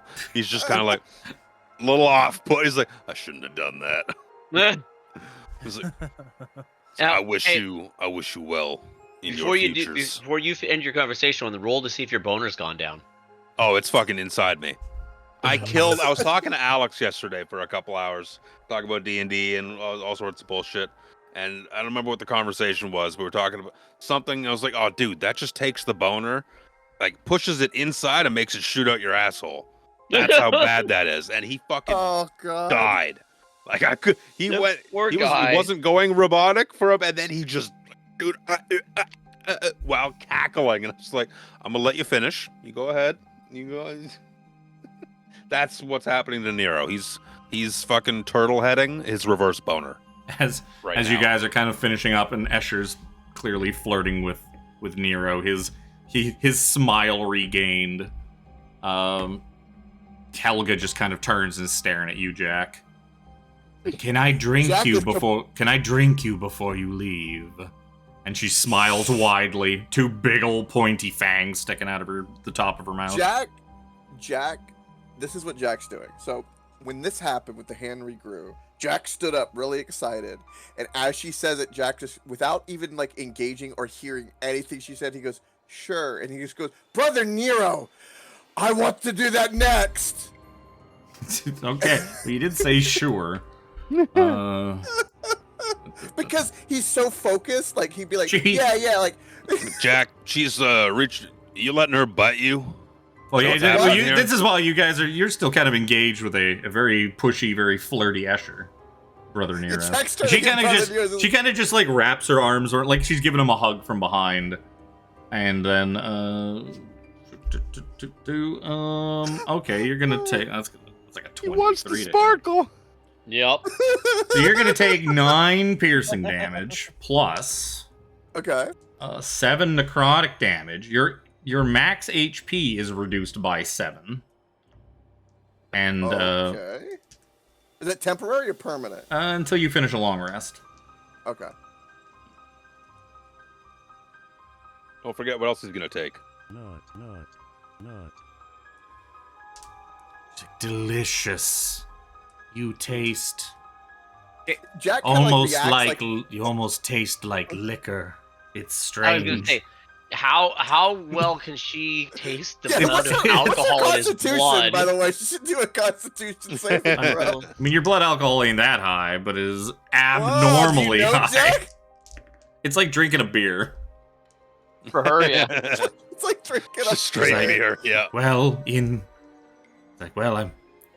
gonna have some more then. And she just goes. Nobody seems to be stopping her. She starts going in for another Jack- one. Jack's He just kinda biting you. bats her, he bats her on the head, like, no, later. You see, like, as you're gonna try to push her off, give me a strength check.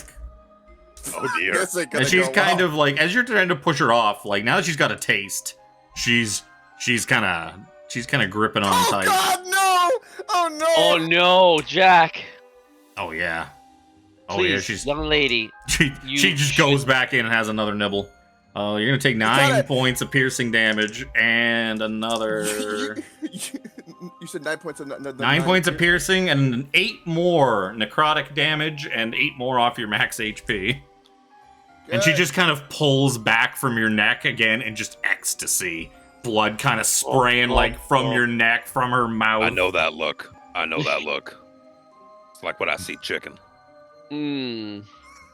Oh, Yeah. God. So at this point, like 17 has stood I up. He's got one hand on we Jack's shoulder, should one hand get on outta her here. shoulder. It's like Jack, Asher's like, Stop playing around. oh, Helga, stop. These are the master's guests, you know. It's like, he let me. He said it was. He did consent, but it seems like consent can always be taken back, Helga. And he's starting to. She's like death gripping onto Jack, and he's kind of barely but able mine. to pry her. And he's kind of like pulls her back, and she's kind of scrambling in her arms, just clawing and scraping at the ground, trying to get back to Jack. He's like, perhaps it is time for dinner to be cut short. Yeah, it's a good time to leave. Helga, no. Contacts. Helga, you've had enough. That was a bit. You had a bit of a treat.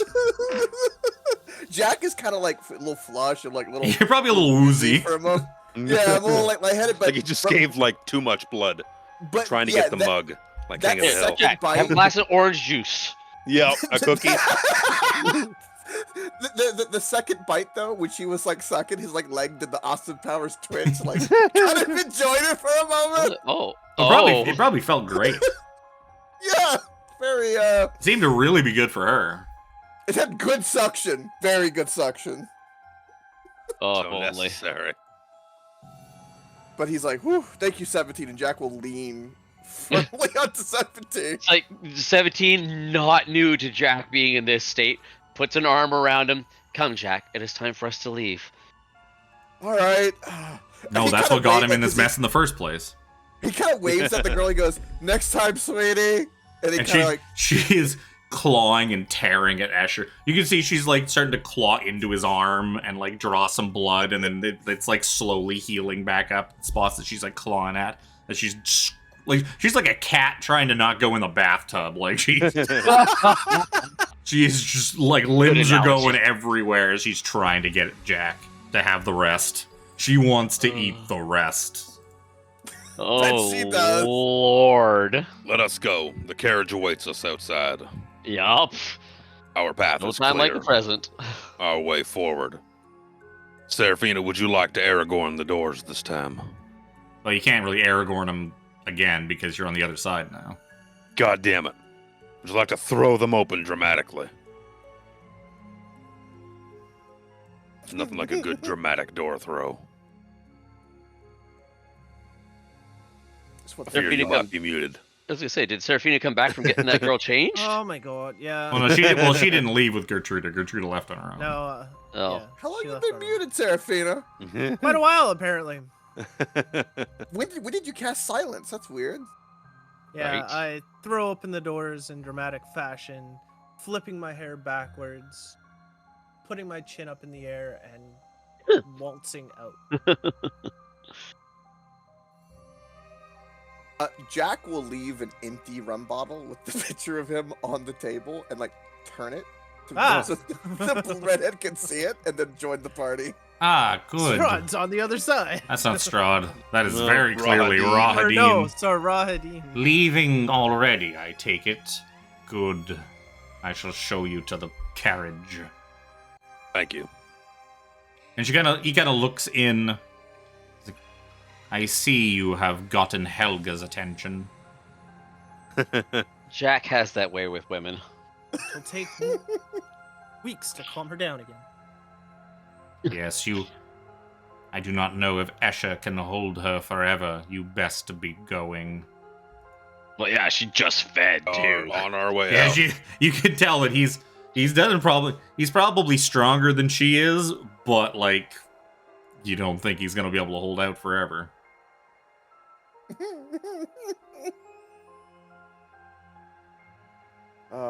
Yeah, let's leave. Let's definitely hop out before I get sucked off again in front of everybody. And he, basically leads you out the front door. And outside the front door of the castle, you find Strahd's carriage awaiting you. Just sort of pulled up right near the front door. And as you all kind of leave, Rahadin just closes the doors behind you. Damn it. Oh, wooed. Actually, I don't know why I put you here. I'll put you right back on the actual Barovia map. So, Spencer, how long were you waiting to be able to get her to suck me? What would have really been fun is if you just let her go all the way and drop you to 0, you would have died, and that's it. Because she's a vampire spawn. She doesn't have the ability to turn people into vampires. Oh, you that's would have so unfortunate. You would have let her kill you for nothing. I mean, sometimes good That girls do that. That would have been funny. You would have just collapsed to the ground as a husk, and that'd be it. Literally sucked dry. Yep. Yeah, you need a real vampire to turn you into a vampire. Daddy Strahd, can I be one of I mean, if you persuaded him, he'd probably. If you wanted to voluntarily become a vampire, because any vampire he turns is under his thrall. You would be subservient to him for eternity. So I'm sure he'd be more than happy to do that. It would help him in his journey, but then I wouldn't be out in the sun, and that would be a problem. There'll be a lot of nighttime sailings on your boat. Yeah. Real tough to bury yourself in a coffin in the dirt to rest properly on a boat. Right, that's exactly right. In the interest of... Since I've canonically already made it take like a whole long's worth of time to get from the village to the castle, you guys, it's going to take you several hours at least.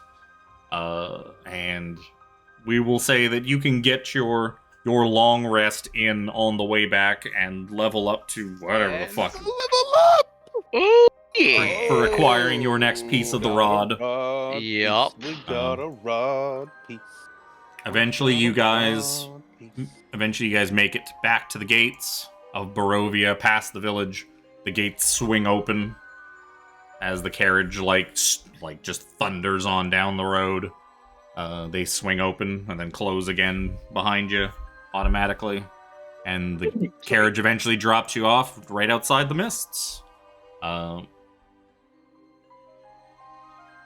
Then the mists, you are able to step through the mists. And for a long moment, it could be a moment, it could be hours. You're unsure.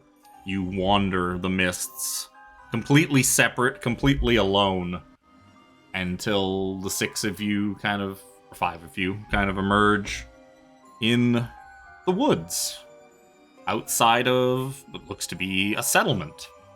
And as you kind of step out, the mists kind of just recede away behind you and just kind of recede back through the trees. And you see a pretty decent-sized walled settlement. There's a big main road in front of it. I'll say pretty much all of you can give me a history check. Okay. For 17, it's a problem. I should be giving it to 17 with disadvantage because he probably doesn't know what this is. He ain't from around here. Yeah, I otherwise. think I have a minus 24. 1. That's I'm in good. my So level ups. It's Zojja fairly crushed common. you all. I had a 17 because I think it's like a minus 1. So. But Zojja's the first one to kind of emerge from the tree line and recognize it because she's probably been here before in her travels. You recognize it as the city of Daggerford, on the Sword Coast of Faerun, little ways south of Waterdeep. Yep, I definitely would have been there. Like, oh hey, we're not in Barovia anymore. Thank All the right. gods. So you are now able, if you want to use your little handy dandy plot MacGuffin doodad to go back to Sigil and I'm just looking at return. anything in Daggerford. Probably. Let's go not. looking for side quests. I mean, you could probably, if you want to do a quest where you like kill some goblins or something like that. Fuck It's not yes, going to get you goblins. anything. Get you like 50 gold maybe, and We can't. I don't think we can use the bell. no, you have the extra little amulet thing from Token or whatever. Illustrial. Mm, That allows you to teleport back to her place in Sigil. The MacGuffin I added to the campaign to reduce backtracking. Mm-hmm. Because I added so much before you get to these places, that I'm not going to make you backtrack all the way back through them. So I added a thing to just fast travel back to the Sigil, so we can get on with things. So you can use your fast travel doodad to go back to Sigil. woo. Well, my And level 9 is shit. you're not level I'm 9. rogue. Oh, Well. because you're fucking half and half. I'm multi-class, yeah. Gross. Multi-class. Fucking gross. Ain't nothing gross about that. I will put you on this map so that I can go pee. I get wings as a bonus action, which I already did, kind of. I get a charm ability? Oh, this is better than the wings I had, actually. This is just a bonus action. I get wings until I don't want wings. I get 8 level spells. Now, here's a question, Brother Nero. Do your wings both look angelic, or is one wing kind of demonic because like the evil is creeping into you?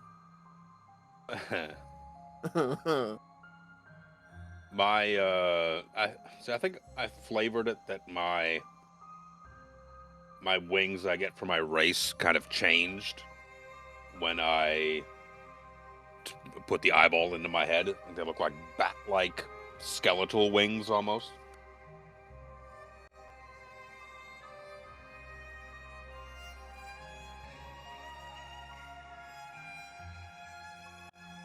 This seems completely useless to me.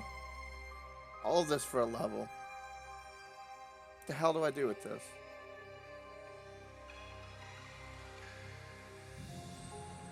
Actually, my I'm gonna radiant go with, wings like- for being an Asimar, are luminous spectral wings.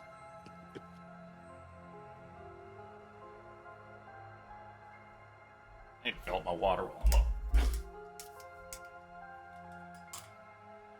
I'm up. Ooh.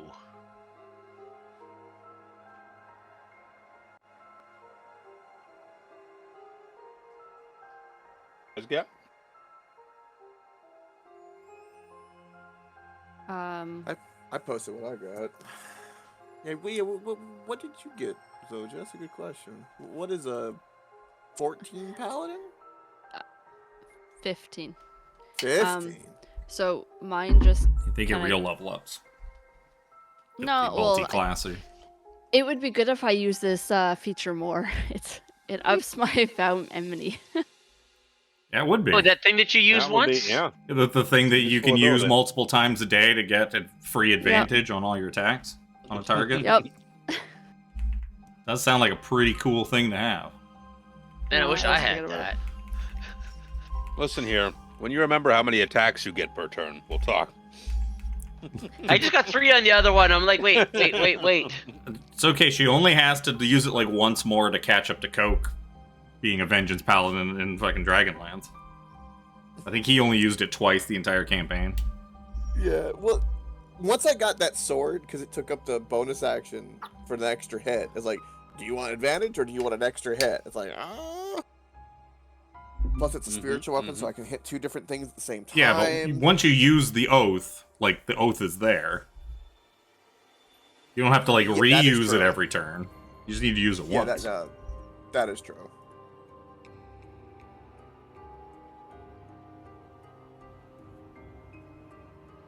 That's literally all I got.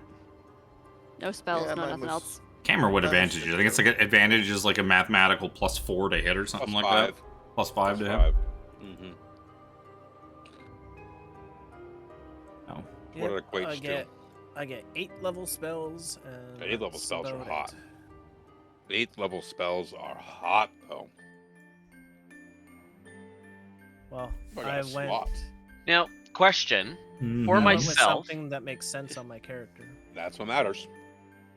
because I only rest for the 6 hours, and we've had all these extra travel times, how much time do you figure I could have been, like, chilling in the corner, like, reading my tome? Um.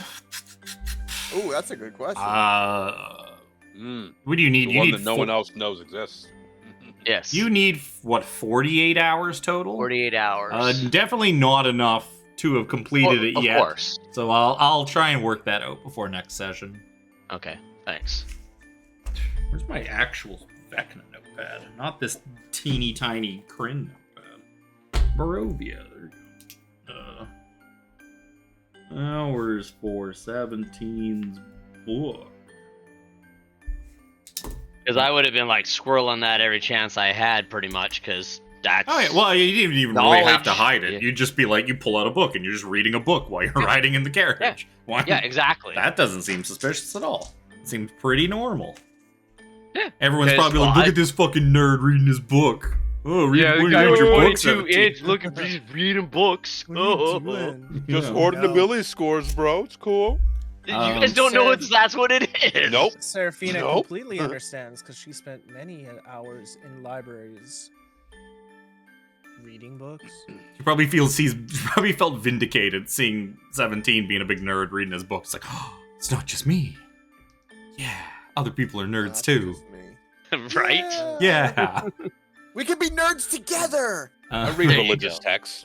Religious text. Yeah, like Nero just reads that reading his one big Psalms all book. the time. So I mean, it would just be very appropriate for us all. Oh, it's quiet time. Let's read a book.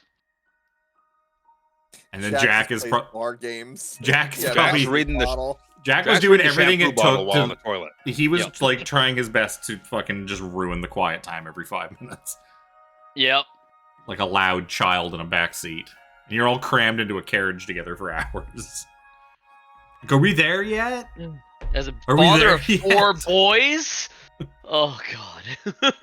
I feel like this party too. Like we've been together so long that at this point, probably everyone just hears Jack and just is like, it's just background noise. They're just so Yep. used to White it. noise at this point. Tune it out. Seraphina casts silence on the carriage. So yeah, you guys use your doodad, teleport back in. The wizards are they're being big nerds. They're all sitting there reading books too, because that's what they do. And yeah, you guys port back in, and they're like, "You actually got out. I mean, you're back. How fantastic!"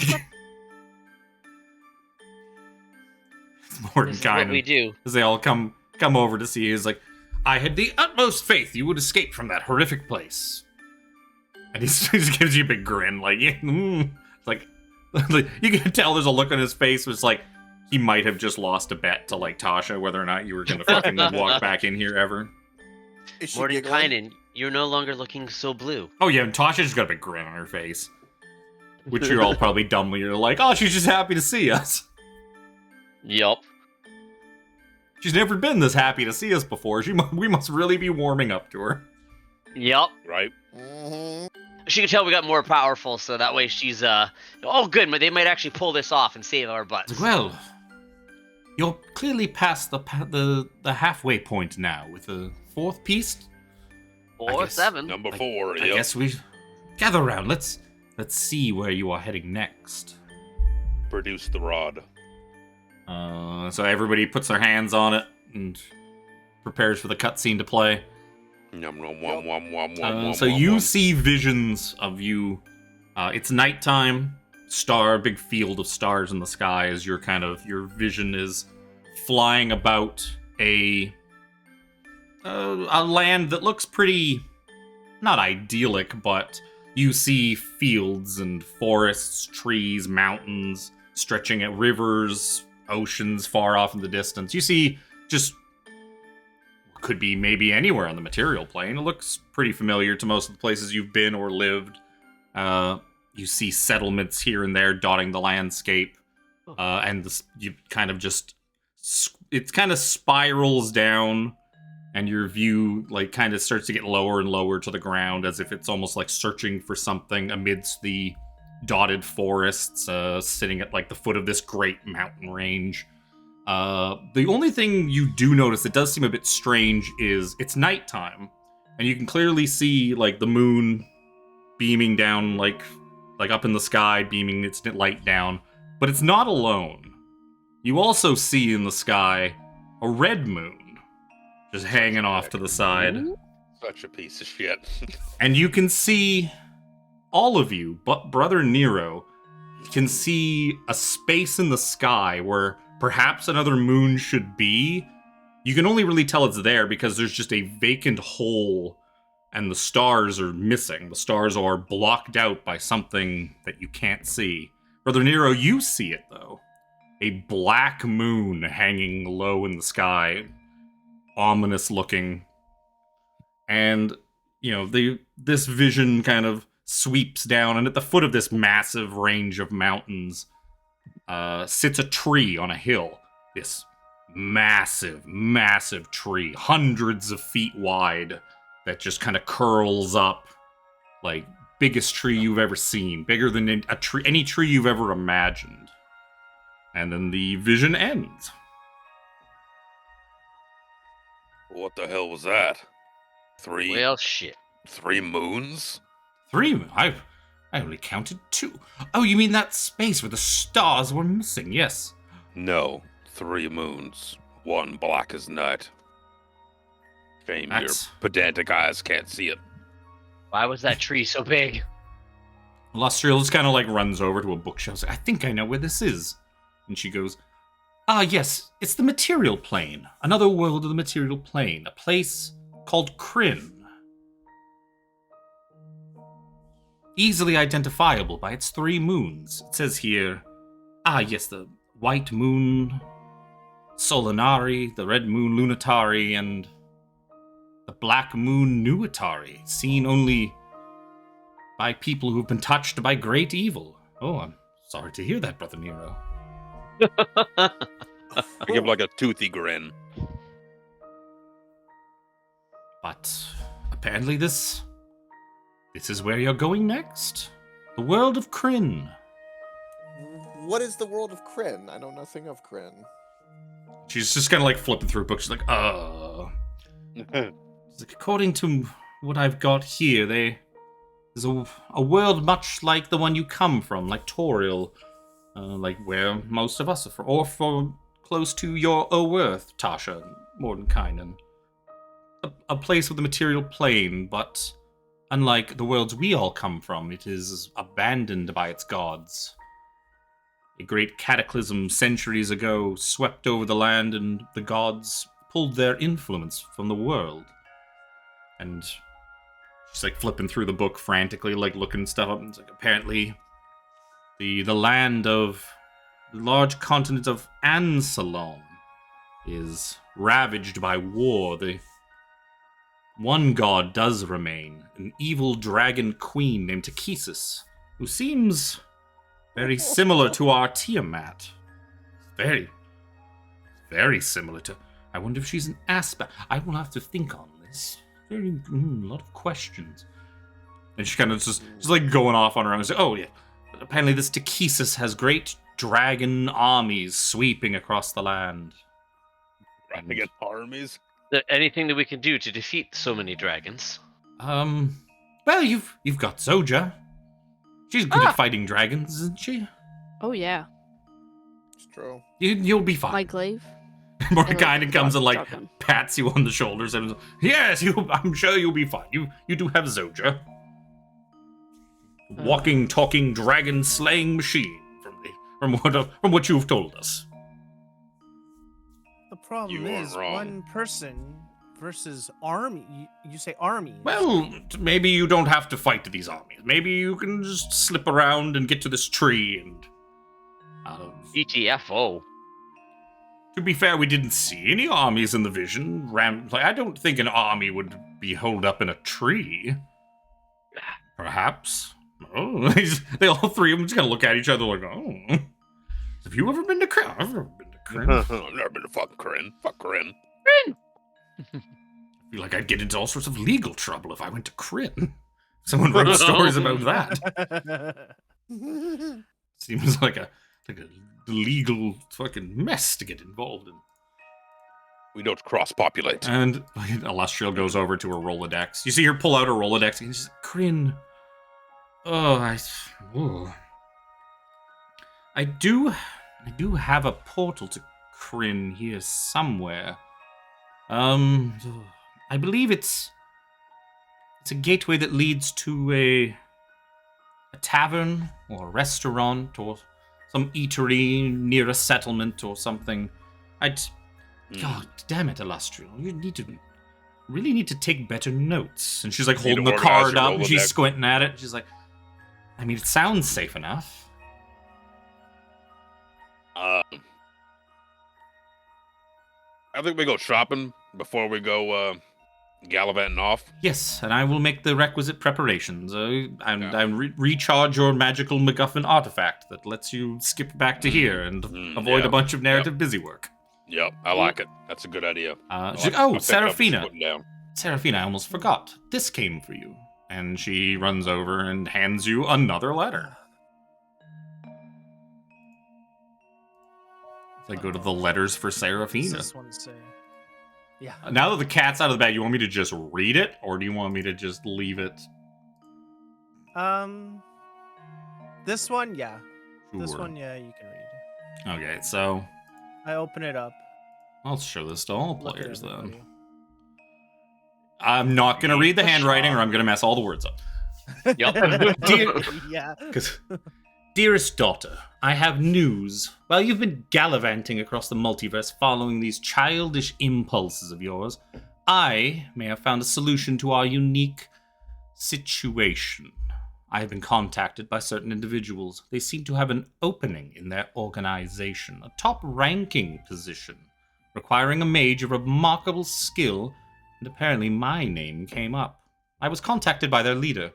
They seemed to be keenly aware of our current circumstance and said they could offer a permanent solution, one that would see us both retain our maximum capability. This is everything we have been searching for. They seem to be some religious group, or perhaps even a cult, worshippers of some secret god. I was told it would be pointless to explain it to you in detail, as you'd have never heard of them. I certainly hadn't. I know I taught you to avoid such detestable groups, but if they can deliver on what they have promised, it's an opportunity I cannot let go. This is everything we've ever wanted. Do not worry yourself, my dear. These, and there's an empty space, worshippers are nothing the great Lyra Frostbloom can't handle. I've already left Neverwinter to meet with them. I'll write to you as soon as I can. Lyra Frostbloom. Seraphina just drops like heaviest heart. Seraphina, are you okay? I think so. My mother is even though she means well, she is everything that she has taught me. She is doing herself. She's going off to some religious group or cult. Worshippers of, and this is going to surprise you. Well, maybe not. A secret god. Oh, how incredibly menacing, Mordenkainen says. This, do you guys think this could mean something else? Please tell me it's not the god that we're after. You do see there is a suspicious just blank space, as if something was written there and then disappeared. This has become... That seems to fit. That's really unfortunate for you. And she just starts bawling her eyes out. I will remind you, because you probably have forgotten, this has been a hot minute. Do I still have the... Did I give it to you as a handout? Which I don't think I did. Well, there's a letter you received. You found on the body of... Why can't I remember her name now? Solzara. Don't even remember my own character's names. Your own character's name? Your own character. Well, I only got to play her once, and then feed her to this campaign. Oh, yeah, you found a letter on that Solzara was attempting to fill the role of the new Eye of Vecna. Which you learned is the sort of lead mage position in the cult of Vecna. That spot was currently vacant, and she was trying to get the Eye as like, hey, I got this for us. Give me that spot. I proved myself. So she's the one that secretly hired Cork? Yeah. That's why the cult was there. Mom? No. Solzara. Oh my. It's just you remember that there is a spot open for the Eye of Vecna, and that could be what Seraphina's mom is talking about. It's like, they want me for... They got a spot open in their organization, and they want a powerful mage for it. So I'm gonna go interview for this position. I'm gonna go get this job. And look, they could cure whatever's. Oh my god. You could probably do all sorts of crazy shit. Can they though? Probably. Can they? Powerful magic can do all sorts of fun stuff.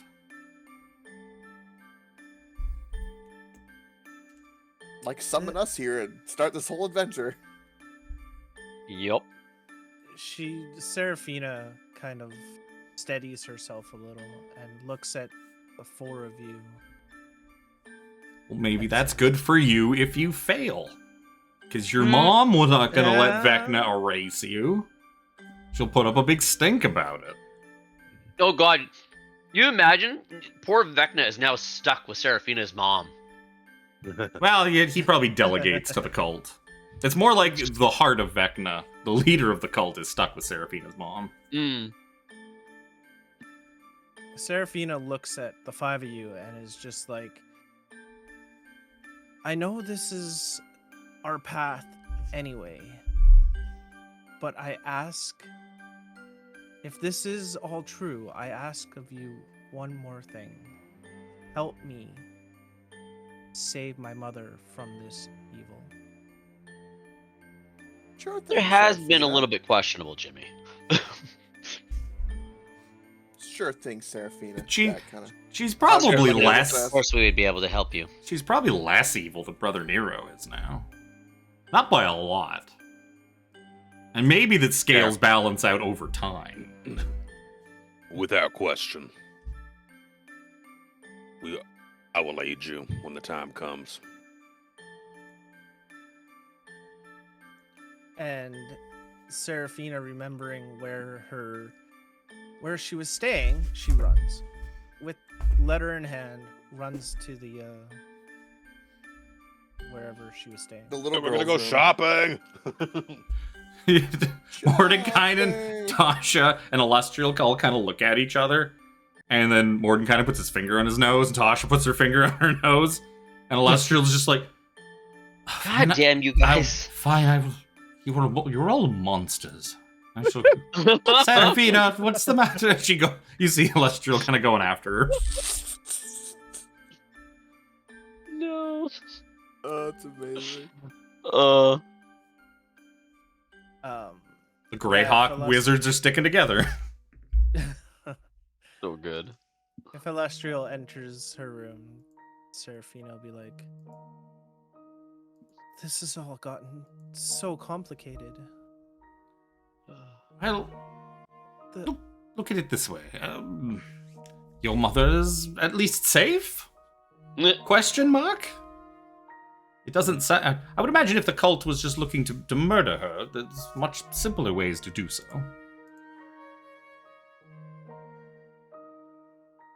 But what if I am called upon by my mother to join her at her side? Then that's a choice you're going to have to make for yourself, I'm afraid.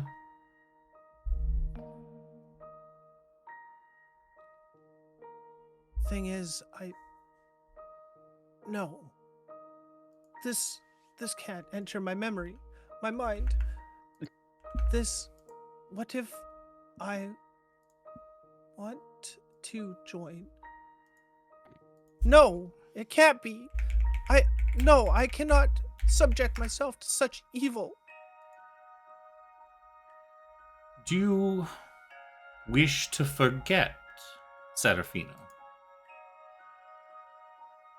Forget?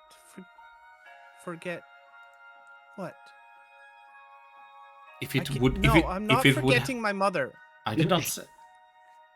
If you wish, I could help you forget the contents of this letter. If it helps you continue on with your quest.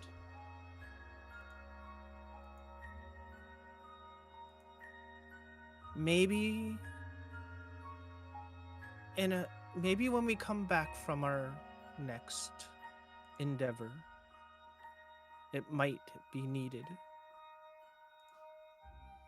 She just kind of like nods to you politely and then leaves your room, closes the door behind her. Seraphina freshens up in the room and comes back down to rejoin with the rest of you. Will it actually... Oh, okay, yeah. She would just have to cast it higher. It's like, can she even do it from an older memory? Yes, she can. It's just a higher level spell slot. She offers to modify memory you. Yeah, I can do that too. To myself, if I really need to. Oh. So I'm assuming you guys are heading out shopping then. We go into the market. Unfortunately. Yeah. I'm trying to math up the loot we got so far, like from that temple. Can we just go to like the mass conversion shop? Where it just automatically converts everything to gold. We basically got like 4,500 gold. And then whatever the trinkets were. I kept the gold skull though. Jack ain't giving up his gold skull. No. I don't know how much was that worth again. The gold skull.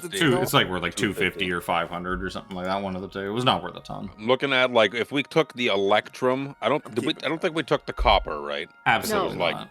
It was like 30,000 copper. And it's worth like so little. It's so it's heavy. Worth 325. Yeah, the amount of copper that we would have taken to gain gold. I'm looking at face value of the trinkets in what we've got there in the chat, plus the electrum and the 500 gold and 12,000 silver, if that was obtainable, works out to about 12,400 gold. That's if we can turn the trinkets and whatnot that have a value affixed to them into their equivocable number. I will say that just for simplicity's sakes, you guys go and visit the bank. There's a bank somewhere. There's probably a bank in this ward. You are in the ladies.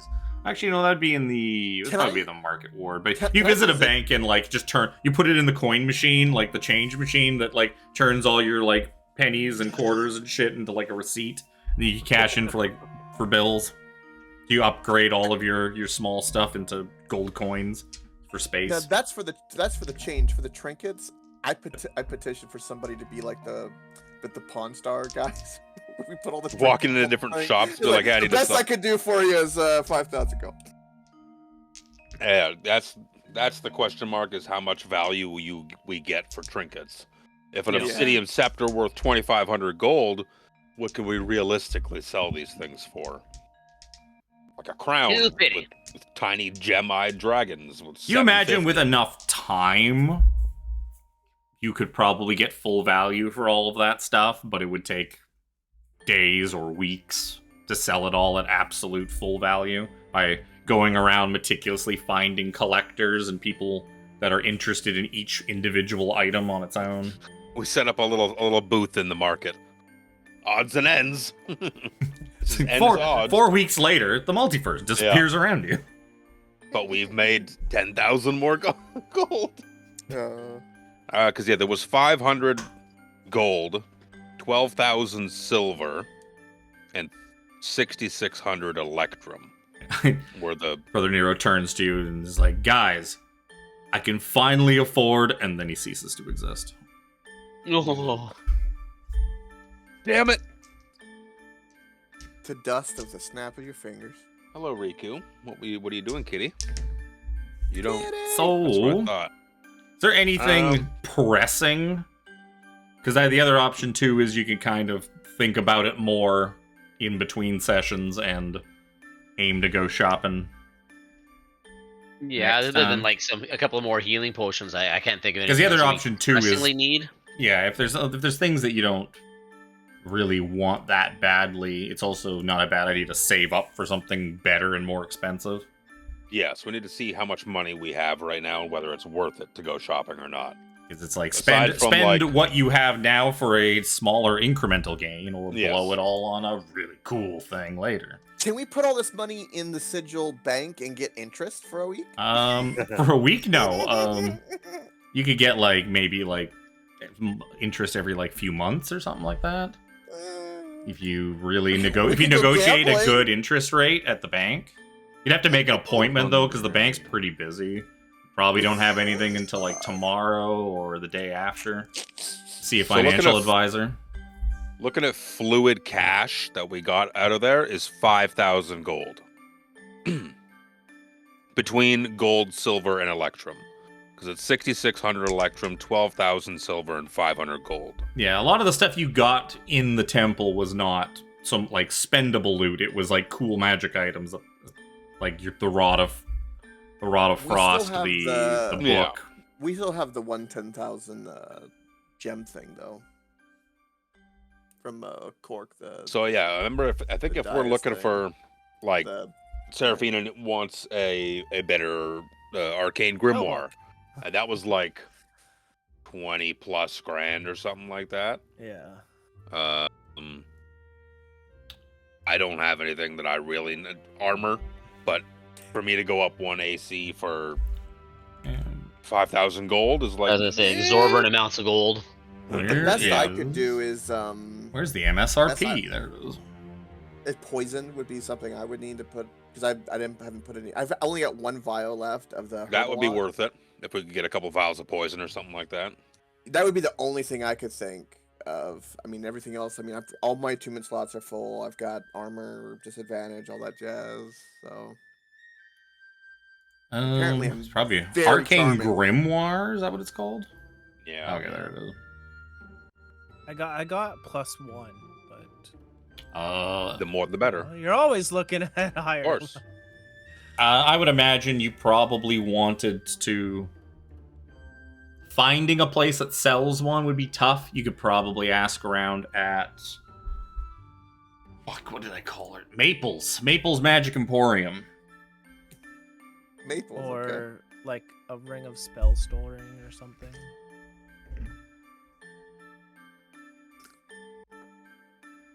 Give the attunement slot for that though. No, but I would change my cloak of displacement. Or ring of protection. I don't know. There's work. I can work it around too.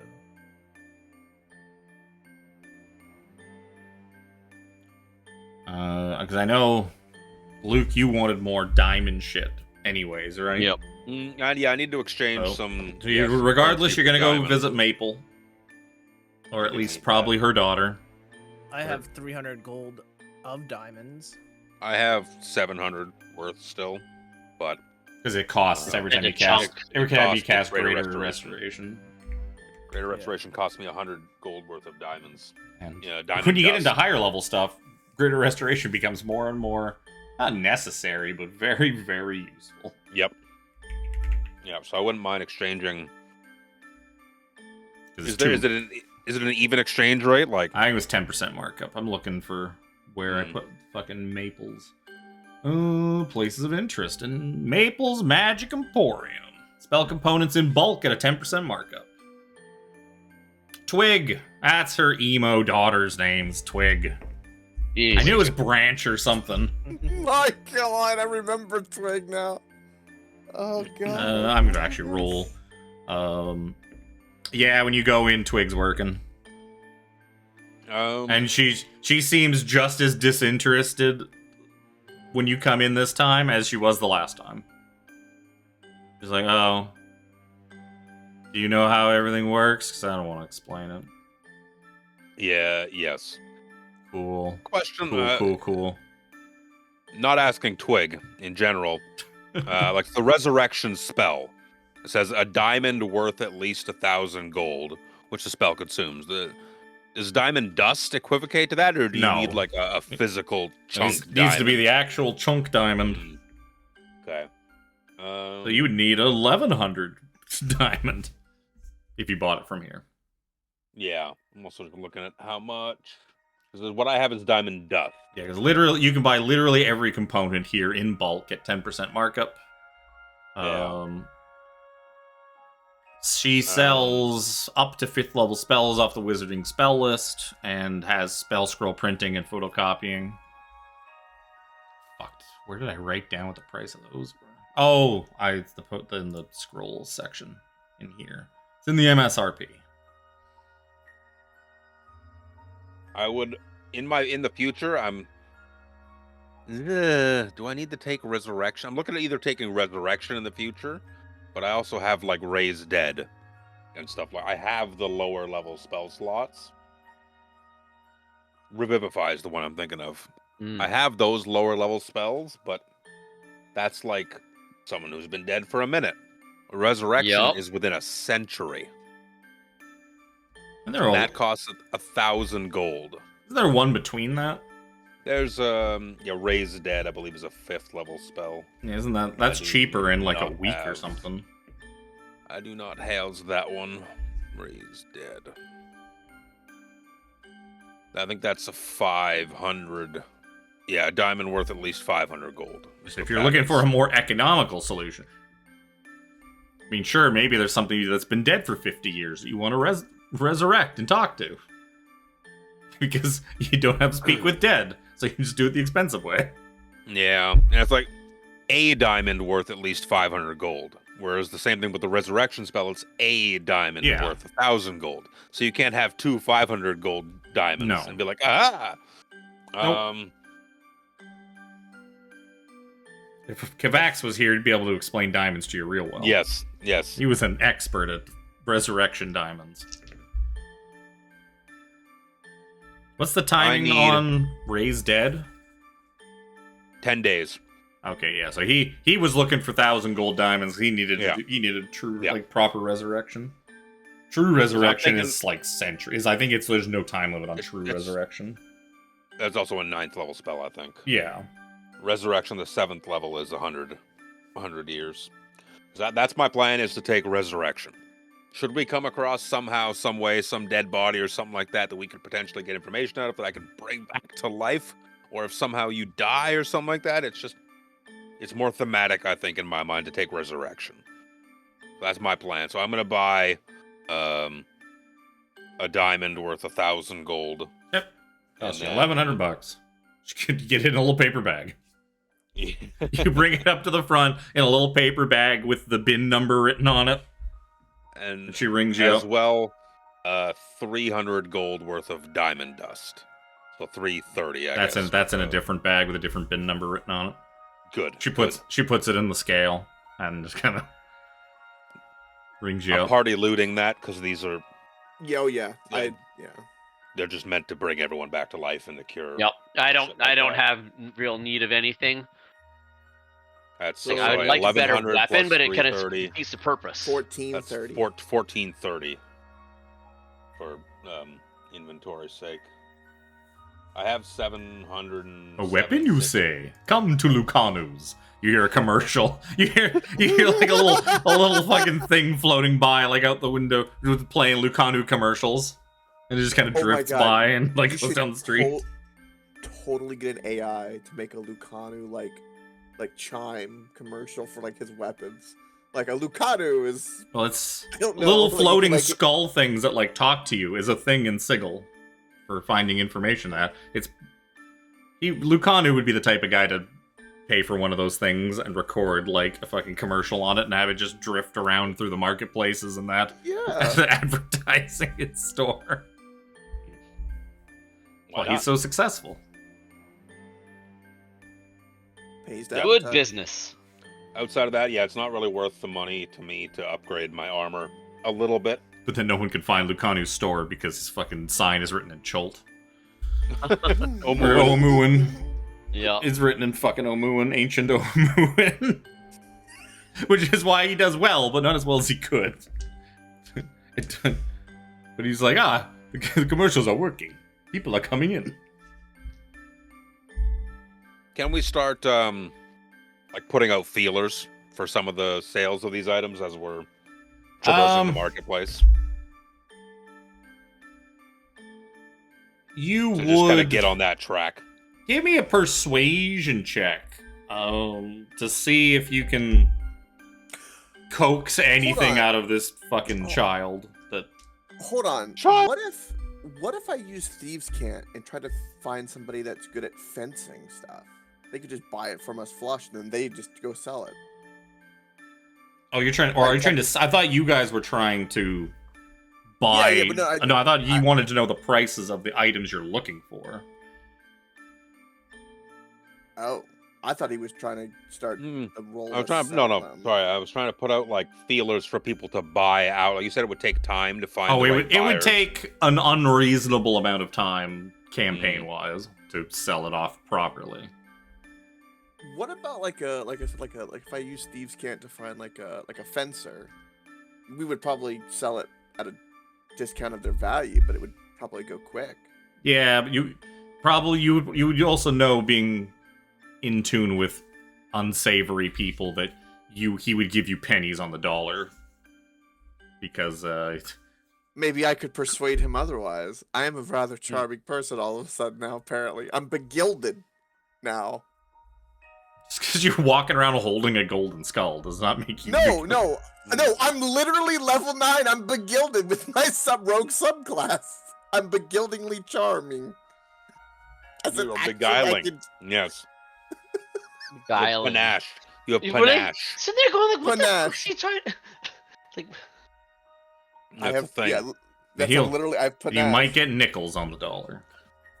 Yeah, I think that we'll post it like in between sessions. We'll post kind of like what we have for the value wise and discuss what we can sell that for at any point in time. It's not going to make a difference to us right now. Yeah, and In I'm the trying. I don't grand want to scheme bog of- down the whole rest of the session with trying to sell a few hundred not gold gonna- worth of things. We're not going to get enough money to buy something good. Fun. And you've already got more of it in this campaign than in any other campaign. yeah, We could combined. also go to the Literally. casino, do some gambling. We Poison? Could do some other stuff. Boy, I'm going to kick you in the Poison? dick. I'm going to fly to fucking Florida right now. Let's go get some poison. Let's do it. Let's go That was milk one a of those gator's things. vent. That'll work out great. We had gone to an apothecary before to purchase poisons. Oh, yeah, there was a devil guy in there, wasn't there? I don't even fucking remember. Yeah, Brother Nero. Like you had to meet him. Like, or no, it was me. Was it Brother Nero that had the shot? I think it was Brother Nero that had the shot with him. None of this sounds familiar to me whatsoever. There was a Maybe thing where there's been Brother so Nero got much shopping that I have pushed it all from my There memory. was a thing where there was Yep. a devil butcher. He was upset with Brother Nero, and then we The had devil, to take a shot. the devil together. butcher was in Evernight. when No, not that devil butcher. It was in Sigil. It was early. I don't know. Anyways, without going into the Hive Ward, into the really seedy part of town, kind of where the night market is, you are able to find a questionable-looking apothecary. It is set up like a drugstore with like medicinal herbs and whatnot, and you can very quickly tell like most of the things in here are not very medicinal and will probably kill you if you ingest them. But they're being sold as like, oh yeah, health potions, good for what ails you. I go to the shop owner. I do thieves' cant, and I'm very interested in. Oh, what is that?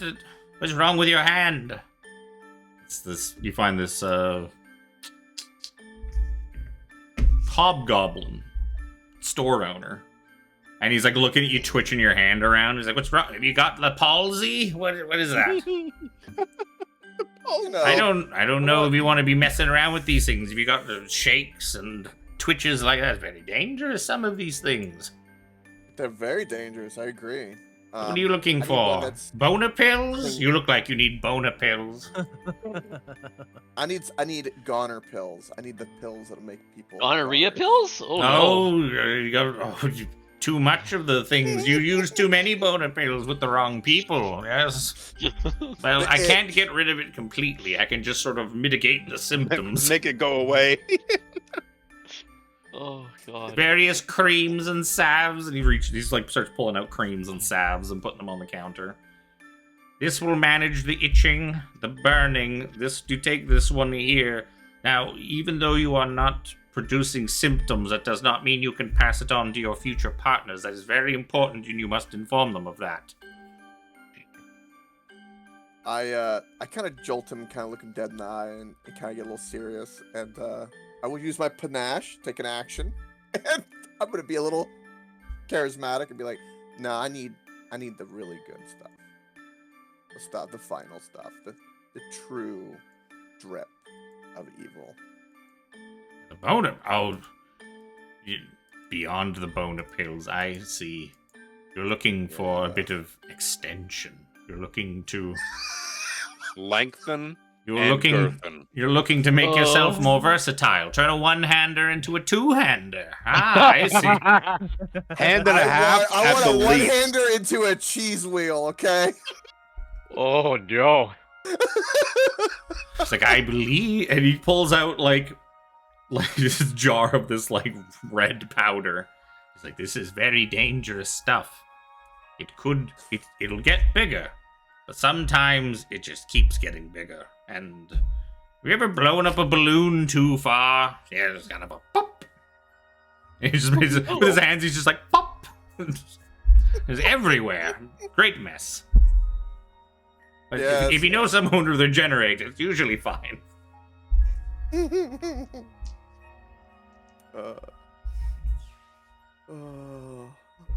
Well, how much is the red dust out of curiosity? Asking for a friend.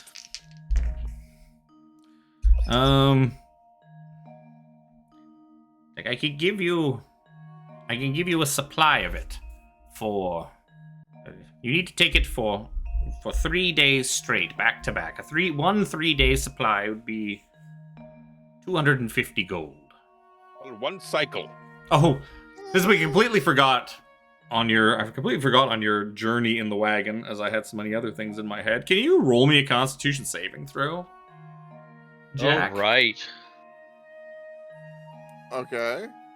I'm gonna burn my 15 on my make my own luck. I roll a 17. Okay. Sure. That's what I roll for Constitution. 17. Why are you rolling me, Jack? Sure. I thought we were I friends. mean, I never said that high rolls were good. I'm rolling. No matter what, I burn it. It's fine. I gotta go back to the Jack saving Lick throw, I'm something scared. page. Okay. I've been sucked off by a vampire, willingly cut off my own legs. Stepped in a weird magical puddle that gave me a bow leg, and I've licked something strange is definitely on the bottom of my list. Well, don't worry, we're working on that. We'll get there, don't you worry. It's a process. Yeah, I mean, things take time. Gestation and all that, I mean, it's a very slow process. What do we say? Gestation. Yeah, that's I don't know. First word that came to my mind. doesn't make it better. So yeah, your dick enlarging powder is $250 if you want it. I don't want it. Does he have any poison by any I mean, chance? probably you could just try asking him for poisons. I did. I but, know you very much did not. I asked Well, him in a indirect way. Yeah, he doesn't subtle. understand what the fuck you're talking about. No, he doesn't. He just wants to make my dick bigger. Well, that's apparently. probably what most people come in here for. Yeah. You walked into that type of shop. Um, If you didn't want that, why'd you come in here?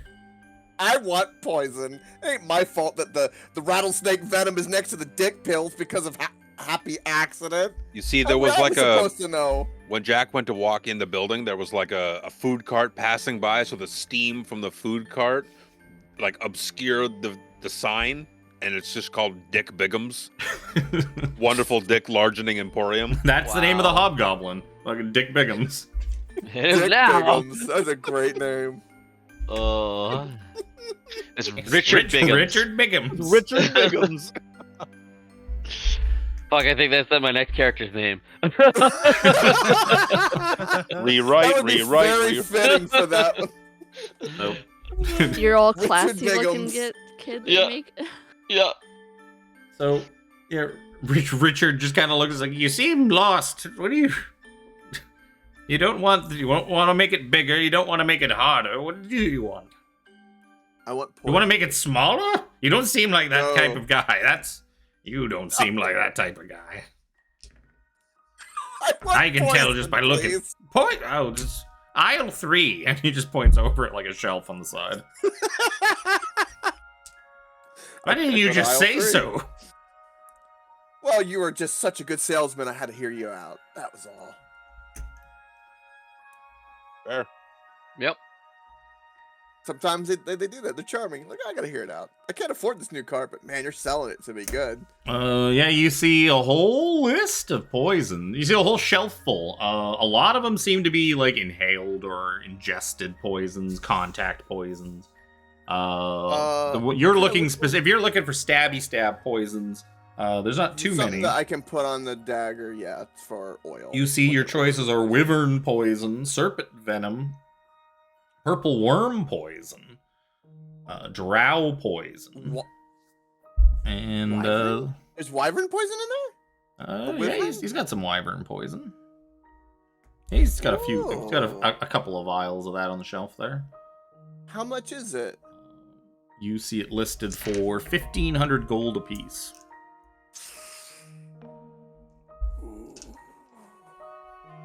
The purple worm poison is 2,250.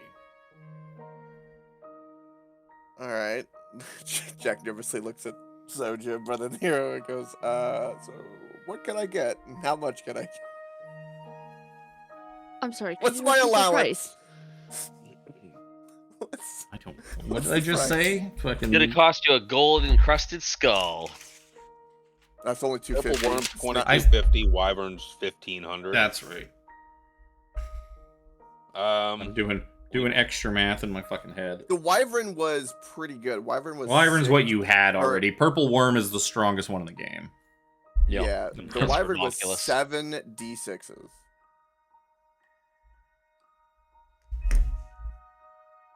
And purple worm is 12, I think. Yeah, it's like 12 d6 or something at least. Yeah. DC 19 Constitution saving throw, 12 d6 poison damage. I have 490 gold on me. The cheaper ones are, let's see, drow poison, DC 13 or be poisoned for an hour. So that doesn't do any extra damage, just applies the poison condition. Serpent venom. DC 11 con save or 3d6 or half as much. That would be, I'll say 250 apiece for the serpent venom. For 3d6 poison with a pretty easy saving throw. DC is too low. On the ones that are cheap, what's the DC for the wyvern poison? It's probably 17 or something. That would be 15. DC 19. 19. Well, in the list here on this, it says 15. Oh, I'm sorry. Look at Purple Worm. Purple Worm is DC 19. Yeah, 15. Yeah, 15. You got all sorts of other stuff that, like Midnight Tears, but it's all got to be ingested. Creature that ingests Midnight Tears suffers no ill effects until the stroke of midnight. Then the creature Constitution saving thrower takes 9d6 poison damage. I don't use the dagger unless I feel like it would do anything, so I would coat it and then just kind of have it. So if it was just one, Truth Serum, that would be fine until we happen to pop back into Sigil, and I would just come and get one again, for instance, would be like my logic, and do it expediently, of course. Yeah, even with the lower DCs too, it is half damage on a save anyways. So it's not. So at least you do half damage from the poison, no matter what. And if I happen to make my own luck that day, maybe sometimes I could give them a 1 or 2 or 3, or maybe I get a crit. So that depends on the day. Depends on the day. I always keep that in mind. That's when Cork was there and I got that 20. I had that in my pocket for the whole session, and I was thinking about it. And I could not wait. So that would be my logic with it. We don't need more than probably 1, because I mean, unless you guys would want me to have 1 backup, but currently I have nothing on it. The difference is 5d6. 5d6 for 750 more dollars. For a one-time use. I could put in 400 to ease that. If he crits, that's twice as many d6. Mm-hmm. Mm-hmm. We should definitely get 1. Yeah, definitely get 1. Really. Just tell me how much money I have to take out. Like, Mom, I want to get that one. I feel like, yeah, Reaper and Tiffany right now are like, oh man, I don't give a Jack's got 2 action figures in his hands. Can I get the pro version of the PS5, please? Promise. I'll do the allowance. I'll be a good boy. You fucking will not. Shut your goddamn mouth. Shut your lying mouth. Get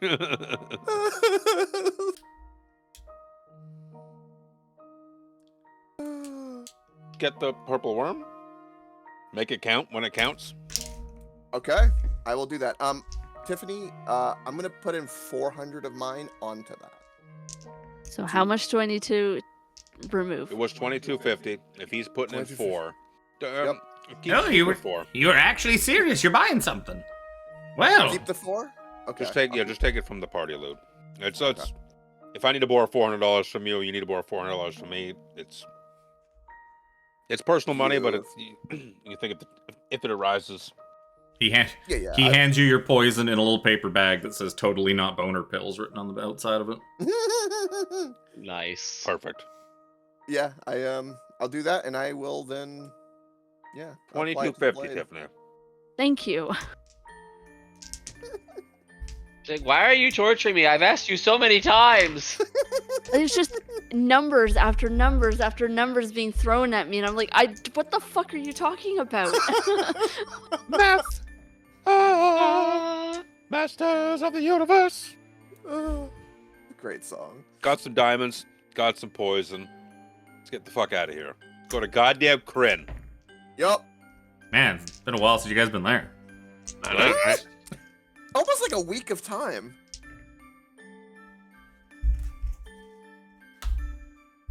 So yeah, you guys head back. Eventually get back to the sanctum. Oh, I've lost the button. I'm on the wrong one. I'm on the stream one. Okay. I was so confused. I was like, where's the button? Does he take you? How do I make it work? How do I change the maps? I'm so lost. How do I do the thing? Do it. I was on the fucking stream version. Because the map looks exactly the same on both, basically. I don't have anything on like the GM layer or anything on it. If I was smart, I would, but fuck that. Yeah, so you guys get back. At this point, Illustrial's all kind of raring to go. She hands you back the amulet. All right. This is as usual, so you can return back here when you're finished, without any needless dilly-dallying. Time is of the essence, we assume, probably. Probably, I would assume so. That would make sense.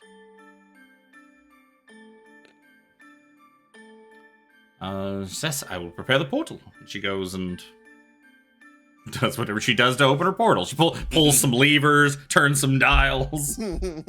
Makes a big show of it. Yep, fucking types Corinne. Is it 2 N's? Oh, yeah, it was 2 N's. It's like she's like putting in the code for like a Stargate right now. Yeah, pretty much. Basically. And then a big glowing portal opens up. You can step on through. Thank you very much. We will, Woo! I'm sure we'll see you again in the future. Yes, hopefully. Be safe. See ya. You're doing so good so far. And all 3 of them are there to like wave goodbye. Bye. Bye. Seraphina specifically looks at Illustrial and waves. Bye. Illustrial just kind of gives you a sad look and like Why couldn't you be my like mother? like almost like a pitiful kind of like not like pity, Oh, but you like poor thing. aw, and like waves to you. Like that she feels bad for you. Well, I don't know what I want to use for music for this. So portal swirls and you feel yourself pulled and twisted throughout the multiverse. And it spits you out in a kitchen. And you look around and you're in not very big of a kitchen. It's bigger than like a kitchen from like a house. This does clearly appear to be for like a tavern or a restaurant or something like that. And it's pretty empty.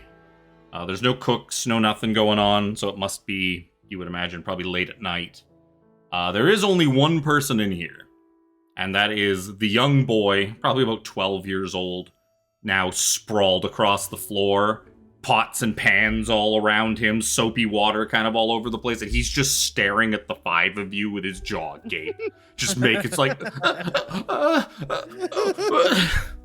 As the 5 of you seem to have just kind of appeared out of nowhere in the midst of, you imagine, probably him washing the pots and pans after hours to get things... Yeah, getting things all ready for the next day, so that everything's all clean and ready to go. A good little dish boy. Looking around, you do see there is one, like, set of doors out of here. There's, like, one exit from the kitchen. Oh, excuse us, don't mind us. Yep, sorry about He that, seems lad. like just so stunned and dumbfounded, he can't even get a word out. He's just... 17 will walk up. Excuse me, boy. Is this Kryn? He's just, like, wide-eyed looking at a you. 12-year-old. He's looking at this like metal kind of knight-looking man, and then there's this big elephant woman too. He's like, is this Big horns Kryn? on my helmet. Yeah, makes me almost like 7 foot tall with the horns on the helmet.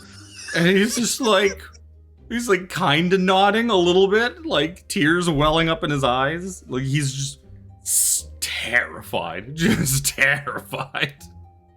Could you tell me, where is this child? Like, where are we? What town? What? He seems just, his brain don't work no more.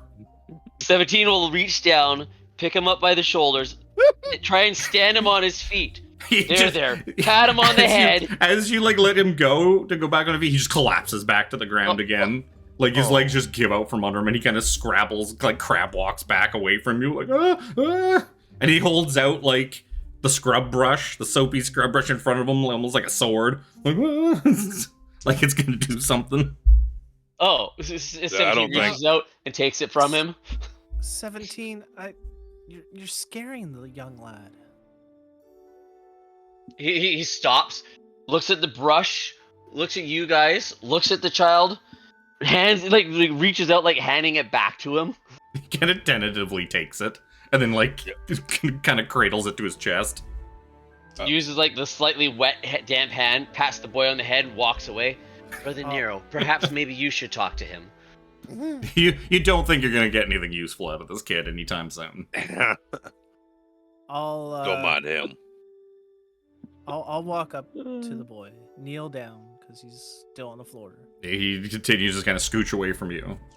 Can you just tell us one thing? Where are we? He just continues to kind of just stammer and make noises. He seems incapable of speech at this point. You figure you're just kind of wasting your time with this poor boy. All right. We'll make our own way. We open the door. Yep. You open the door. It does seem to lead out to like a bunch of tables and seating and stuff like that, sort of an eating hall. It's all pretty dimly lit. Like, you don't imagine that it's got to be probably late at night. There is one person still here, an older gentleman that's got a whole bunch of like papers and stuff like that in front of him. He seems to be doing like the bookkeeping or the inventory. And he just kind of like looks up at you as like the five of you just kind of come stomping out of the kitchen. No. Hello. Hello. And Where are he we, kind of just like tilts his head up a bit and like does that like peer at you over the top of his glasses kind of thing.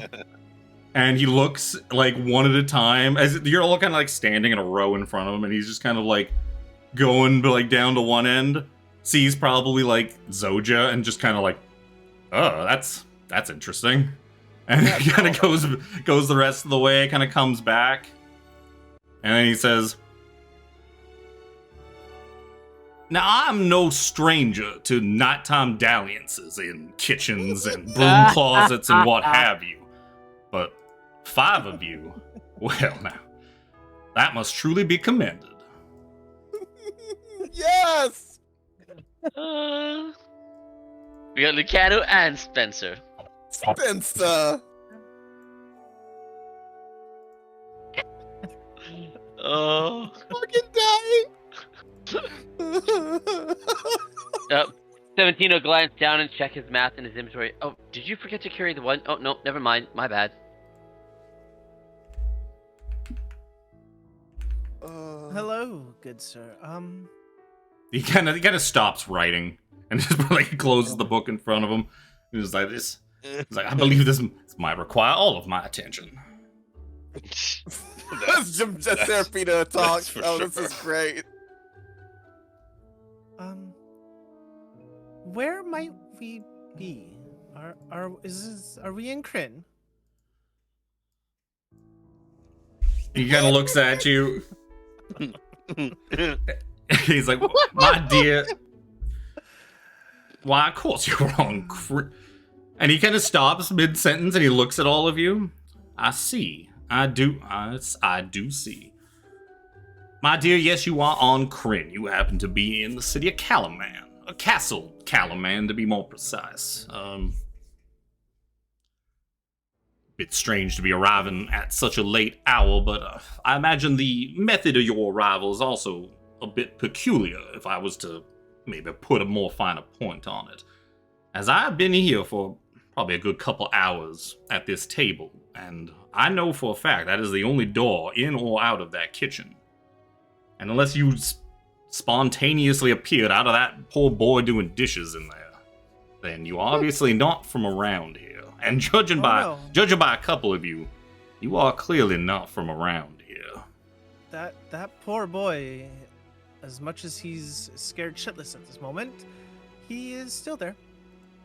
Ah, that's fine. He'll get over it. But just go back to your. I know you're listening around the corner, and you guys probably turn back, and the kid's like peering around the counter. Like, boy, just get back to your cleaning. You do not want to catch hell from the cook tomorrow morning if those dishes are not clean. So, do not worry. These are friends of mine from out of town. It's just their method of arrival is a bit strange. I give you that, but do not worry. You can go back to your cleaning and close the door for us. And the kid just kind of like cautiously closes the door to the kid. Okie dokie, Dr. Like, Jones. please, my friends, join me.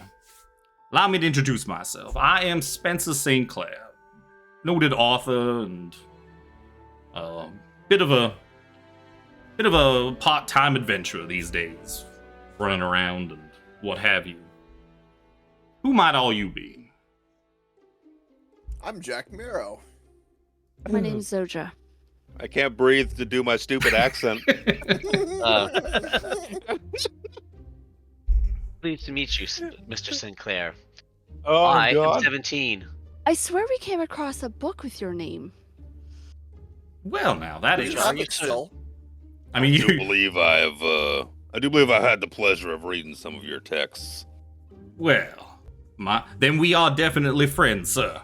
We are already fast friends if you are a fan of my work. And 17 does remember that that Vi has like the complete collection of everything Spencer has written. Yup. Brother Nero, I do believe that Lady Vi was quite the passionate enthusiast of Mr. Sinclair. Perhaps we have a copy of one of his books we could get signed for him. Or Well, for her. you see, 17. 17. Did you not tell them about that weird mode you have that Vi programmed you, the Spencer mode?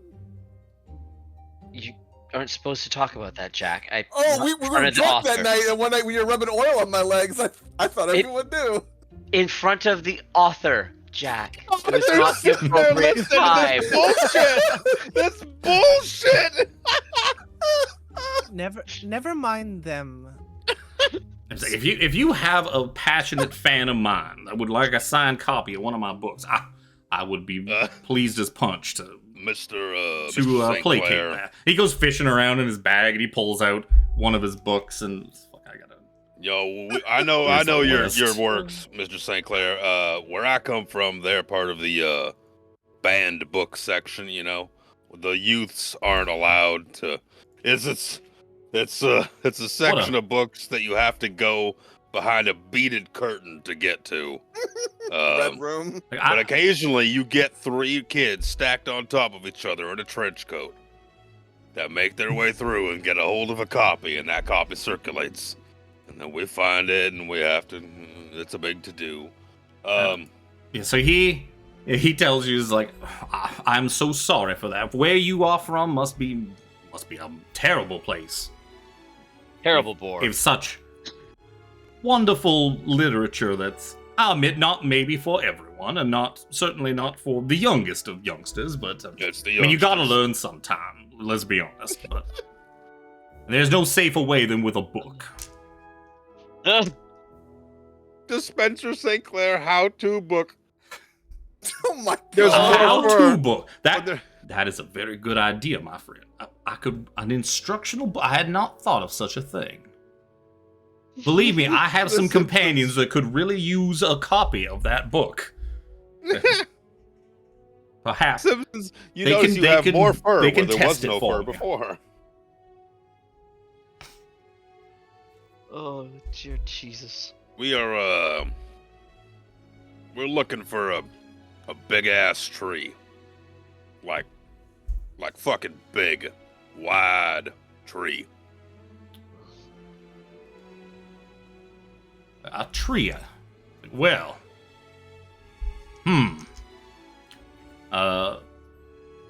So I guess you guys probably like explained to him, like described to him kind of like what you saw and that. Yeah. Well, we could Yeah. actually just give him the stone, actually, and let him experience the premonition. Yeah, I guess you could. Oh, give him the rod. He's like, Allow. you allow him to you pull see forth the this rod. glowing rod, and he's like, wait a minute. Now I know the reputation I have from my various novels, but I'm not. Oh, I mean, this is not probably the time or the place. I mean, perhaps it is the time, but it's definitely not the place. And you do seem like you have a bit of a mission ahead of you. I am no stranger to magics of some certainty. I can tell you are clearly not from here. The merit of your questions, I can tell you are clearly not from Kryn at all, especially from your lovely friend here with the rather large and interesting nose. I wave at him. Well, that's just Jack. the tip. Well, as for we have elves here. I'm not too worried about the elves, and you, sir, are the most familiar-looking person and that and your strange knight friend who seems very impolite and doesn't want to even take off his helmet while he's discussing things. That's very, it's a bit rude. No. He is what we call a warforged. He is machine. Well, made all soldiers are forged in the fires of war, my friend. That is just a fact of life. I mean, you're not wrong there. But... I mean, I don't really want to get into it.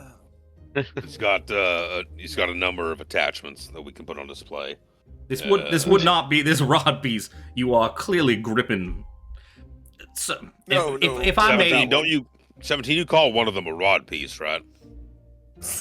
if I may interject, He starts to reach for the attachment compartment. Yeah, third on the left, if I remember correctly. So he'll like open up the compartment. Which rod piece were you referring to, Brother Nero? No, it's fine. Well, first of all, I do worry about the way you are gripping that rod piece. It's rather firm. If you move your thumb a little bit more around the side, and you get a better. You're wanting to show me something.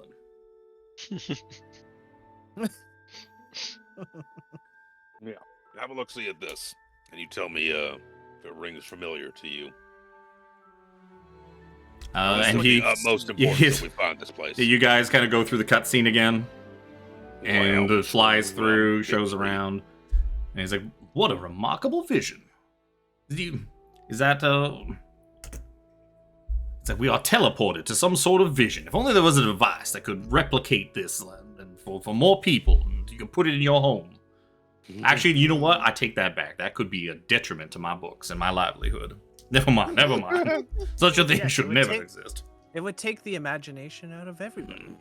But yes, so this tree yours, clearly that is the greater Calaman region. Luckily for you, that is the region we currently occupy. That mountain range to the south is known as the Northern Dargard Mountains. A place with some, well, not so hospitable people in it, but I don't think you should be going anywhere near that, hopefully. Well, I believe this tree, and he kind of pulls out a sheet of paper and kind of starts drawing you like a rudimentary map of the Calaman region, which I didn't actually do as a handout. I stuck it as a thing. When Brother Nero pulled out the rod, did it point in a direction? Yeah. Brother Nero would be able to know, too, if he kind of focuses on it, that the rod seems to be pointing about southeast. Go away, Spencer. Southeast of Calaman. Let me look in the tree. Yeah, kind of. Well, you'd probably also have a hard time telling. You could probably ask Spencer what direction is that, and like point to whichever way the rod is pointing, because you probably don't know which way you're facing inside this building. No. What is that way? And he's kind of like looking at you, pointing at the wall, and he's like, "Well, that's southern. The rear of this room would be the southernmost part of the castle. You seem to be pointing about a southeastern, maybe southeasternly direction. That's very good. That's some good information." And did I put all this stuff on the GM layer? Okay, good. I did. Whoop. A little intrigue music. Yep. Yeah. It fits so perfectly. So he shows you this just quick sketch of a map that he fucking drew. Oh wow, this doesn't look familiar at all. No, this is. And where are we? He Never points. seen this He kind of before. draws a little square, a little star down. He goes, "I believe your tree is down in this area here, past the rivers, down towards the base of these mountains, the Doggone Mountains. This castle-looking thing here. That's the thing I was talking about. You probably want to stay far away from. That is known as Doggone Keep, and apparently, it is manned by a person named Lord Soth that you want to probably keep a good distance from. He's not a very friendly individual. Let's just leave it at that. And there's like, this here, where we are right now, is the city of Calaman. Seated on the southern shore of the Vingard River. We know this map.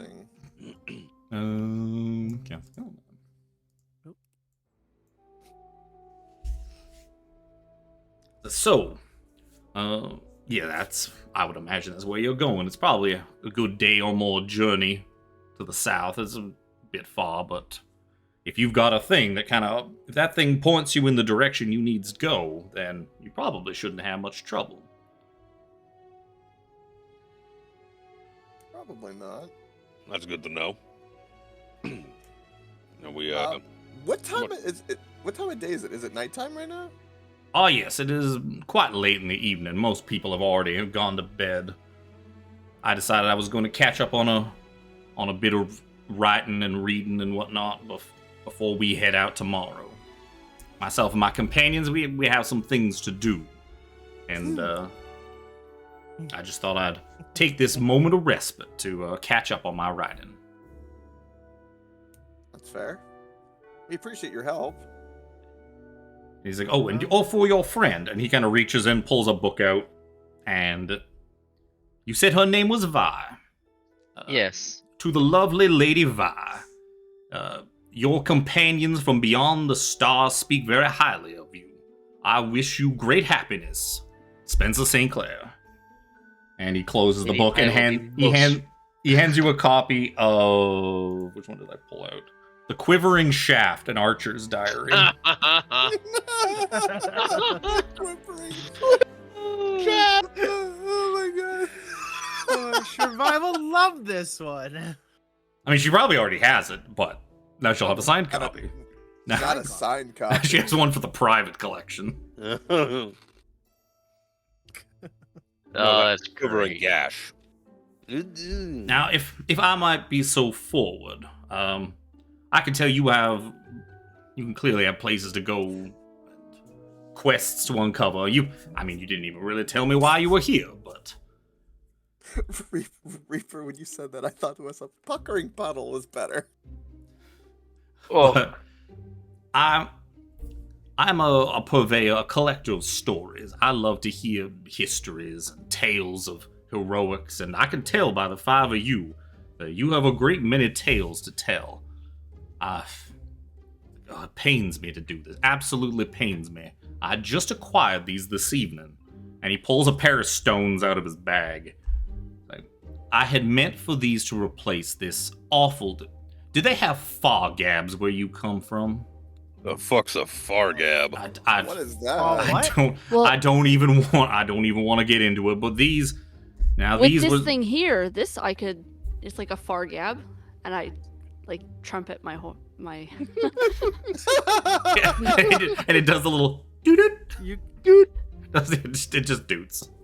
He's like, well, yeah, a bit farther than that, but you know what? That is far more useful than what I had in mind. But these are a means of communication, a stone that can send messages from across town, across a world, perhaps even across a universe. Oh, like sending stones. Yes, that is what the seller called them. I would have called them like Rocky Talkies, I think is what I probably would have named them. But because you talk into them and they are rocks, so Rocky Talkies. That would catch on. Sending stones, and I like your version better, to be honest. But these were for me and my companions to communicate, and he kind of slides like one of them over to, I guess, Brother Nero. If I may ask a favor, that you take one of these with you, and perhaps someday, when you have time, when you are not busy gallivanting across the universe, or whatever you five strange people get up to, that you regale me with stories of the things you've done, the places you've seen. Really helps motivate the imagination for someone such as me. Get the imagination copter rolling. Ideas and imagination are my stock in trade, my good friend. The stories and the things we have There's seen. going to be a whole new line of Spencer St. Clair books about our stories. So I humbly ask this favor of you. I think we would be most honored to sure assist we you, can- Mr. St. Clair. Sure Sure, we thing. can do that. And I take a stone. Thank you kindly. Now, I would imagine we need to get you out of this castle without you being seen. See, you are you are very noticeable individuals, I must say. If you were to be found roaming the castle halls, they would probably drag you in, want to question you.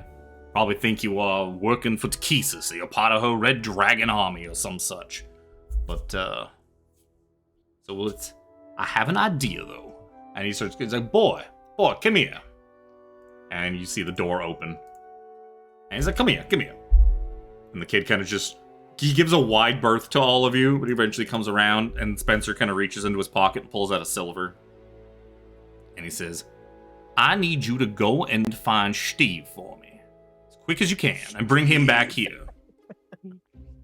And the kid just kind of nods and, runs out the door. Oh my god. I love this. So what, while we are waiting, what is it exactly you are doing here? What is this grand adventure you seem to have traveled to our world for? Well, we, as all adventurers, are thrust into an adventure via, we don't know how we got there. And these mighty wizards told us we need to save the universe. And we were very compelled because it was, there were gods everywhere. So it was kind of compelling. This marvelous world exists into the multiverse that links everything together called Sigil. It's amazing and beautiful. You can find anything from anywhere and anytime there. It is marvelous. We even saw some of your books there. That was going to be my first question, and possibly my second. So, it was beautiful. My publisher will lose his mind. You that we have outgrown broken the timeline. That my novels and his published works have made it to this sigil, to this hub of the multiverse, as you describe it. He is going to be very excited to note this. And he's going to be also very upset that he does not have a piece of it. Yeah, trademark, royalties. Understandable. Yep. It's a very rich place. Very rich, not only in culture, but people. And there's an amazing casino. There's great beer, rum, wines. Food. Hey, Jack, you're rambling. Get on with the story. So anyway, we were quested with finding this individual. It's very evil, very secret. Anytime we talk about his name, people seem to forget him. So I'm gonna exclude his name. That's preposterous. You can't just forget. I mean, I've forgotten many names, and I have forgotten many ladies' names by the time we reached the next morning. To my consternation, but I don't believe you're gonna forget a name that quickly. All right, let's. Want to see? Yeah, absolutely. So he write it down, Spencer. Vecna. How do you spell that? I imagine maybe if I spell it wrong, it won't disappear. Or is it the intention of the thing? It's a very good question. Vecna. Yeah, so he writes it down, and he's looks at it, and he looks at you. He's like, I don't understand what's supposed to be happening, or who this Vecna person is. But anyways, you were saying that. Yeah, he is an evil entity who, if you'll believe it, seeks to Vecna, of course. He seeks to rewrite the multiverse. You kind of look down as he's listening to you, and you see that it's already disappeared off this page. Yep. I fucking told you. God, I knew it. I know. See? Yeah. What's on the paper? Look at the paper. Well, there's nothing on the paper. This is supposed to be. See? I mean, there's not supposed to. This is a front page. There's usually one blank page before we get to the introduction or the dedications. I mean, it's supposed to be blank. This is typically where I like to sign. Would you like a signed copy of a book? Is that what you're trying to get at, Mr. You didn't really say what your name was. My name is Nero. I mean, if you're trying to butter me up for a signed copy of a book, Mr. Nero, I will gladly oblige. That was not my intent. He said you say that as he starts getting a book out of his bag. Yep. That was not my intent. I'm sure someone might appreciate it. But actually, on second thought, I do like reading, and this would be a bit of light reading. Women, and even 17 goes, women and their smut novels. Well, if you're new to my novels, let me find a good one. He's kind of rooting around. He pulls out a copy of Laid on Hands. Classic. That sounds like a good one for me. Classic Laid on Hands. Oh. Jack will nudge Zojja and be like, ask him for a copy. Like, and he's says, signing it for Seraphina. Like, would you? I don't believe I have another of Laid on Hands, but perhaps, let's see, someone clearly a fearsome warrior. What do we got in here?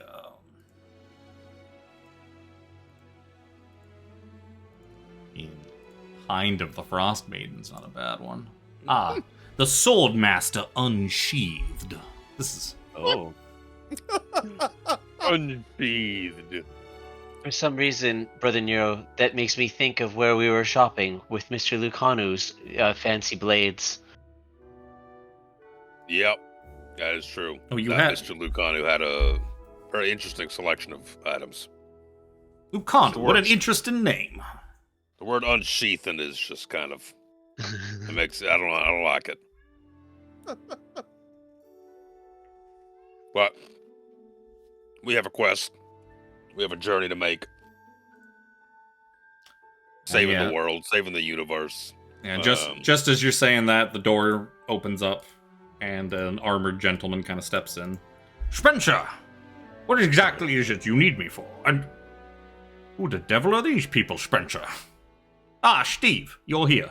Perfect. These are friends of mine from out of town.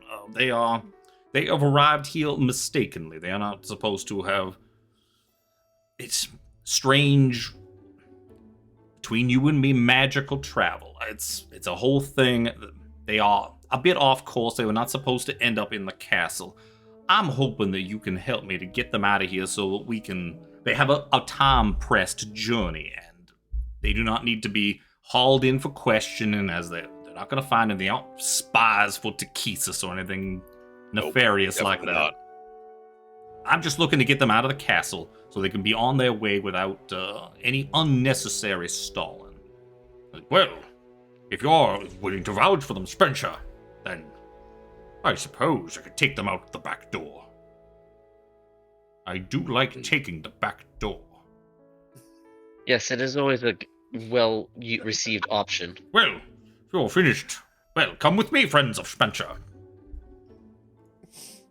It should be a book named Steve in the back door. You mean, no. You mean Steve in the back door. Steve in the back door. Steve in the back door. Multiple E's Steve in the title. sensual entrances. Spencer, as Steve is kind of like waving you out as Steve is like waving you out the door, Spencer kind of stands up and is like, "Good luck, my friends."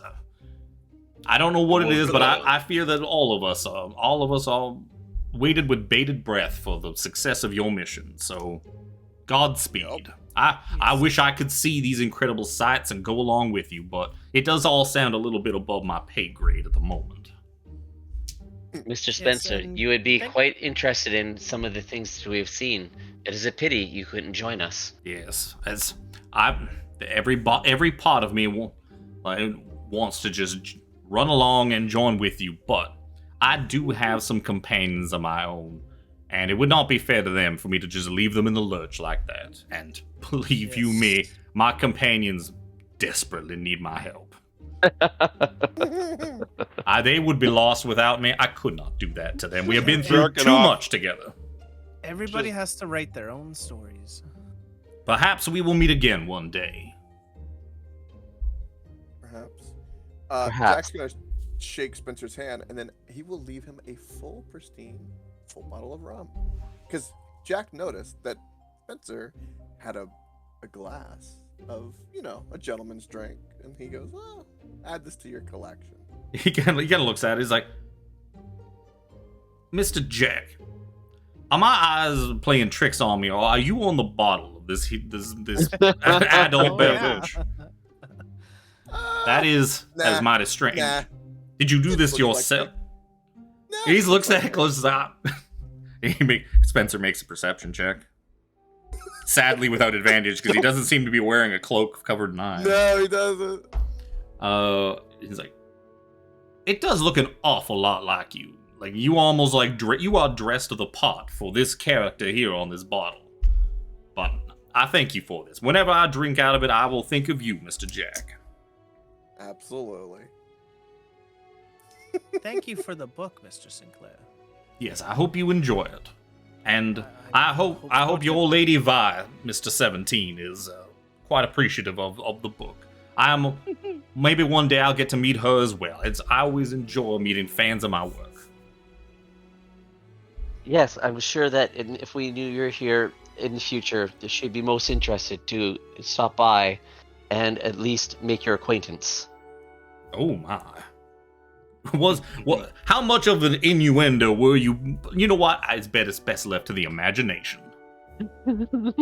I will think on this lovely Lady Vi of yours as I attempt to go to sleep in my strange, semi-transparent dome tonight. The dome is necessary. There's this guy who, I think he's a monkey, but we're not entirely certain. It is one of the mysteries of the cosmos. He looks like a monkey. He kind of has monkey-like traits, but I believe he is simply a man that is just too hairy, or it's... I'm keeping you. Steve, get him out of here. Get him out of here, Steve. I'll talk to them all night otherwise. And I have an outpost to go ransack tomorrow, so I cannot be up all night. I cannot be exhausted for the great battle to come. Nah, yeah, you gotta rest. You gotta be ready for that kind of shit. Yep, ransacking takes energy. Indeed it does. So, this fucking soldier man named Steve leads you through like a winding path through a bunch of kind of side tunnels and whatnot till eventually he puts you out kind of like an access way near the front of the Castle Calaman. There's a couple soldiers there standing guard. He's just like kind of salutes them and gives them a look as like he's like leading the five of you out, and they're kind of like looking at him and looking at each other, and he gives them like a stern look, and they just kind of like shrug, and he kind of hurries you all out. It's like, well, good luck, friends of Spencer, whoever you are. Good luck on whatever this mission is that you are looking to complete. Yes, it was a pleasure to make your acquaintance, Mr. I'm Steve. Steve? Yes, you may call me Steve. And if you're looking for, there's a tavern to the north and a tavern to the east if you're looking for some place to stay. Good night to you. And he like looks around and kind of like slips back into the door and closes it. And you are now on the streets of the city of Calaman. Ooh. Hey, dog. And that seems like a pretty good place to end things. That does seem to be a pretty good spot. I'm so damn hungry. Viewers of the Dragonlance campaign might note that back in Session 7, Spencer went off on his own for a few hours to go hang out by himself in the dining area to work on his writing, and I did specifically say maybe some things happened while he was out there. Who knows? Who knows? It'd be funny if Wow, if the you had Dragonlance... this plan. Oh, Yeah, he that's did. amazing. That really, perfectly woven. Perfectly. I picture all of us, like, if we all joined the session and all of us had the characters from both campaigns, it'd be like the Spider-Man meme. We're all pointing at each other going, Takesis, let's, bad, let's go kill her, and then we'll go take care of Vecna later. So I planted that seed long before the campaign even came out. I knew there was a Strahd chapter, and I knew there was a Kryn chapter, and I was like, Kryn chapter? I don't even care what it is. I'm just gonna shoehorn it in right here. And then I planted the seed for it. I was like, I'm just gonna make this work. Nice. It's beautiful. And then it turned out that it was really not that hard to make work. Yep. Because, How fortuitous. oh, Spencer St. Clair's been open this whole time on the other stream. That's fine. He can stay open there. He was staring into everyone's eyes, He's very staring forward. I see you. I'm see talking you, to love. you. I can multitask. I can look at you and write at the same So time. that gives you an idea of the timeline of what's going on right now and around Yep. here, because it is this happened before the second trip back to Wheel Watch Outpost. Yep. You like my fishing for information with Lucanu? Hey, he doesn't know who Yeah. Lucanu is yet. Lucano Yep. never showed Yet. up until later. Lucanu doesn't show up until after we get back from Wheel Watch, if I remember correctly. Yep. I think we You're- went to you're- Wheel you're in one Watch, of the and taverns. then we circled around, did the burning farmsteads or whatever, and then made it back to town. And then we ran into Lucanu, I think, right before we got on the ships right before we went on the Yeah, you ships were, to go to the north. You were having some eggs at Yep. the Steady Beacon, I believe. Yep. So, yep. He wandered No in. Lucanu yet. No Lucanu Yep. with the party yet. But it was a good way to kind of like try and get a grasp on when we were. Because I was wondering if it was like a retired Spencer. I did think Yeah. about if we had finished the campaign completely, I thought about putting it further in. Because, like, if I knew... Because maybe when we go to finish Dragonlance campaign, maybe we're all fucking dead. Right? Like, Yeah. so, I would never Yeah, have it. that's a good point. So, like, Luke if- would never. Takes a real dick to so do I stuff didn't like want that. to plan for, like, post-Dragonlance campaign Spencers who you run into for this, because maybe he died. Maybe he's not even existent anymore. Or maybe I've had to pull some bullshit, and he's not to keep him to get him out of there alive, but just no Yup. longer on Kryn.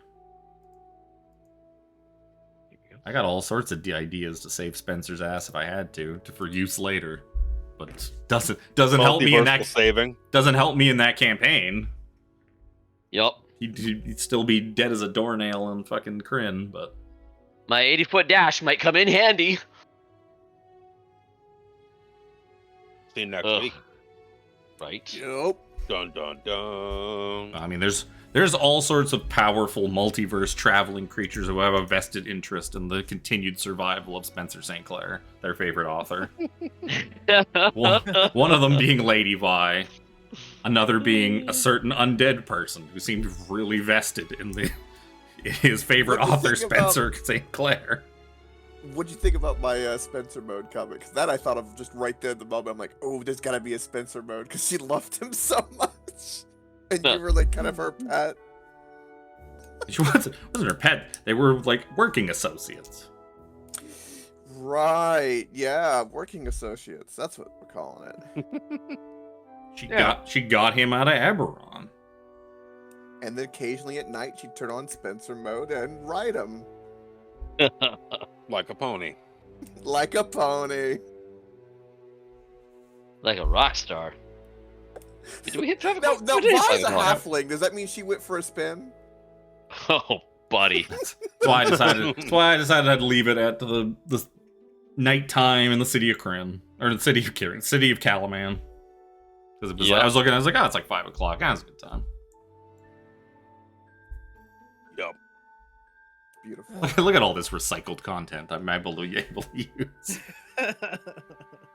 Multiversal travel to all the familiar places? Uh, No.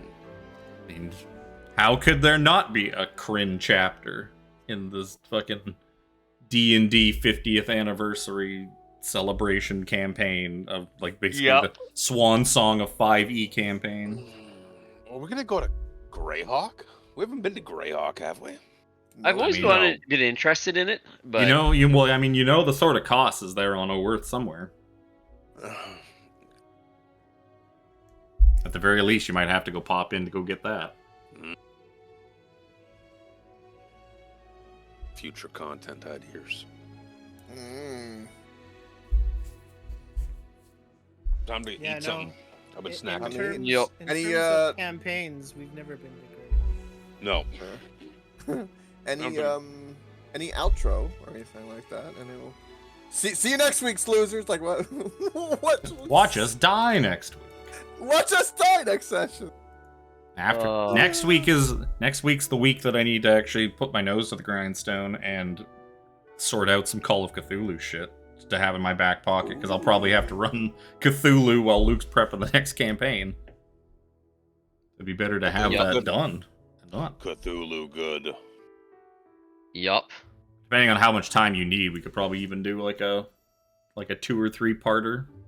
I've got a handful of those floating up in the brain, that a bunch of ones where it's like, I'd really like to run this, but this one's an easy 2 session or 3 session. Or 1 session if you just horribly die. Well, that's the thing. You're almost a little more. I found with Cthulhu, like you're not very cautious in the same way you would be with like something you're planning to go 3, 5, 10 sessions long. If you're just you're 1 or 2 sessions kind of done, you're a little more willy-nilly with how you play a little bit. Whereas, yeah, but I mean, even then, like you're still not too much like that. You're probably just enough to like keep it entertaining, because if you're not you're not playing reckless, because you will die at the snap of a finger in Cthulhu. So exactly. playing too reckless is not going to do you any favors. So no. But Cthulhu for sure. I would almost worry about playing like if you really liked your character in a full Cthulhu campaign, I'd be like so paranoid of like, if I even step a tiny bit to the left out of fucking this safety spot, like I'm just gonna die, and my 10 sessions of this character just it's gone. You're just people. Yep, squishy meat bags. Yep. With unique, just not even like superhuman senses, just like you're just people. You're people in an unfortunate situation. Yeah. You just have different traits. That's all. We got content. True. We always got content. Nope. We'll be back next week for Dragonlance. Hopefully finishing that campaign. Hopefully starting like a little bit early. That would be nice just to wedge in. And then the week after that, back again for Dragonlance. No, Vecna. How could you get those two mixed up? Like right Kryn now, and Jim, Kryn? we're in Vecna right now. Yeah. I mean, it's a little weird to be looking at my fucking Vecna layout and see fucking Galaman on it. It is. It looks the same to me. I'm looking at my stream. Hold on. Yep. All right, that's different. And you got the party. At least you got your correct party token and everything.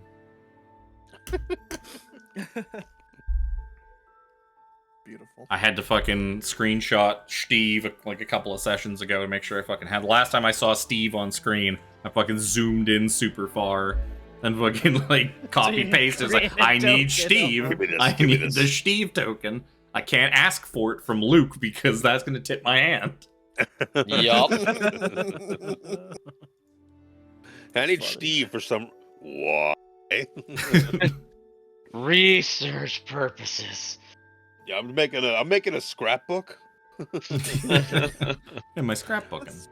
I mean, Luke and I in Icewind Dale campaign was a little different because Luke had ran it beforehand, and then he came in on my campaign, so it was a little bit different. I was getting ideas from him anyway.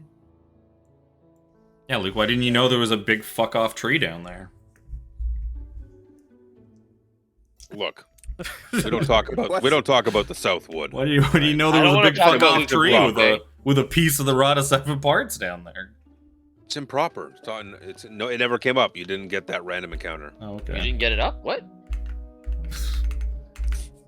It's an awful big tree. Yeah, a big tree. It takes a while for it to fill up. See, now like during the final battle tomorrow, now that I've seeded the fucking sending stones that Spencer has, it's like, would you guys happen to be able to come back to Kryn like right now? We on a bit of a pickle here on this floating thing. Wham! In comes the Vecna party. The only problem is Plane shift. that is We're like all playing weeks. 2 different characters. Well, the problem is that's weeks ahead in the future now, technically, because I've fucked up the timeline. Yeah. But like that's weeks ahead of now, so that only works if you all survive the Vecna campaign, or Vecna doesn't win. Yup. Well, Vecna might leave Kryn. Maybe Vecna likes Kryn. Maybe he's buddies with Takisas and hates Tiamat. Maybe that's it. Yeah, I like one aspect of you. I like your twin sister better. Oh. Jeez. Having dated a twin, yes. That'd There be you rough. go. Alright. Till next time. Till next time. Next time. All Till right. next time. Game over. Love you. Bye bye. See ya. See ya. Yay.